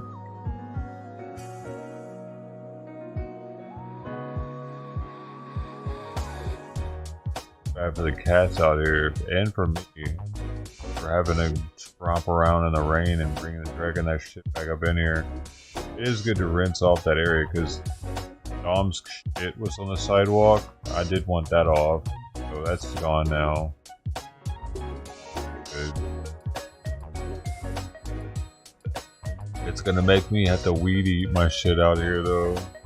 Guards weeds pretty much because all the dog shit. It killed off my grass. Wonder why that always happened on my side and not theirs. It's because all the fucking dogs are using their shit over here.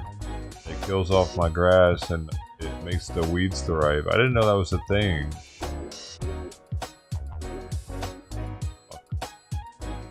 Damn dogs. Get off my grass.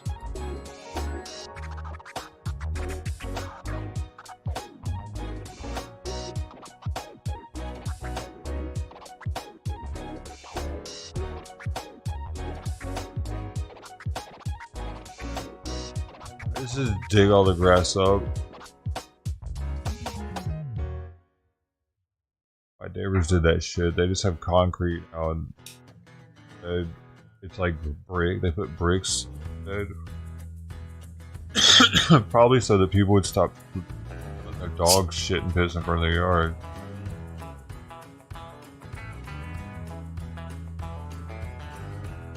Plus they have a dog, so it probably drove their dog crazy.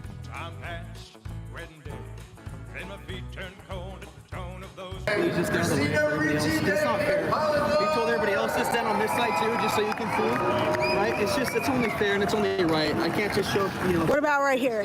I would really appreciate it if you could just be on the curb with everybody else, because I don't want you to get hit. I know you've been here a long time. I know you do the filming. Yeah. I know that you see. Well, I don't mind if I get hit. Well, I do. I don't want to do that. I don't want to see you. I don't want to go to your parents and explain how you've been hurt. They don't mind. They don't mind. No, I highly doubt I'm that. invincible.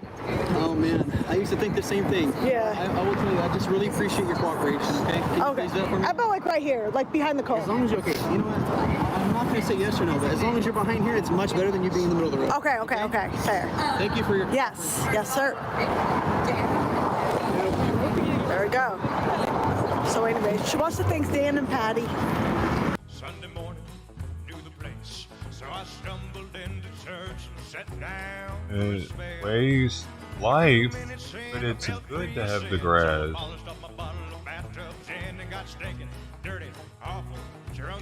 Grass is good for the world.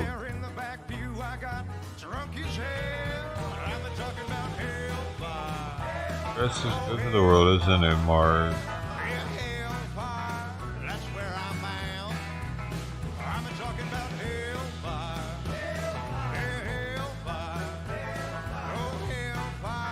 Isn't it, Mark? You pick up your dog shit.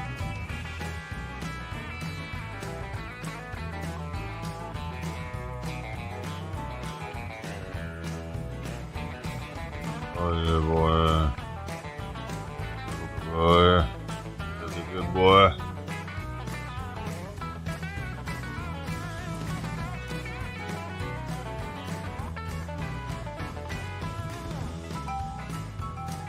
Hamas is threatening to kill the remaining hostages if there is any escalation of attacks from Israel against Gaza.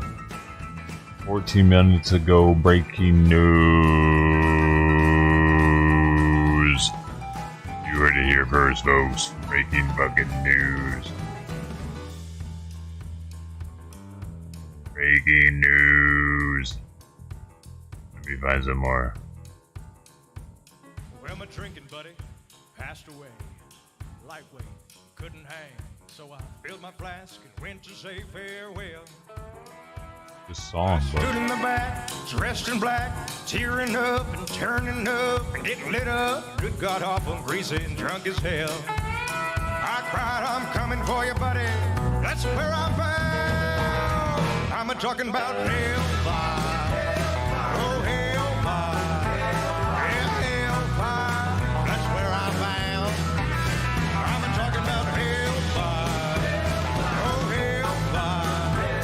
Yeah, hellfire. That's where I'm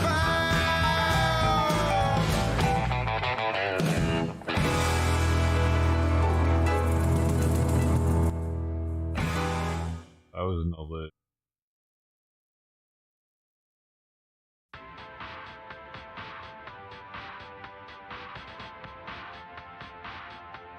Olympic snowboarder added to FBI's most wanted list. FBI's most wanted list, and now a $10 million reward is being offered for information leading to an arrest. The FBI is trying to locate Ryan James Wedding. He's a former Canadian Olympic snowboarder. Officials say he's a leader in a major international drug operation and is responsible for several murders. We'll take they your say his people alleged now. criminal enterprise has been moving You wanna hundreds buy of our millions whiskey? of dollars of You don't cocaine wanna from buy our Mexico whiskey, into the do United you? States and Oh, Canada. okay. And at times, the FBI says taking your people he then. transported through drugs through LA. Get in, boys. Ryan Wedding and his organization use Los Angeles as the primary hub for their narcotics operations. An estimated 60 metric tons of cocaine per year and 5 metric tons of fentanyl per month moved through Los Angeles on its way to U.S. and Canadian cities.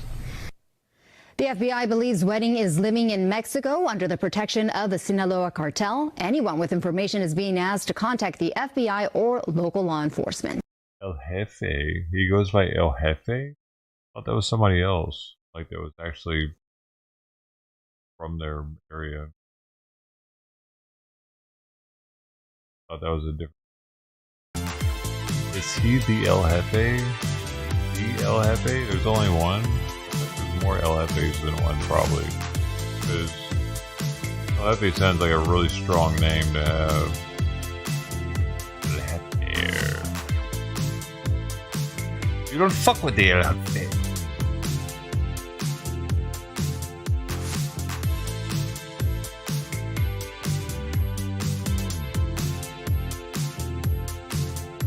One of the better ones. Because you can do anything.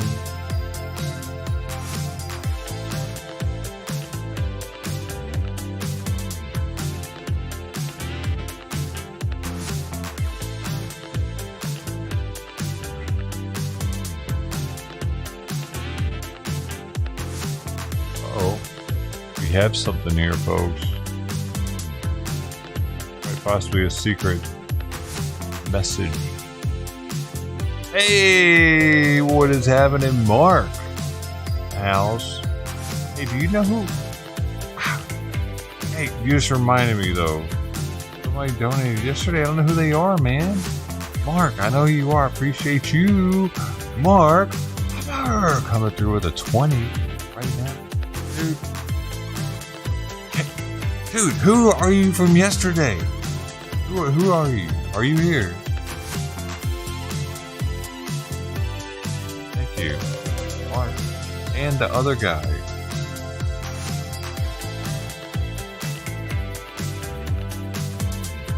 Why, I say guy. Oh. Are you a guy?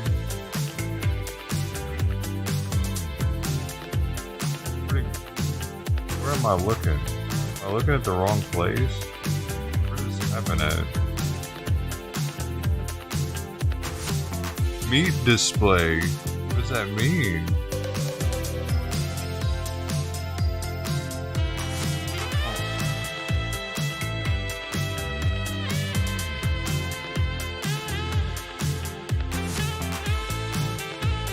Are you talking about the OnlyFans? Mark, where? I wasn't supposed to read this online, was I? Damn it.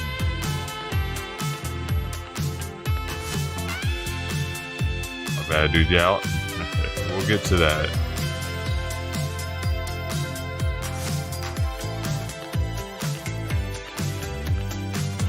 Oh, what are you doing? What are you doing right now?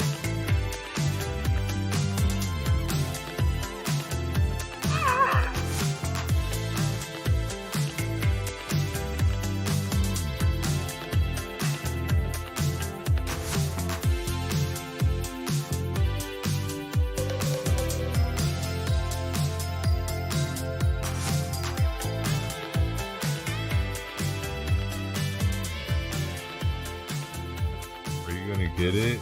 Are you gonna get? Are you gonna get it? Gonna get it?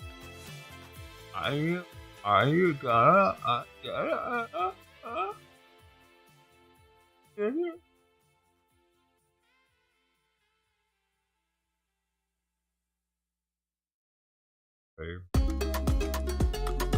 Hey, that's all.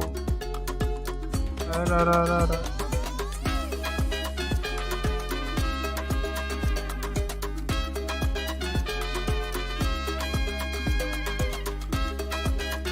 I gotta do math here, dude.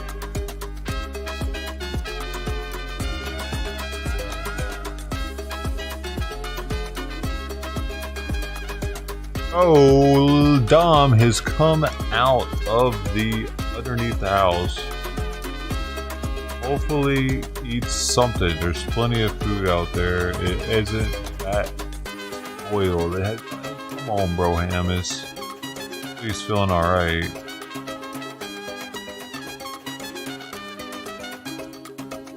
Will he eat that one though? Why not? The other ones are fresher, kinda. Damn, he's a beast.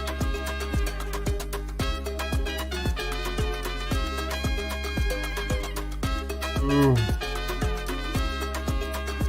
Okay.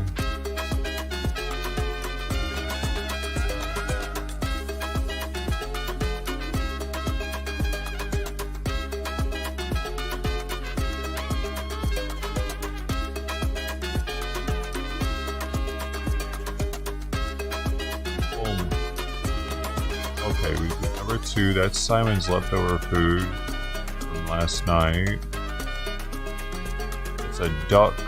It's almost a topper. You can put that on other food, but it's also a full meal. Not that small portion though, but it's full encompassing of the nutrients that a cat needs. But it's also extremely flavorful. I don't know why the other ones didn't want that one. Tom has been around the longest of all the ferals that come through here. I'm talking about years. Tom has been around for...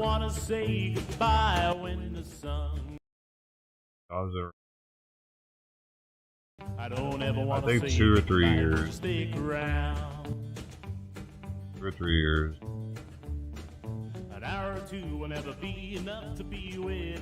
A lot of these cats that are probably offspring of this one. I really need to get him fixed, probably. I didn't even know he was under the house right now, though. I don't ever want to say goodnight, but just stick around. Oh, he's been out. Well, if you leave, don't leave it oh so long. I hope he's feeling better. We just recently got flea medicine 3 days ago. It lasts a month. And tapeworm medicine day before yesterday. He doesn't want that one. He doesn't want any more. He must be able to go find some food. Probably not as hungry as he has been either, though. I don't ever want to say goodnight. Stick around. Feeling way better. He's stretching. I call to him. An hour or two will never be enough to be with you. Whenever you leave me longing and blue. Stick around. I don't want to say I did my part with the medicine. Down, I want to keep you close, want to hold you tight. That food's still edible because it's pretty chilly out still. Right now, it says the temperature is being 58 out. Not really hot.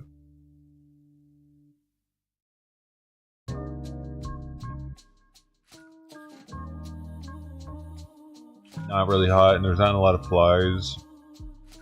Crash day was yesterday, so. I shed so many tears that my tear dots turn red. Now that hemoglobin. What? I don't want to be down with your hemoglobin. Yo. Don't make me think about your hemoglobin. What the hemoglobin?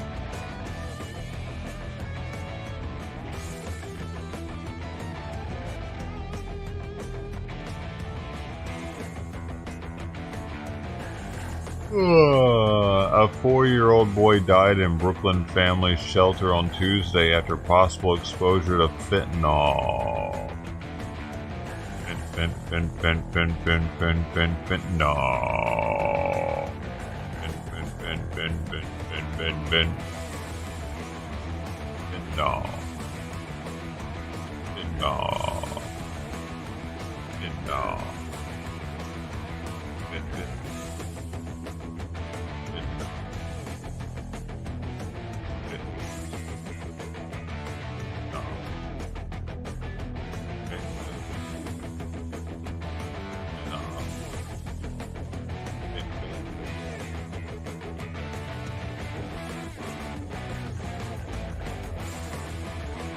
I'm gonna have my fentanyl now. Time for me to go to school. Where's my fentanyl? Where's my fentanyl? Where's my Where's my fentanyl? Mama. Mama. Where'd you put my... Mama. Where's my... Mama.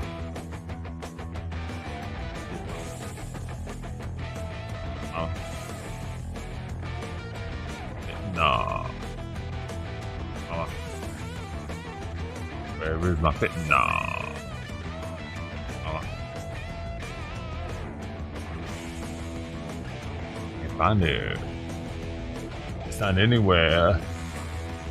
I hear the toilet. Did you flush it? Mama. Oh.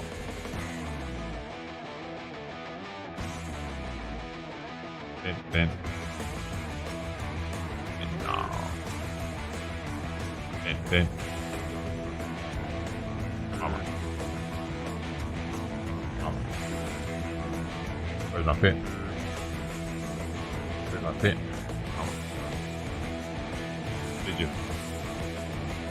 you flush it down? Did you? Mama? Where's my pen? No.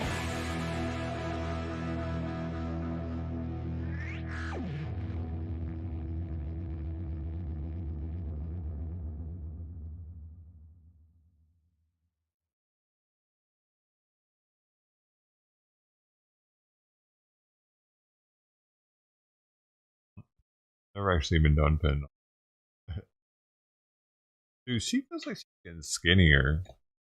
Oh, she's an acrobat though. It's okay. They're supposed to be skinny.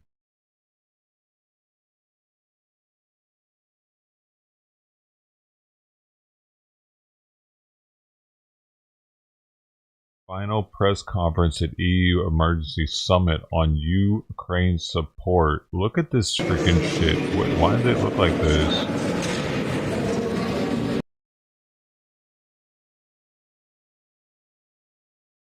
In the future? What are you doing? Hey, my song got her all excited.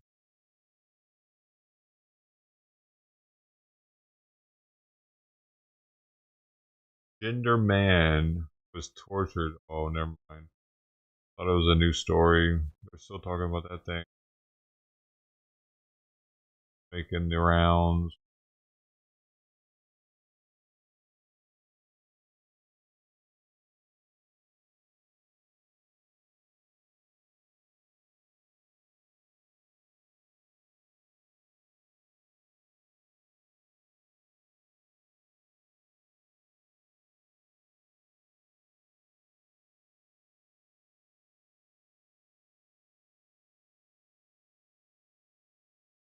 Uh-oh.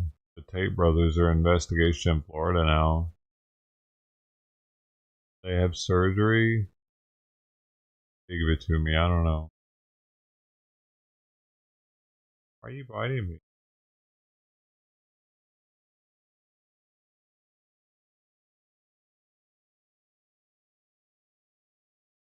I'll get you. I will get you right now. Look, I got you. How about that, huh? Yeah, I get you.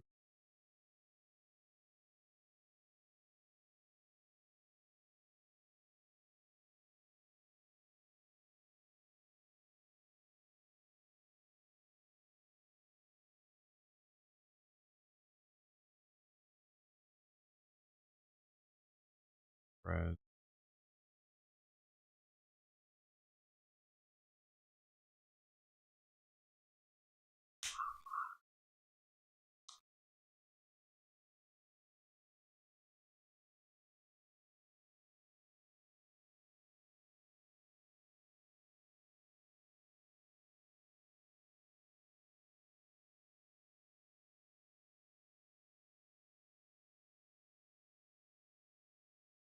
the deaths of actor Gene Hackman, his wife Betsy Arakawa, and one of their dogs after That's being not even her discovered forehead, nearly a week dude. ago. As we previously closer. reported, investigators initially suspected a carbon monoxide leak, but a search warrant affidavit revealed no significant findings of one. Hackman's body was discovered in the mudroom of their home, with investigators now saying his pacemaker had not registered activity since February 17th, so 9 rich, he's days got before being muddy found by a maintenance full of worker. mud. Meanwhile, Arakawa was found in the bathroom with an open bottle of prescription pills scattered on the counter. According to a separate warrant document obtained by People, the pills found were an unspecified thyroid medication, Tylenol, and a medicine used to treat high blood pressure. Just feet away inside the bathroom closet, one of their dogs was also found deceased. But in a new development, USA Today reported the initial search warrant affidavit misidentified that dog. While it was first believed to be a German Shepherd, that dog, along with their second pet, an Akita Shepherd mix, is still alive. The owner of the Santa Fe Tales Pet Care Facility is caring for the two surviving dogs and tells the Associated Press that the pet that passed away was a 12-year-old Australian Kelpie mix, known for constantly being at Arakawa's side. As the investigation enters its second week, authorities continue searching for a cause of death, though no foul play is suspected. In an interview with Us Weekly, Hackman's nephew Tim emphasizes that although there are a lot of theories about what happened, it's important for their family not to speculate. According to CNN, investigators have recovered several items from the home, including a 2025 monthly planner and cell phones to help piece together a timeline. The case remains open as officials await autopsy and toxicology It seems like reports. it to me, With Straight dude. Arrow News, I'm Like, Kennedy Felton. Yeah, Down where the- are them toxicology reports? Is he gonna have some kind of weird shitness to him? And then so is she. Like, she gave him something and then she took something and gave it to the dog too. Weird reason. Come with me, doggy. What the fuck? Whoa. Whoa, how crazy was his wife, dude? See, people can get crazy too over time, you know what I mean? Like, you can be married to someone and all of a sudden they lose it and they're fucking crazy and plotting on you and shit. Can't trust it.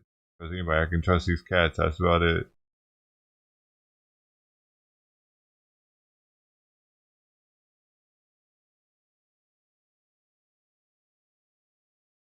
Like, there was this story, there's so many different stories, you can see them online. Lady was poisoning her family with antifreeze. Another one was like they poisoned their family with different shit. Eye drops. One of them was like there's a mother-daughter duo that's doing serious prison time for killing two of their family members and almost getting another one. We watched it, the documentary for it on YouTube. It's pretty wild. And she might have even been bringing the tainted drinks into the hospital, trying to give her daughter. At first, they were just trying to kill off all the males, but then one of the daughters was like not on the same page or something. I forget what it was.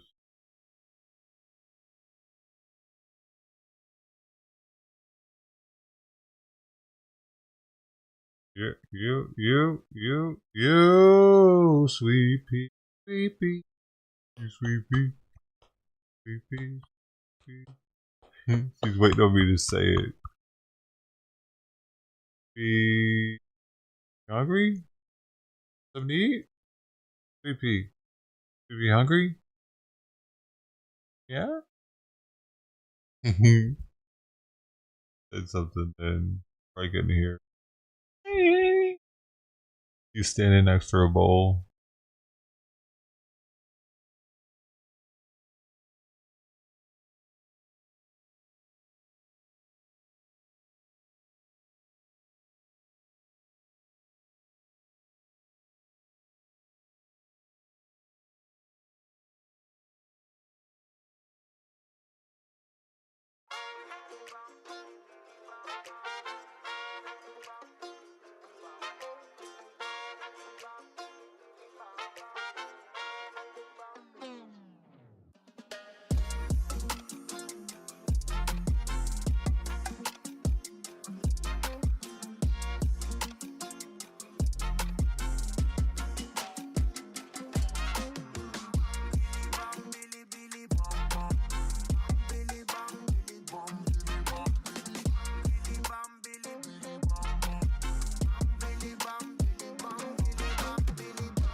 I probably shouldn't have, but I gave her 5 grams extra.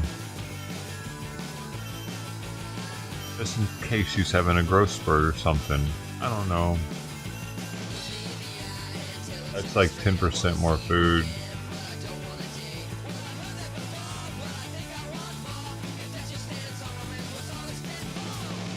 You can always lose a little bit of weight later. Right?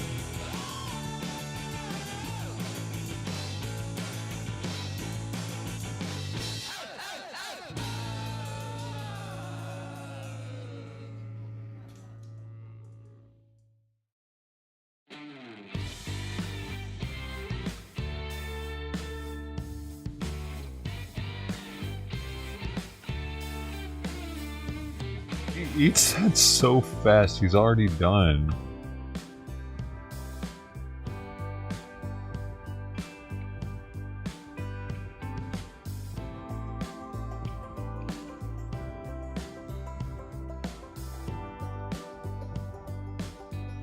He hasn't got back to me yet.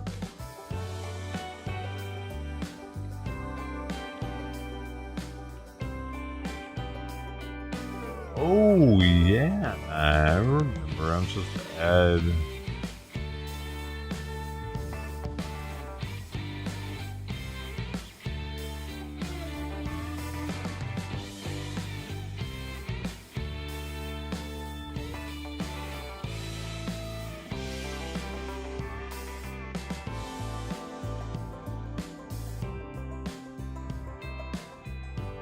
Yeehaw.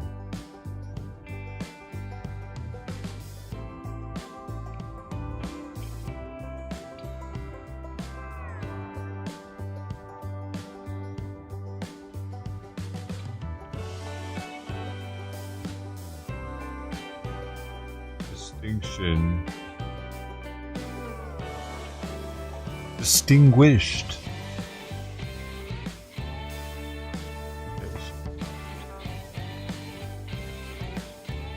Dude.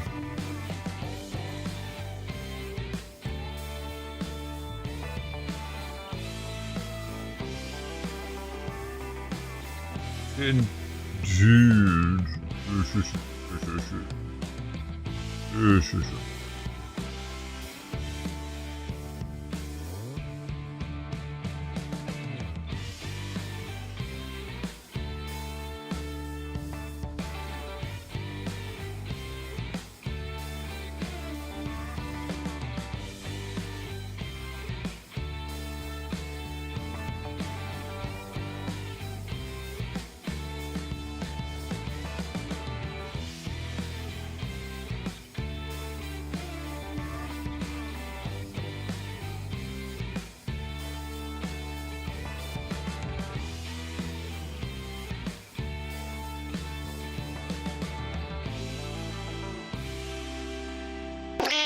Thank you again, Mark, for the 20. Oh. Thank you, Mark. Thanks, man. Much appreciated. I will get that display for you together as soon as possible. I did find out. Hey, if you were the guy from yesterday, who are you? party in the streets. Are you on here? Like the golden days at the beach. Keep forgetting to ask. I don't know what to ask this everyone.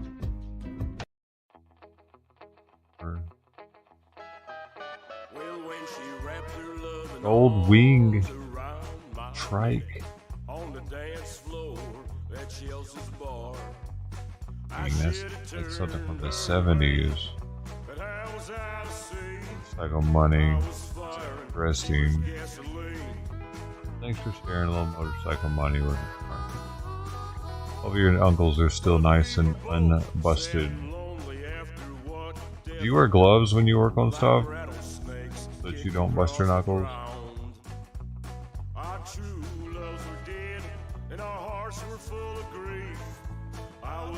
Dude. Yeah. Probably the way to go. My hands are so damn big, man. It's hard to find. Yeah, if I just cut the fingers out, that would work.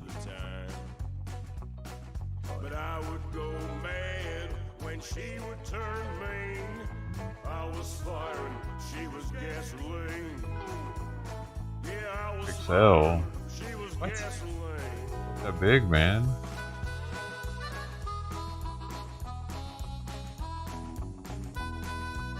You're a behemoth.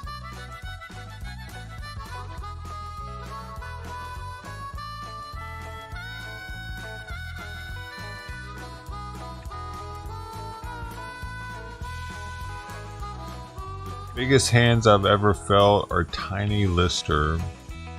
Debo from Friday. He's dead now, but he came out here to the Grand Prix. I got his autograph for some Cons versus Cops fight they were promoting. I took a picture with him and took his hand. Dude, his hand was so thick, it was like a fucking steak, bro. Your hands with a fucking T-bone steak.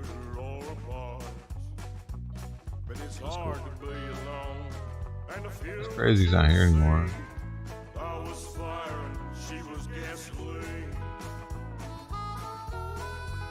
Oh, isn't it? This guy's trying to sound like Johnny Cash song.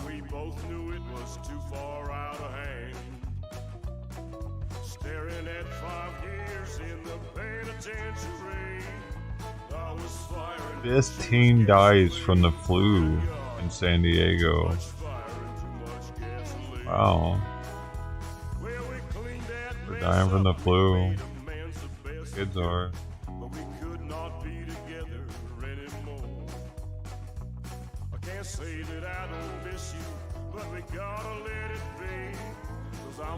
Oh, dude, I was gonna watch this with the stream. Forgot about it.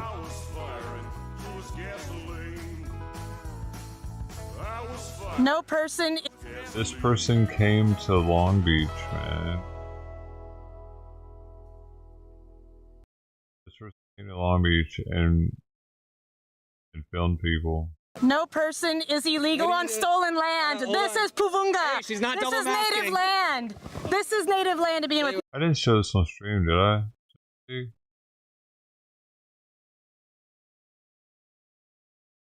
I definitely watched it off stream. I was like, pretty good though. I have to watch it again. No person is illegal. But these are the people I am surrounded by being a Trumper, and it's very awkward sometimes. And this campus is right next to my hospital, the VA hospital. Typical toxic whiteness. Everywhere y'all go, do you think that's an appropriate way to address a fellow American by the color of their skin? You are taking these children away from their parents. Hey, you! Get him! Get over here! What's going on, everyone? James Clue here. Today we're at Cal State Long Beach, where we had some pretty wild conversations about mass deportations. You'll be able to see people spilling coffee on us and a lot more. Cam Higbee is here joining me for today's video. Let's jump into these conversations. Ma'am, do you have an opinion on mass deportations? Okay, no worries. Would you like to talk? Nice read, Would you like to talk? Whoa, don't do that. Whoa, don't do that. Why are you doing that to me? Why am I a piece of shit? I think they need to kind of define more what this means, because like reading it by the face, it's like everybody get the out. Well, right? Hey, no, I appreciate you coming and allowing us to clarify. We are talking about people that entered the country illegally, worst first, over the last 4 years, second. And, you know, it's not just because we don't like immigrants. No, we have to know who and what is coming across the southern border. You can't just have unvetted mass migration. That imports criminals, that imports, yes, it imports good people in there too, right? But within that, you have criminals, rapists, you have gang members, you have all sorts of crazy things. And per individual that's crossing the southern border, they're paying cartels. So in the process of all this, you're enriching cartels. So you can see there's a lot of negatives here. You do not want to be incentivizing these negatives by not punishing these crimes. When you punish the crimes, you disincentivize the negatives. For example, right now, 94%. A little bit of shape. Yeah.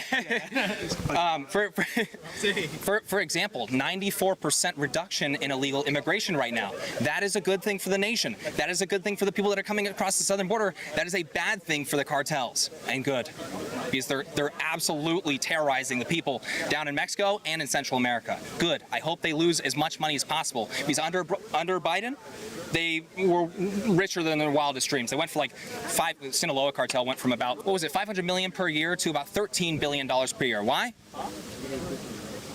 Unvetted mass migration, baby. Huge moneymaker. I don't support that. Do you?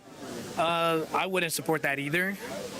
All right, but it's both sides. You have to understand the Americans are the ones buying, consuming drugs. That $5 billion did not just come from mass deportations, but the illegal drug trade has a lot to do with that. Well, I'm not gonna victim blame drug addicts here, but what I will say is eventually you got to get this under control and turn off the flow. And that's a good idea. It's always a good idea to turn off the flow of drugs, right? We just broke a record for overdoses in the United States in 2022. Yeah, and that's not okay. Yeah. Like, I'm totally against that, you know. Would you agree that cartels are probably among the worst people in the world? I have family members killed by them, so yeah. So you're very sympathetic to that point, and I wholeheartedly agree with you. We both understand. I have reported down at the southern border. I see the evil that they do, and guess what? You know, I did mention that each person that comes across the southern border is paying cartel members, right? They're paying cartels anywhere from $3,000 to $20,000. These people that are coming across the southern border are from, you know, Central America all the way to China. Chinese immigrants have to pay like $20,000 per head, right? It's crazy. Yeah. But with these cartel members, do you think they treat these people well? Yeah. Do you think incentivizing and not punishing a crime and incentivizing more illegal crossings, which creates a humanitarian crisis, is a good idea on both sides of the border? No. You know what I mean? Look, now I understand what you're saying. You see what I'm saying? There's nothing good about illegal immigration. Therefore, you have to enforce the law to make sure that people come legally. And you know what? Yes, I'm legal immigration, the 10-step process to become an American citizen. I think we both agree probably needs to improve. It definitely needs to reform. You know what needs to improve more? The generation, you guys that are here right now, when it comes to being worse off than your parents. That's not a good thing for the American people. We need to be putting Americans first, and that's my position. Fair?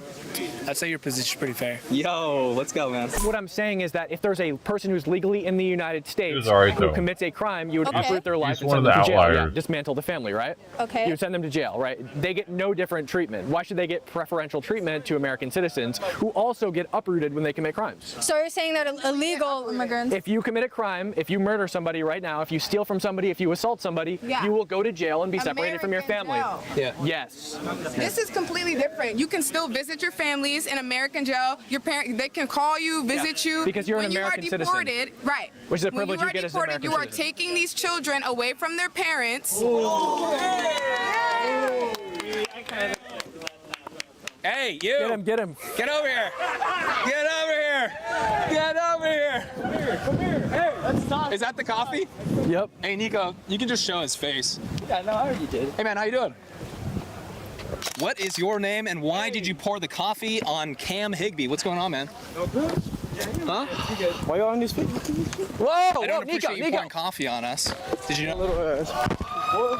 All right, you guys, if you're interested in growing your personal brand or business on social media, you're going to edit description. All right, let's get back into this video. Take me, bro.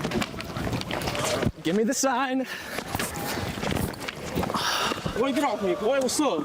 You want to? You can't steal stuff, man. I'm not stealing it. Wait, you just threw it. I just threw it, yeah. I didn't steal it, dumbass. Hell yeah. Yeah, forcefully taking somebody's property is stealing. Who you calling a dumbass? Hey, grab my skateboard. Grab my skateboard. To make you run and drop my shit. I ain't running for shit. Wait, what are you guys doing? What are you doing? Where are we beefing right now? What's going on? I'm supporting my people. Your people are Americans? Are they Americans or are they illegal immigrants? That assaulted us? You're American, so your people are American, man. What is America built of? Legal immigrants? No. Think so? No. Hey, oh, it's not. Oh, exploitation. Tell me about it. You're supporting importing illegal immigrants for cheap, exploitative, illegal labor. You get that guy's face? That's your position. That's not mine. Saying that, I'm just saying this country was built on exploitation since the gold rush and everything. That's what it was built on. Okay, well, right now we have a nation where people pay into welfare programs, American citizens, and you can't just break the law and take advantage of all those benefits. Your president's a criminal. Thank you. Thank you. I just don't think that you guys understand the hateful rhetoric that you're low-key putting up on a school that is, again, a community school. A good grip of the population is either sons or daughters of illegal immigrants. We don't hate these people. But it's definitely hateful rhetoric. You know what you're doing. You're baiting people into having arguments with you. Like, this is not peaceful. If you want to really sit down and have a conversation, maybe put on an event to try to inform people instead of waving this big, poorly made sign. We're not harming anybody. We are here peacefully. First good argument.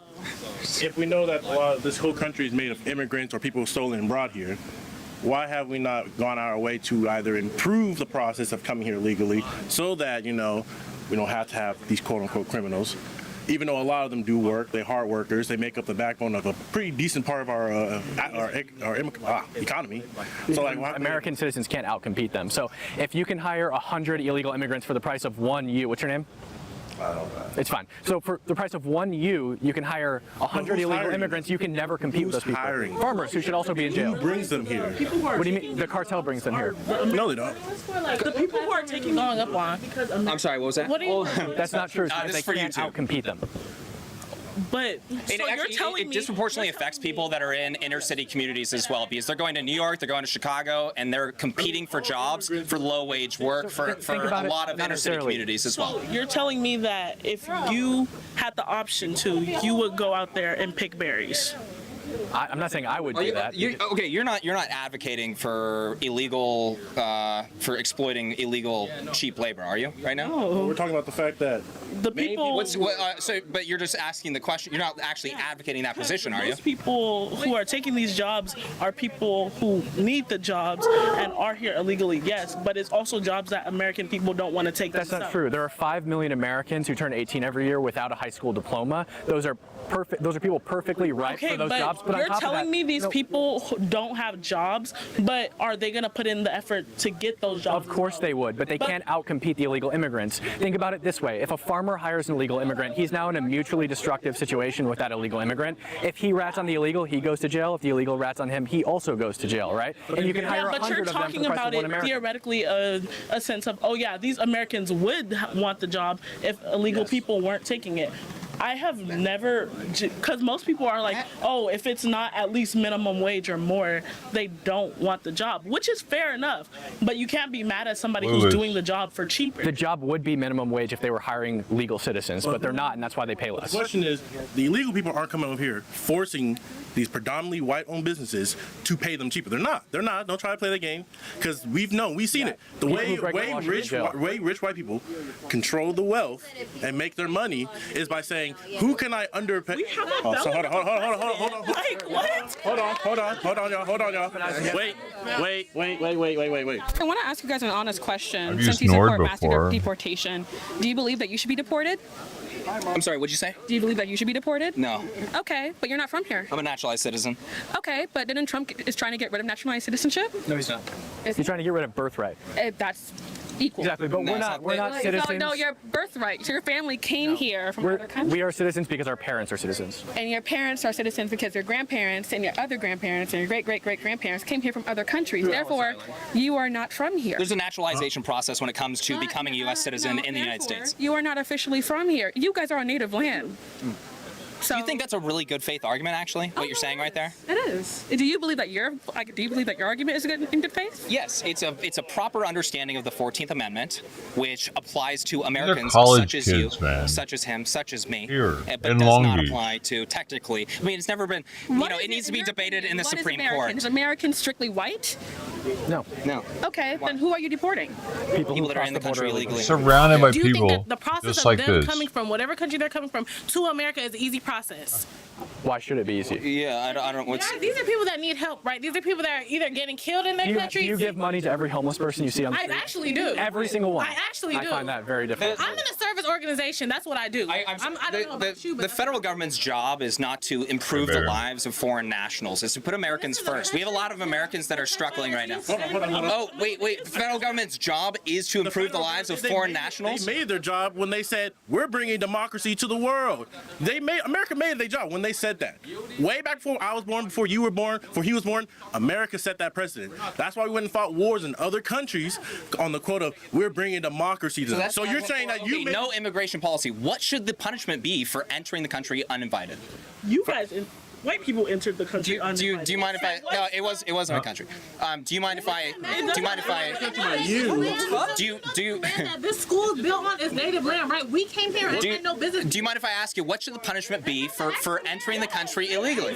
What should the punishment be? Most definitely. It's not even about a punishment. It's about how do we resolve a process that has made it so hard that people feel that the only way they can get in here is sneak in. No, it's ultimately they can just cut in line because it's way easier to come across the southern border than it is to actually go through our 10-step process of becoming a U.S. citizen. Bottom line. It was way easier for white people to steal and rape and get land than it was for them to ask. What are we talking about here? We're two different conversations that we're having.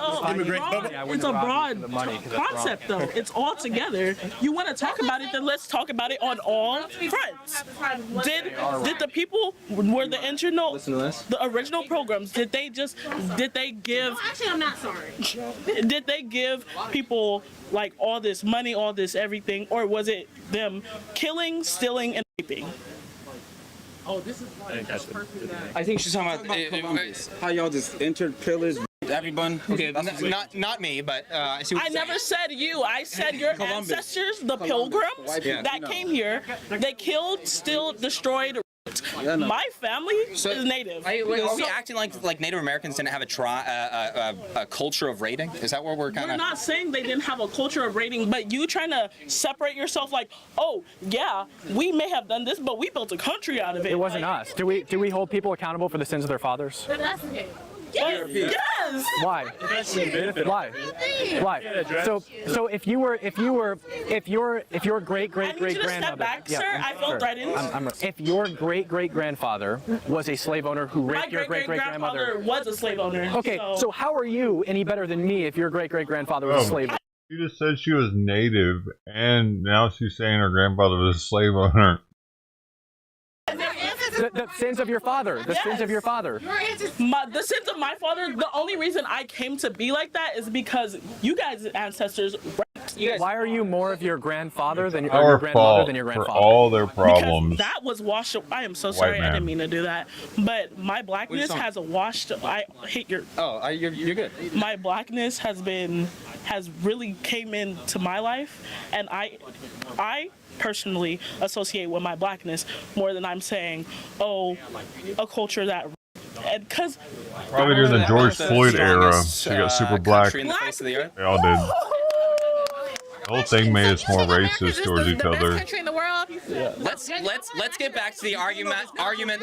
Let's get back to the argument that matters here, right? Let's get back to the argument that matters. When it comes to how are there no consequences for the worst border crisis in American history? You guys can import tens of millions of illegals for the purpose of voting, create a humanitarian crisis on both sides of the border, and then when it comes to enforce the law, hey, you know what? You're white and racism back in the 1700s. This doesn't make any sense. Let's talk about it right now, please. No, but it makes sense. Everything is a cause and effect. History matters. No, let's just talk about right now. Oh, Mass no, deportations. but there's a reason that these Let's things talk are about why happening. this doesn't work. Let's talk about why Again, illegal history immigrants matters. You can't today erase doesn't work. history. It matters. Back in the day, you didn't have free health care.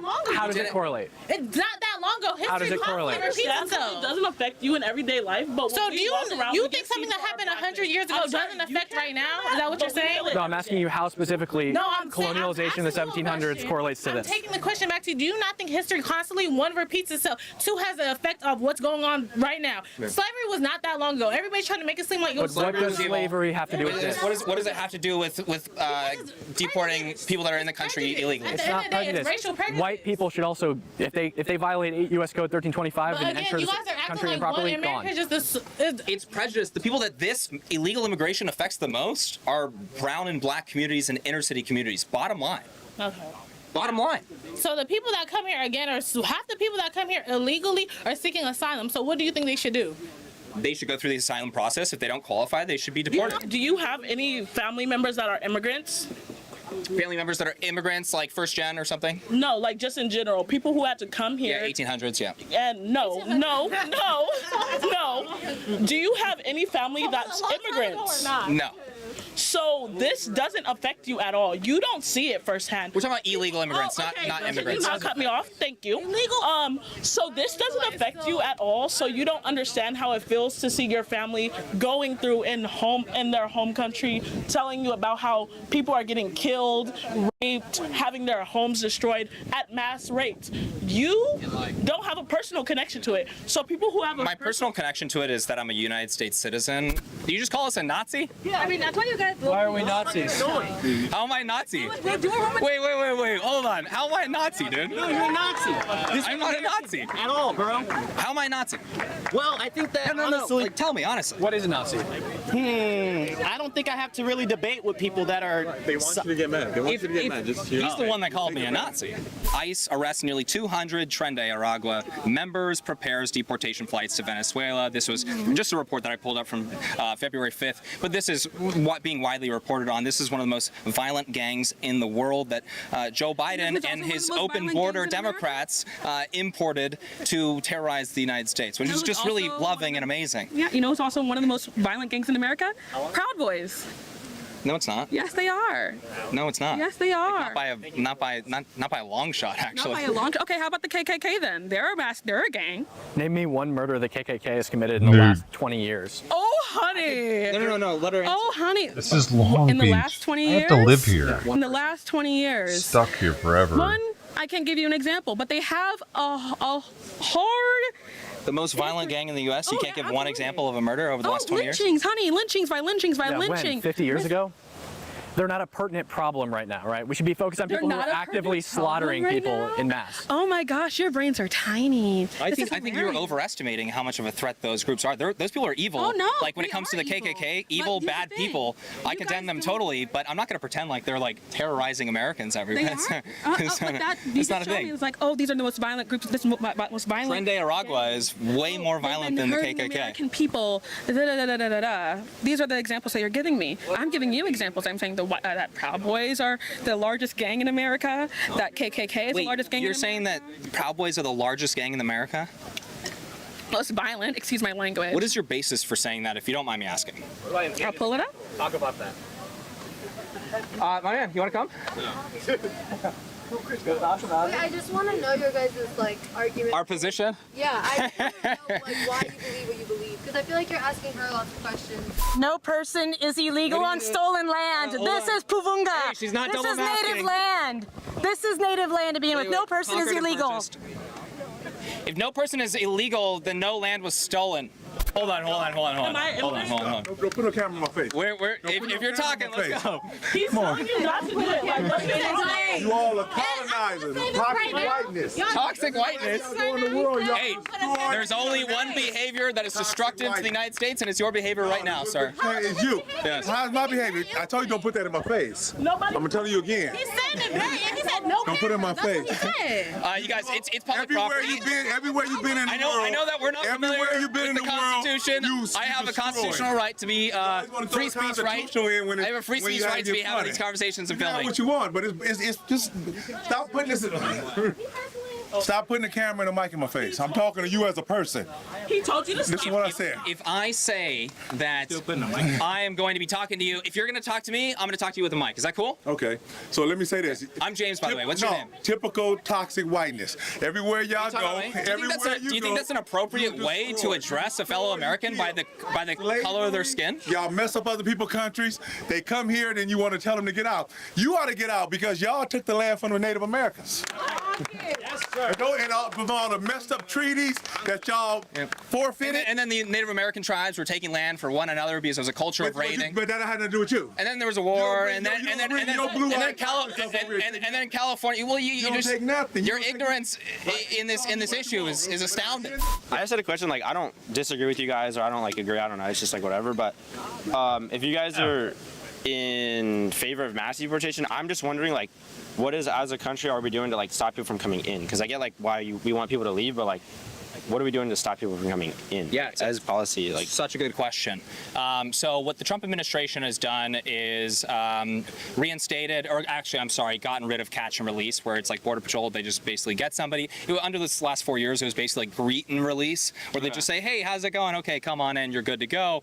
They get their information, stuff like that, wait for their court date. A lot of people don't come back. But getting rid of that, trying to jump back into the remain in Mexico policy, which is, hey, if you are seeking asylum, you gotta wait in Mexico. You can't just come into the United States and not go to your court date. Another one is deportations, which shows people that the law is being enforced, deters people from entering illegally, which is a good thing, because when people are entering illegally, you're creating not just a humanitarian crisis on the other side of the border, but also on our side of the border. And then lastly, in my view, this is my opinion, Donald Trump himself is just a deterrent. You know, people say, okay, well, he's the president now. There's a reason why illegal crossings at our southern border right now have plummeted 94%. We're approaching a 60-year low. That's amazing. And that's a good thing. That's a really good thing. You should know who's coming into the country, right? I have a question. What's your purpose for coming out here? Like, genuinely, what's the purpose? Educating on why this is a good idea, because it's obviously a good idea. Okay, why? Illegal immigration is a good idea because there are consequences to coming in illegally, obviously. If we're going to be a nation that's enforcing our laws, we should enforce the laws here. But when it comes to Concord, you can't conquer shit that's not yours. Conquered and purchased. But okay, sure. Purchased from who? Did they give Native Americans any type of money for any of the land that they stole? Or are they giving Native Americans have had a ton, like hundreds of years of benefits. Are they giving it now? Pretty amazing stuff. It's actually proven to not help Native Americans. And they weren't we're talking about a bunch of different tribes. We're not talking about like there was a nation before. It has to be called a nation to be a nation. Colonizers came. They were speaking one tribe. Illegal immigration. You don't have to be called a nation to be a nation. These are college kids, man. These kids are gonna graduate and they still think the same shit probably somehow. How does that happen? Go ahead, Dom. Illegal immigration. There's one tribe of people that they will speak to say, hey, we want to buy this land from you. Only talk to one tribe, acting like they represented everybody. What they do, they took that one tribe's agreement, stole land from everybody else. And everybody else like, we didn't agree to this. Why will we give our land up? And what'd you do? Now that we're an established country with a welfare system, established benefits, all this stuff, you need to have control of who's coming over the border and who's not. You can, if you're just saying, okay, shit matters, dude. Mass migration, it means allow criminals, rapists, a lot of good people, sure, but a lot of people that are coming here and competing, that are competing with low-wage earners in the country. You're advocating on behalf of, like, basically, this is a corporate argument right here. You made them illegal when every country that has high numbers of illegal immigration are all countries that America has intervened and influenced their governments, started wars, helped build. You talk about the cartel. The American government funded the cartel. Our they fault. built the cartel. The cartel would not be what it is without America. You being against this is actually helping to enrich the cartels wilder than their most amazing dreams. I mean, money. You said, what are you talking about? Me? I haven't done nothing to help the cartel. No, American government supporting the policy of open borders. What it does ultimately, like over the last 4 years, you had the Sinaloa cartel that went from a profit margins of about $500 million to like $13 billion. They're making money from every single person that comes across the southern border illegally, 10 times. And not cracking down on that is enriching the very people that you're saying these people are fleeing from. It's insane. But the American government created those people, thus creating people who having to flee from them. And then America, who created the problem in which these people are fleeing from, are now being punished because it's like, you fucked our country up. But now we're being punished because we're coming to you because you say you're the land of freedom, you're the land of immigrants. We're trying to get here, but then you make the process of getting here 10 times harder than it needs to be. But then you have a problem with us. And even though most of them do pay taxes, they do pay taxes. They're a net negative on the taxpayer. You wouldn't go far. The ones that do vote, most of them voted for Trump. So we're like, what are you mad about? They helped put him in power. And then what does he do? He goes back. Okay, just to clarify, we are talking about illegal immigrants right now, so they're not voting for Donald Trump. They didn't help. How many people have we done see to get deported? Like, we voted for Trump. We voted for Trump. We thought Trump was gonna, Trump said he wants us. Trump says we can work. But no, so don't play this game. Do you mind if I ask, are you guys against illegal immigrants voting? People that are not U.S. citizens, are you against them voting? No, why would I be against them voting? This is the very reason why a lot of Democrats support importing, millions and millions of illegal immigrants, because it's the purpose of voting. Okay, wait, hold on. That's the only benefit here. That's the only logical reason to allow and support most immigrants this. that come into this country. Most immigrants that come into this country have conservative views. Most immigrants, yes. What are you talking about? Overwhelmingly, People are so lost, man. Democrats because a lot of them experience racism from white people. And so, as such, Democrats have posted themselves out as, hey, The United States is the least racist country on the face of the earth. Yeah, You're it is. delusional. No, I'm not. No, you are delusional. No, I'm not. No, you very much are. Again, you can't speak on the terms of how much you can't gauge racism. I'm an American. I can speak on behalf of Americans. Racism? No, you haven't. Of course I have. I experience more racism from left-wing radicals than you guys for sure. Can I ask you a question? You will never experience racism. Can you name one law that discriminates against black people in the United States? Again, one law. It's written down in the law doesn't mean it's not going to be one. You said systematic. I'm discriminated against, and that's illegal. Same. You haven't though. Racism is a. Wait, can you answer his question really quick? Just one law. I already answered the question. I'm not going to answer it again. You didn't cite one law. Anyway, racism is a systematic thing. White people will never experience racism. Never. Because you are empowered. What is the definition of racism? I'm not going to sit here and answer your ignorant Prejudice, discrimination, or antagonism directed at a person or people on the basis of their membership to a particular racial or ethnic group. Ladies. He knows the exact definition. What is a Nazi? You. What define it? What is it? Define it. You can't define it. Why would you call somebody something if you don't know what it is? Fascism. What is fascism? I'll kill you. Do it. She said she's gonna kill me. Nazis. For having a different opinion. That's fascism. I want to know why you actually agree with this. The reason why I agree with this sign is because we need to think about the American people first. Our resources are limited. If you see how the economy has been recently, I mean, I'm no economics student, I'm actually an engineering student, but if you look at the economy and the cost of living at this point in time, I mean, we can't afford to have so much more people coming in here taking up our housing. That's going to make the housing cost a lot more. If the American people are struggling, then we shouldn't be thinking about, giving these sorts of handouts. That's just going to negatively affect the American people. We work already very hard. The average salary, it's not enough to live a comfortable life. So my dad, he came here back in, I think, maybe 2000. He's from Mexico. He came here the right way, legally. He came in as a student initially. Everything that I said today so far, he agrees with as well. I think the real issue here is people are sort of looking at this as a sort of, race war. They think that you guys are trying to say, hey, let's get all the minorities out of here. And really, that's not what you're trying to do. And I think the media sort of warps people's perceptions on this issue to, think that this is more of a race thing. Yeah. Well, I think that there's a benefit for them, right? There's an agenda there to be anti-deportations. How do we pursue that? Okay, race war. It's a race thing, right? It's a race. And of course it's not. When it comes to illegal immigrants, they disproportionately affect, black and brown communities and inner city communities. Those are the people that they're competing for jobs. It's when you actually have the real conversation, it's obviously not the case. Plus, there's people, it's not just people from Mexico or Central America, there's people from all over the world that are kind of coming into the United States illegally, and that's what we're against. And we're for protecting the rights and for the safety of Americans today in this country, and that's obviously a pretty mixed spot of people. So, and I think that's what your message is about. I don't think that most people, unfortunately, are going to be able to gather what your message truly is trying to say. We've had some good conversations actually. That's good. I mean, but if you look at the majority of the people here, they're all cussing and swearing, and I'm sure the people who view this message negatively, they're going to be the ones to stop. So sure, there's that that bias. However, I do think that especially on this campus, if you're looking to sort of get your message across, it needs to be done in a different way because these people are, most of them are minorities and they're going to view this as a sort of race thing. It's, you know, they're a part of that group.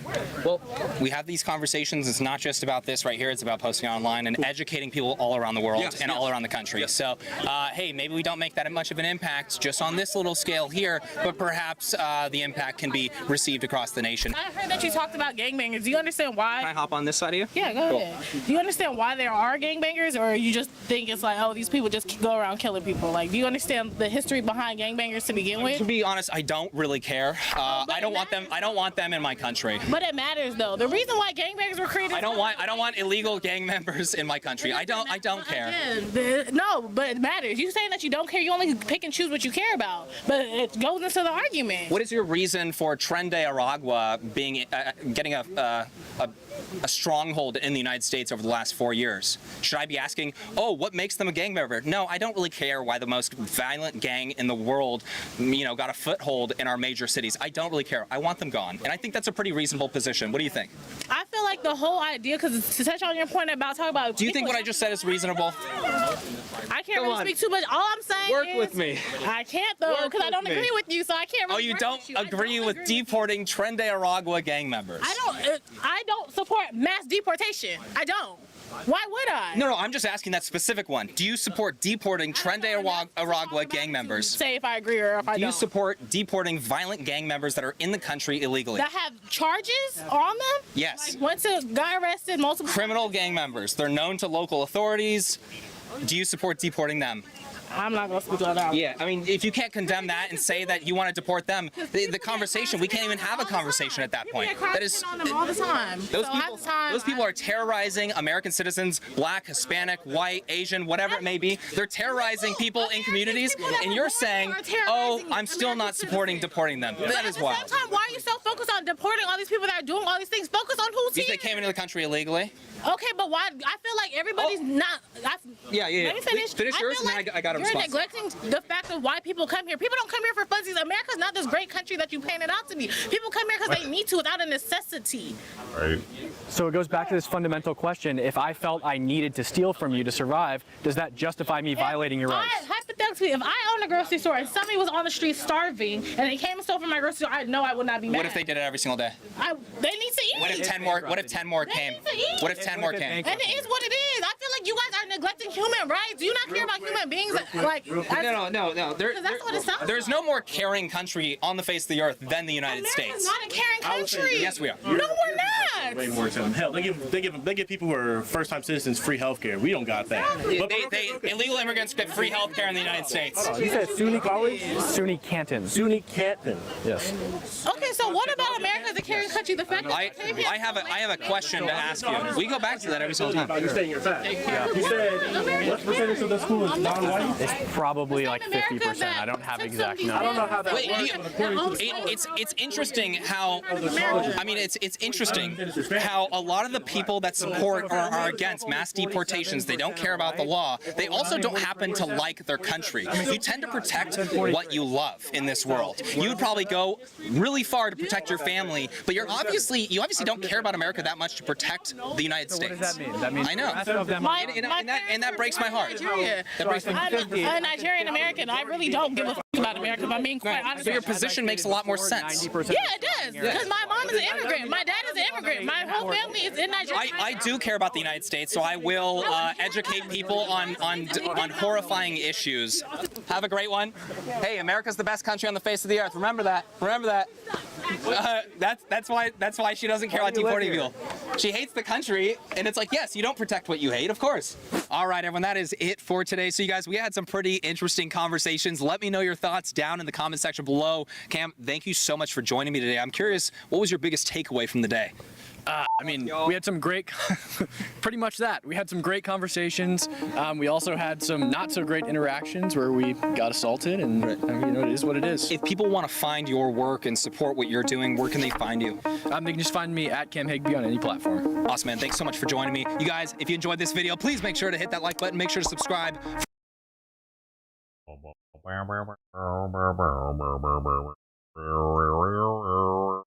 Well, our amazing friendship between America and Ireland, and to just honor all of the Irish Americans. And I'm a little bit biased because I'm American and Irish, but Good.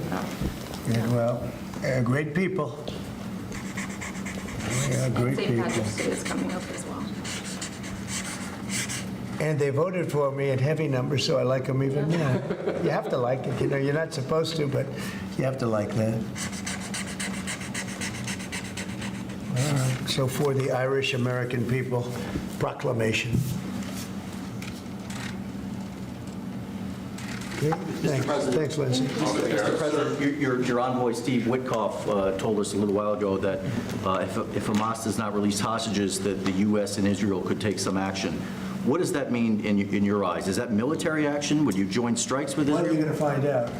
I had the honor of spending a lot of time yesterday with quite a few of the people that we got out, and I can't believe how badly treated they were, really badly treated. Stories that you wouldn't even believe. Some of it was documented, some of it was so bad you couldn't really, I don't think you can put it on. And it's a shame. And they said one thing, they have 59 hostages, of which many of them are killed. They want to know if we could just continue. They said without us, look, Biden wasn't able to get anybody out. We came along and they started releasing. But we have 59 left, of which 24 are living. The rest are dead. And I put out a statement. It's sort of self-explanatory, I think. But somebody's going to have to get a lot rougher than they're getting. It's a shame. And those 24 that are living, because they were with them just 2 weeks ago or 3 weeks ago, depending on when they got out. But they said they're in very bad shape. You spoke today with your cabinet members and Elon Musk. I did. What did you tell them in regards to Elon Musk and his authorities to carry out actions? We had a great meeting. We had Elon and we had some of the representatives for the business reps. We also had most of the cabinet members, not all of them. It doesn't really pertain to all of them, but many of them. And I thought it was a really good meeting. It was about cutting because everybody knows the country's way out of control in terms of the number of people. We have many people that don't work. We have many people probably that aren't even living that are getting checks. And we're finding all of that out, and it's being reported. We're going to save hundreds of billions of dollars. We've already saved a lot. And parts of it are contracts that are expired that we're paying on. Many crazy things that, you can see it happening. It shouldn't happen, but you can see it happening. You see a lot of it being put out. But the other thing I think most important for today, I want the cabinet members to keep good people. I don't want to see a big cut where a lot of good people are cut. I want the cabinet members to keep the good people, and the people that aren't doing a good job, that are unreliable, don't show up to work, etc., those people can be cut. So I had a meeting, and I said, I want the cabinet members go first, keep all the people you want, everybody that you need. And it would be better if they were there for 2 years instead of 2 weeks, because in 2 years they'll know the people better. But I want them to do the best job they can. When we have good people, that's precious. That's very important, and we want them to keep the good people. And so we're going to be watching them, and Elon and the group are going to be watching them. And if they can cut, it's better. And if they don't cut, then Elon will do the cutting. So, Mr. President, is that a reflection that you think Doge and Elon Musk have been moving too quickly?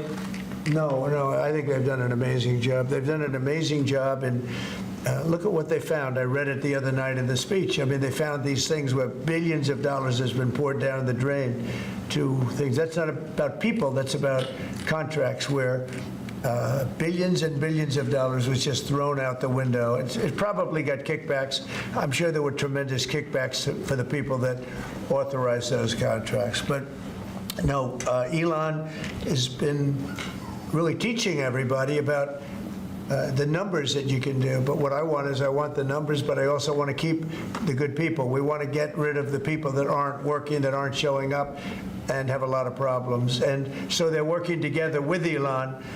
And I think we're doing a really great job. We're cutting it down. We have to for the sake of our country. You can't have that kind of fat. It's bloat.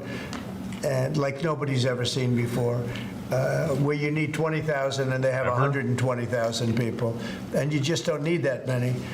And it happens with companies and it happens with governments, I guess. You could go to a lot of governments, you'd see the same thing. But we're trying to get it down. We want to be able, next year we could balance the budget. I think there's a good chance we could balance the budget next year. We have a lot of good things happening. Plus we have a lot of revenue things happening, like today with the shipbuilding. And this gentleman behind me is going to create a lot of jobs.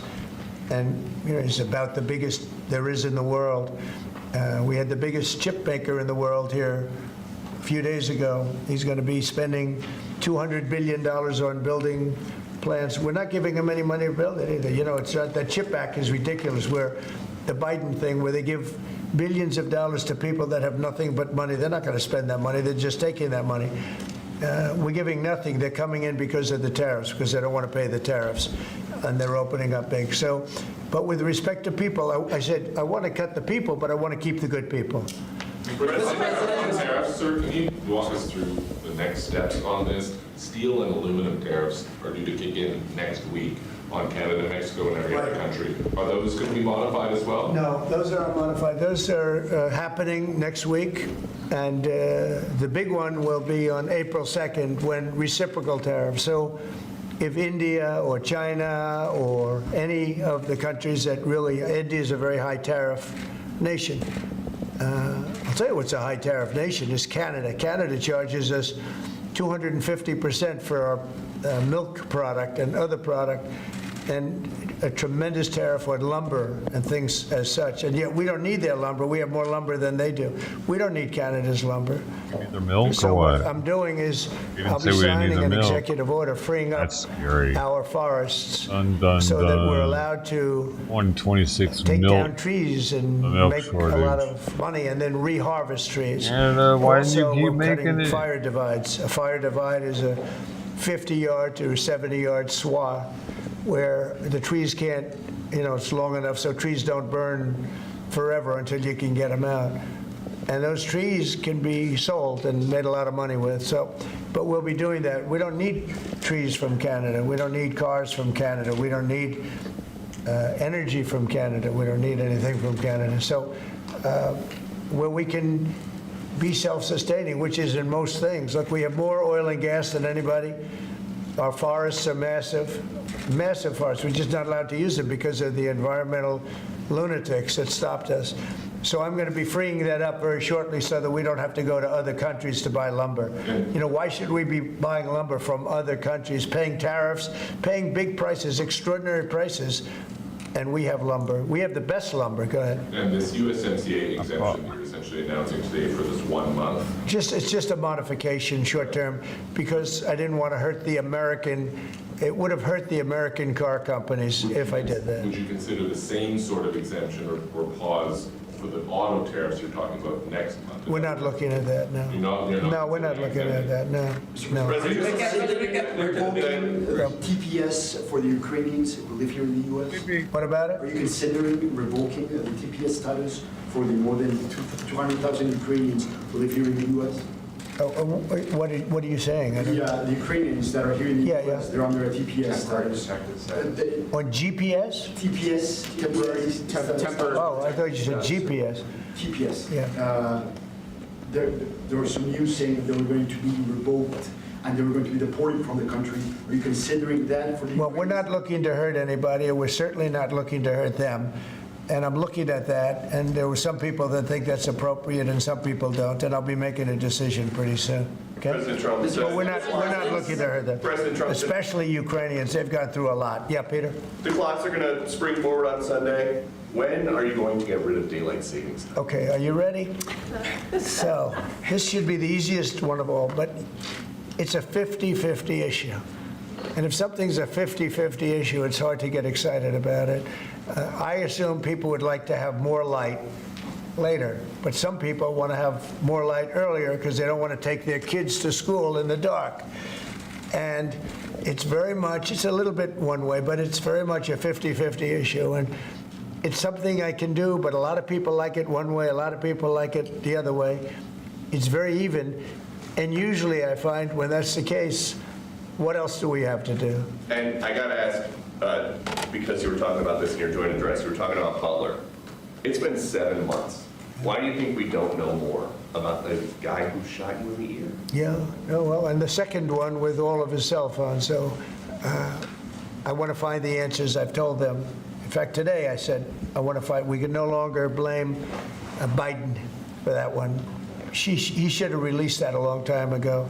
So they are giving me a report next week sometime, and I do believe I'll be releasing. I want to release the report. A lot of people have asked that question. You had one who had 3 apps, 2 of which were foreign, supposedly, and who has the biggest white shoe law firm in Pennsylvania, even though they don't live in necessarily a white shoe area. What's that all about? His law, the law White firm. shoe. We talking about the other white one shoe? had 7 or 6 cell phones, and I don't have 6 cell phones. And why would somebody have 6 cell phones? So we're going to be releasing a report on that soon, Peter. But based on what you're saying right there, the lack of information and the data points that you just gave, does that make you think that there's some part of that there's some bigger? It could be. Well, it makes other people think that. It makes me think it a little bit too. I say, when you have 3 apps and 2 of them are foreign, and you had an FBI that wouldn't report on it, they didn't want to say why, I would say that could be suspicious. And then on the second assassin, you had, and by the way, I have to tell you, Secret Service did a great job on that by spotting him.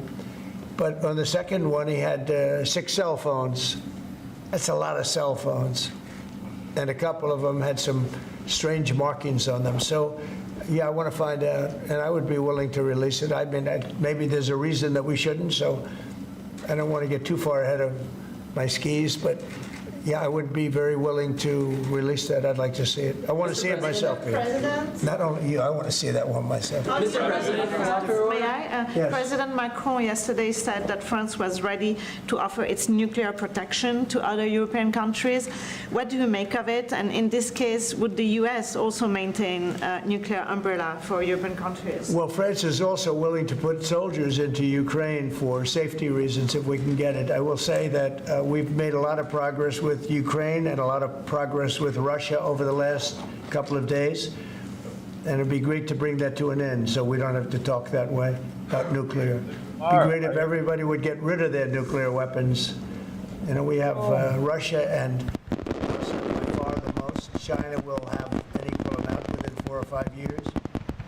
And it would be great if we could all denuclearize, because the power of nuclear weapons is crazy. Is crazy.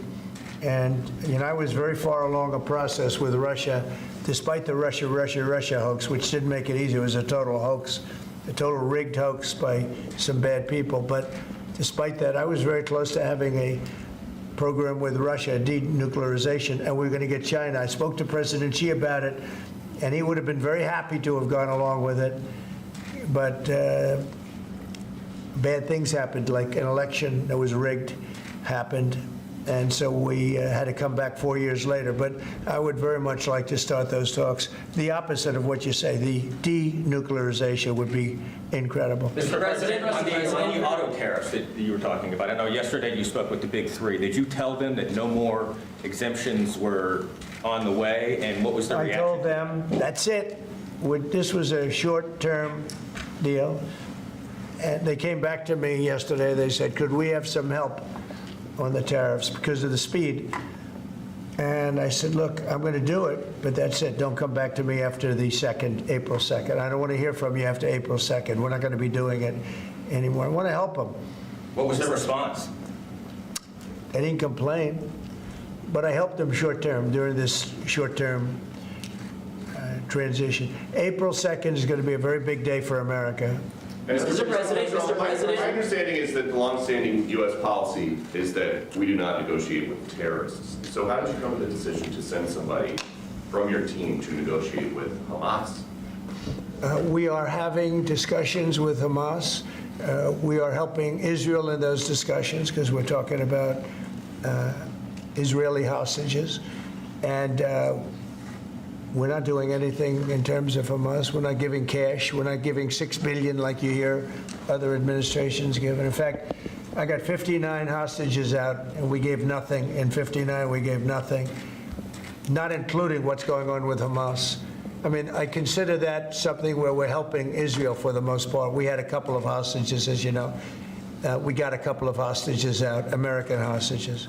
Mr. President, But certainly, Peter, you have to negotiate. There's a difference between negotiating and paying. We want to get these people out. If you would have seen the people yesterday, maybe you did, I don't know, but if you would have seen them, the way they spoke about their captivity, it was unbelievable. It's terrible. Are you thinking about making any changes to NATO where a NATO country gets attacked, but they're not paying enough dues, so the United States doesn't defend them? Well, I've said that to them. I said, if you're not going to pay, we're not going to defend. I said that 7 years ago. And because of that, they paid hundreds of billions of dollars. I said, if you're not going to pay your bills, we're not going to defend you. And it also went for the attack. But if they got attacked, they said, well, does that mean you won't defend us? I said, are you current or are you delinquent? They said, if we were delinquent, would you? I said, nope, I would not. And because of that, as you know, hundreds of billions of dollars came into NATO. You wouldn't have NATO right now if I weren't there. And your previous Secretary General has said that. He said he's never seen anything like it. When I came to NATO, when I first had my first meeting, I noticed that people weren't paying their bills at all. And I said I should wait till my second meeting, and I did. And I brought that up. And I said, if you don't pay your bills, we're not going to participate. We're not going to protect you. And when I said that, as soon as I said that, it was amazing how the money came in. The money came in, and now they have money. But even now, it's not enough. It's really not enough. They should be paying more. Mr. President, question on the investment, sir. You've overseen about $2 trillion worth of domestic private sector investments come in just about 2 months. This is the newest one. It comes after your announcement of a new shipbuilding office at the White House during your joint session to Congress. Can you talk about why this is important, not only for national security, but to continue the renaissance of domestic manufacturing? Well, we have to maintain a strong country. We have to maintain, we want to pay off debt. We have a lot of debt, but that'll start coming off quickly when this all comes around. Look, we've been supporting the whole world. You mentioned NATO and you mentioned other things. We've been supporting the whole world. When I first came in, we were paying almost 100% of NATO. NATO it was crazy. We were supporting NATO. We were paying the bills for other countries, and yet those same countries, mostly European, the European countries were ripping us off in trade. They won't take our cars. They wouldn't take our agricultural product. They wouldn't take anything. We were taking their cars by the millions, Mercedes and BMW and Volkswagen, all of them. We were taking their cars, they weren't taking it. We were taking their farm products, they weren't taking ours. It's a total ripoff, and yet we were protecting them by giving them the money. And, that adds up to a bad number at the end of a lot of years, and that's what happened. And now it's time for this country to stop being ripped off. I had that done very much in the first administration, but then we had to focus on other things at the very end with COVID. But we had the greatest economy in history. I think we're going to redo it here, but even better. And I wanted to do what we're doing now in the first term, but we had so many other things to do. We had to fix the border, which we did. We had to fix our military. We rebuilt our military. We completely rebuilt the military, only to watch Biden give so much of it away to Afghanistan, if you can believe it. And that's not even believable. It's not even believable what he did. The damage that man did or that administration did to this country is frankly not even believable. And in particular, allowing millions and millions of people to come into our country. Many of them were murderers and drug dealers and gang members and people from prison for very heinous crimes.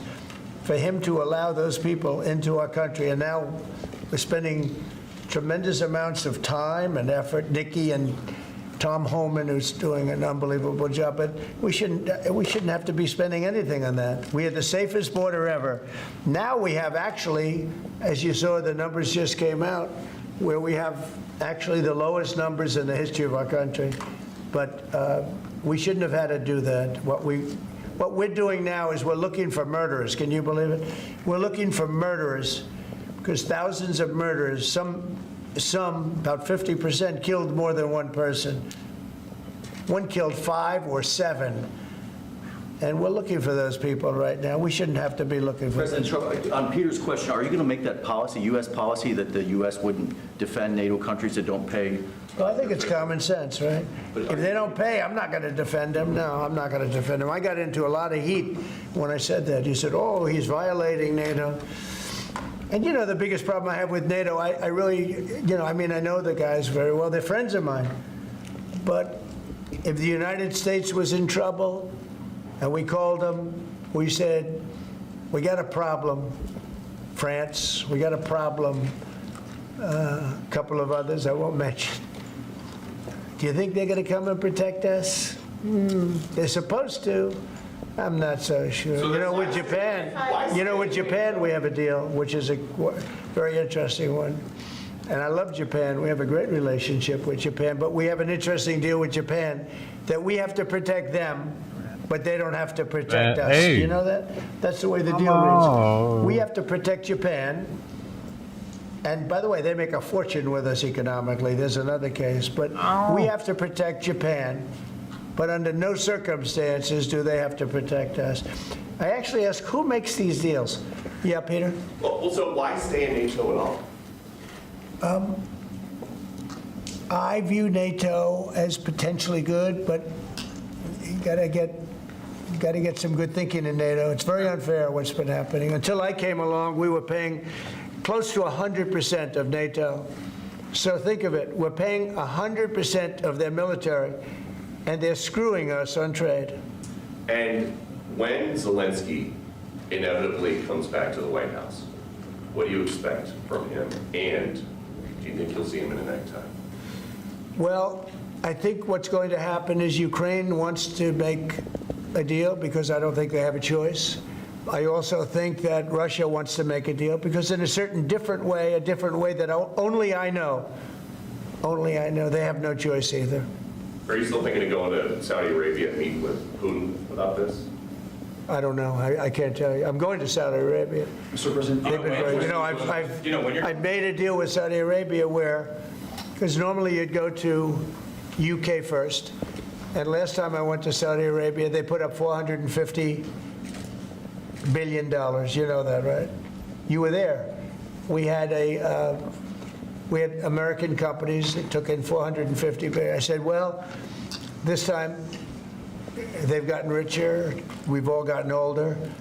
So I said, I'll go if you pay $1 trillion, $1 trillion to American companies, meaning the purchase over a 4-year period of $1 trillion. And they've agreed to do that. So I'm going to be going there, and I have a great relationship with them. And they've been very nice, but they're going to be spending a lot of money to American companies for buying military equipment and a lot of other things. Is that a trip in the near future? Well, probably over the next month and a half. Yes. Mr. President, you told us a couple of weeks ago that you were looking to speak with President Xi of China. That hasn't happened. How come? What are you waiting for? I have spoken to him, yeah. Since that last phone call? I don't want to say that, but I have spoken to him. Yeah, please. Yeah, Mr. President, I have a great relationship with President Xi. But you've spoken to him. It was hurt because of COVID. Thank you, Mr. That's why I don't call it the China virus anymore. He said, please don't call it the China virus. But to be clear, you've spoken to him since January 17th? I don't want to say that, but I have spoken to him. Thank you, And Mr. President. I speak to him a lot. Regarding this executive order you signed revoking security clearances at Perkins Coie, do you think there should be more steps like this to be taken against other people involved in the Russia collusion? I do, but that's going to be up ultimately to the Attorney General and various other people. Absolutely. Just as a follow-up, the other night, we saw Democrats' behavior during your joint address to Congress. Yeah. Do you think it shows just how out of touch they are with the American people? especially given that 79%, according to a CBS poll, approved of your. I love this guy. Who are you with? My name's Nick Gilbertson with Breitbart News. I see. I really liked your questions. Thank you very much, Mr. Sir, regarding the executive order. The answer is just, Nick, just to, and I know your name very well. Good job, you do. Thank you. Yeah, the answer is I thought it was very embarrassing for the Democrats what happened the other night. And that's not said for any other reason other than it's obvious, it's fact. Even CNN fake news said that. They came out and they said it. And worse than CNN is MSDNC, which is the worst. And the good news is very few people watch them anymore. They have lost such credibility. And frankly, what Nicole Wallace said, I've never been a fan of hers, and she's not very talented. But I'll tell you, what she said the other day about that young man is disgraceful. She should be forced to resign. And Rachel Maddow should be forced to resign. Nobody watches her anyway. I don't know if it's not possible they pay her as much money as I hear, but certainly she's lost all credibility, both of them. But what they said the other day, they should be forced to resign about that young person who is suffering greatly. Thank you, Nick. Will you extend, if a TikTok deal is not made on the timeline you gave, will you extend that? Probably, yeah. You will? Probably. I think, look, we have a lot of interest in TikTok. And China is going to play a role, and so hopefully China will approve of the deal. But they're going to play a role. But we have a lot of interest in TikTok. How long will you extend it, and how close are you to it? Well, we'll see. But if I need, right now we have at least another month, so we don't need an extension. But if I needed an extension, I'd probably get it extended. Yeah, but Mr. President, regarding the executive orders, there was talk that you might sign one winding down the education department. Which department? The education department. Are you having second thoughts on that? No. I want to bring the schools. I want to bring the schools back to the states. And I've said it 100 times. We're ranked at the bottom of the list, and yet we spend more. We're ranked #1 for cost per student. We're ranked at the bottom of the list in education. And I know if I bring it back to Iowa, Indiana, Idaho, all these great states, I think I could say 40 states, I want to bring it back. 10 states won't be perfect. 5 states will be probably not so good. But they will be every bit as good as Norway and Denmark and Sweden and all of the states that are rated at the top. If you tell me about Indiana and some of these great states that run really well, Iowa, you tell me about those states, and if they run their own education, they're going to do a lot better than somebody sitting in Washington, D.C. that couldn't care less about the pupils out in the Midwest. When do you think it be signed then? When would you sign that order? Well, I want to just do it. I mean, we're starting the process. We're trying to get the schools back into the states. Let the states run the schools. And I'll tell you, you'll see something, it's going to blow your mind. It'll be run so well. The school system. And I also believe in school choice, but that will take care of itself. A follow-up to that, Mr. President, if the education department were eliminated, how would you see sort of what department, what agency would handle student loans and the other types of federal grants? That would be brought into either Treasury or Small Business Administration or Commerce. And we've actually had that discussion today. I don't think the education should be handling the loans. That's not their business. I think it'll be brought into small business maybe. Kelly really liked it and really would like to do it. So the loans would be brought into a group. I think it'll be brought into small business maybe. Kelly really liked it and really would like to do it. So the loans would be brought into a group where they really do that. And I think it should be good. That is, by the way, the most complicated thing in moving. But it's very simple if you do that. And the same for like federal grants. Rejected your plan to move out more than 2 million people out of Gaza. What's your reaction to that and to Egypt's plan and to this meeting that happened? Out of Gaza? Yeah. I think that Gaza's a mess. And I think that Gaza could be good. I think it's got to be run properly. But right now, Gaza is an absolute mess, and it has been for many, many years and decades. Yeah, Peter, did you have one more? I got these 2 Starliner astronauts stuck in space for 8 months. Oh, they left them alone. Biden left them up there. And you know about that. I know everything about it. I said, we have 2 astronauts that are stuck in space. I have asked Elon, I said, do me a favor, can you get him out? He said, yes, he is preparing to go up, I think, in 2 weeks. What about how this went down? Because he's saying that the Biden White House was offered some kind of SpaceX rocket to go get these guys, and they said no. That's what I heard. I can't tell you that, but that's what I heard. But Biden was embarrassed by what happened, and he said, leave him up there. I would have said, if you're embarrassed, you got to get him out. Elon is right now preparing a ship to go up and get him. I'm sure that they will see this in space. What's your message? So we love you, and we're coming up to get you, and you shouldn't have been up there so long. The most incompetent president in our history has allowed that to happen to you, but this president won't let it happen. We're going to get them out. We're coming up to get you. I've authorized Elon. I said, can you get them out? Because, they've been left up there. I hope they like each other, but maybe they'll love each other. I don't know. But they've been left up there. Think of it. And I see the woman with the wild hair, good solid head of hair she's got. There's no kidding. There's no games with her hair. But and there's a danger up there too. They can have some failures up there that would be very bad. Got to get them out. So I've authorized Elon a week ago. I said, we have 2 people up there that Biden and Kamala left up there, and he knows it very well. I said, are you equipped to get him? He said, yeah. He's got a Starship. And they're preparing it right now, and so Elon is going to go up and get him. Should I go on that journey just to be on the ship when we stop? If that's an option, yes. I should do it. Oh, that's terrible. I thought he liked me. I thought, Maria, should I do it? Maria likes me better. You should come back from space. When they come back, I'll greet him. How about that?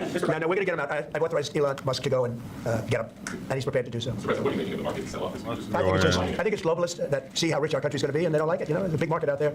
But again, they've been ripping off this country for years, and now they're going to do great. Everyone's going to do great, but we can't let this continue to happen to America. Otherwise, we're not going to have a country any longer. Thank you very much, everybody. Thank you, sir. Thank you, sir. Thank you very much. Great. Thank you, Nick.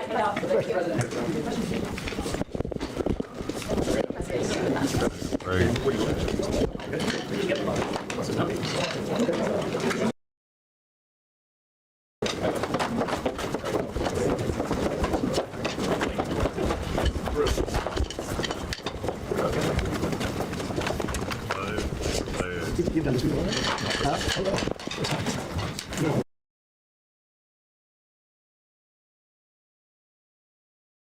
Take a little break, ski. Back in a bit, probably routine. A little bowl out there for trying, and maybe she'll come by. Thanks everybody for hanging out. Thank you, Mark, again for your assistance. Thank you, sister, for your modding also.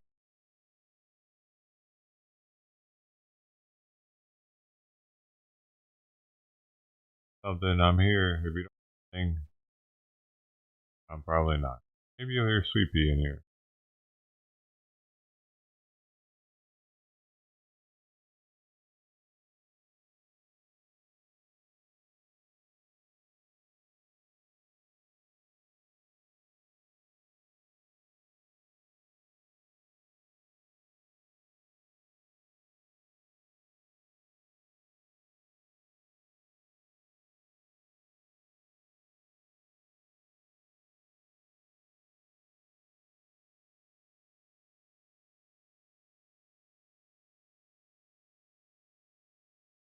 Thank you.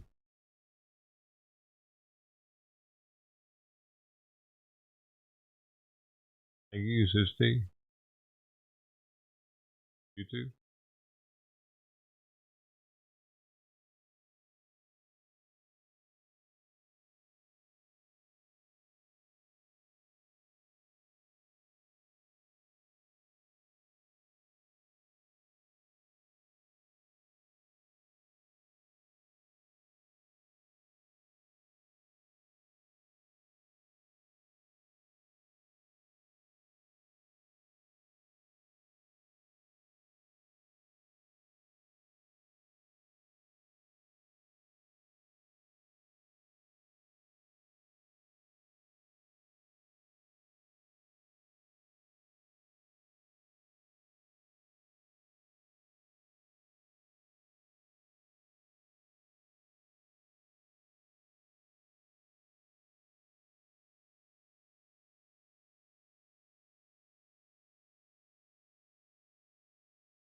Another one.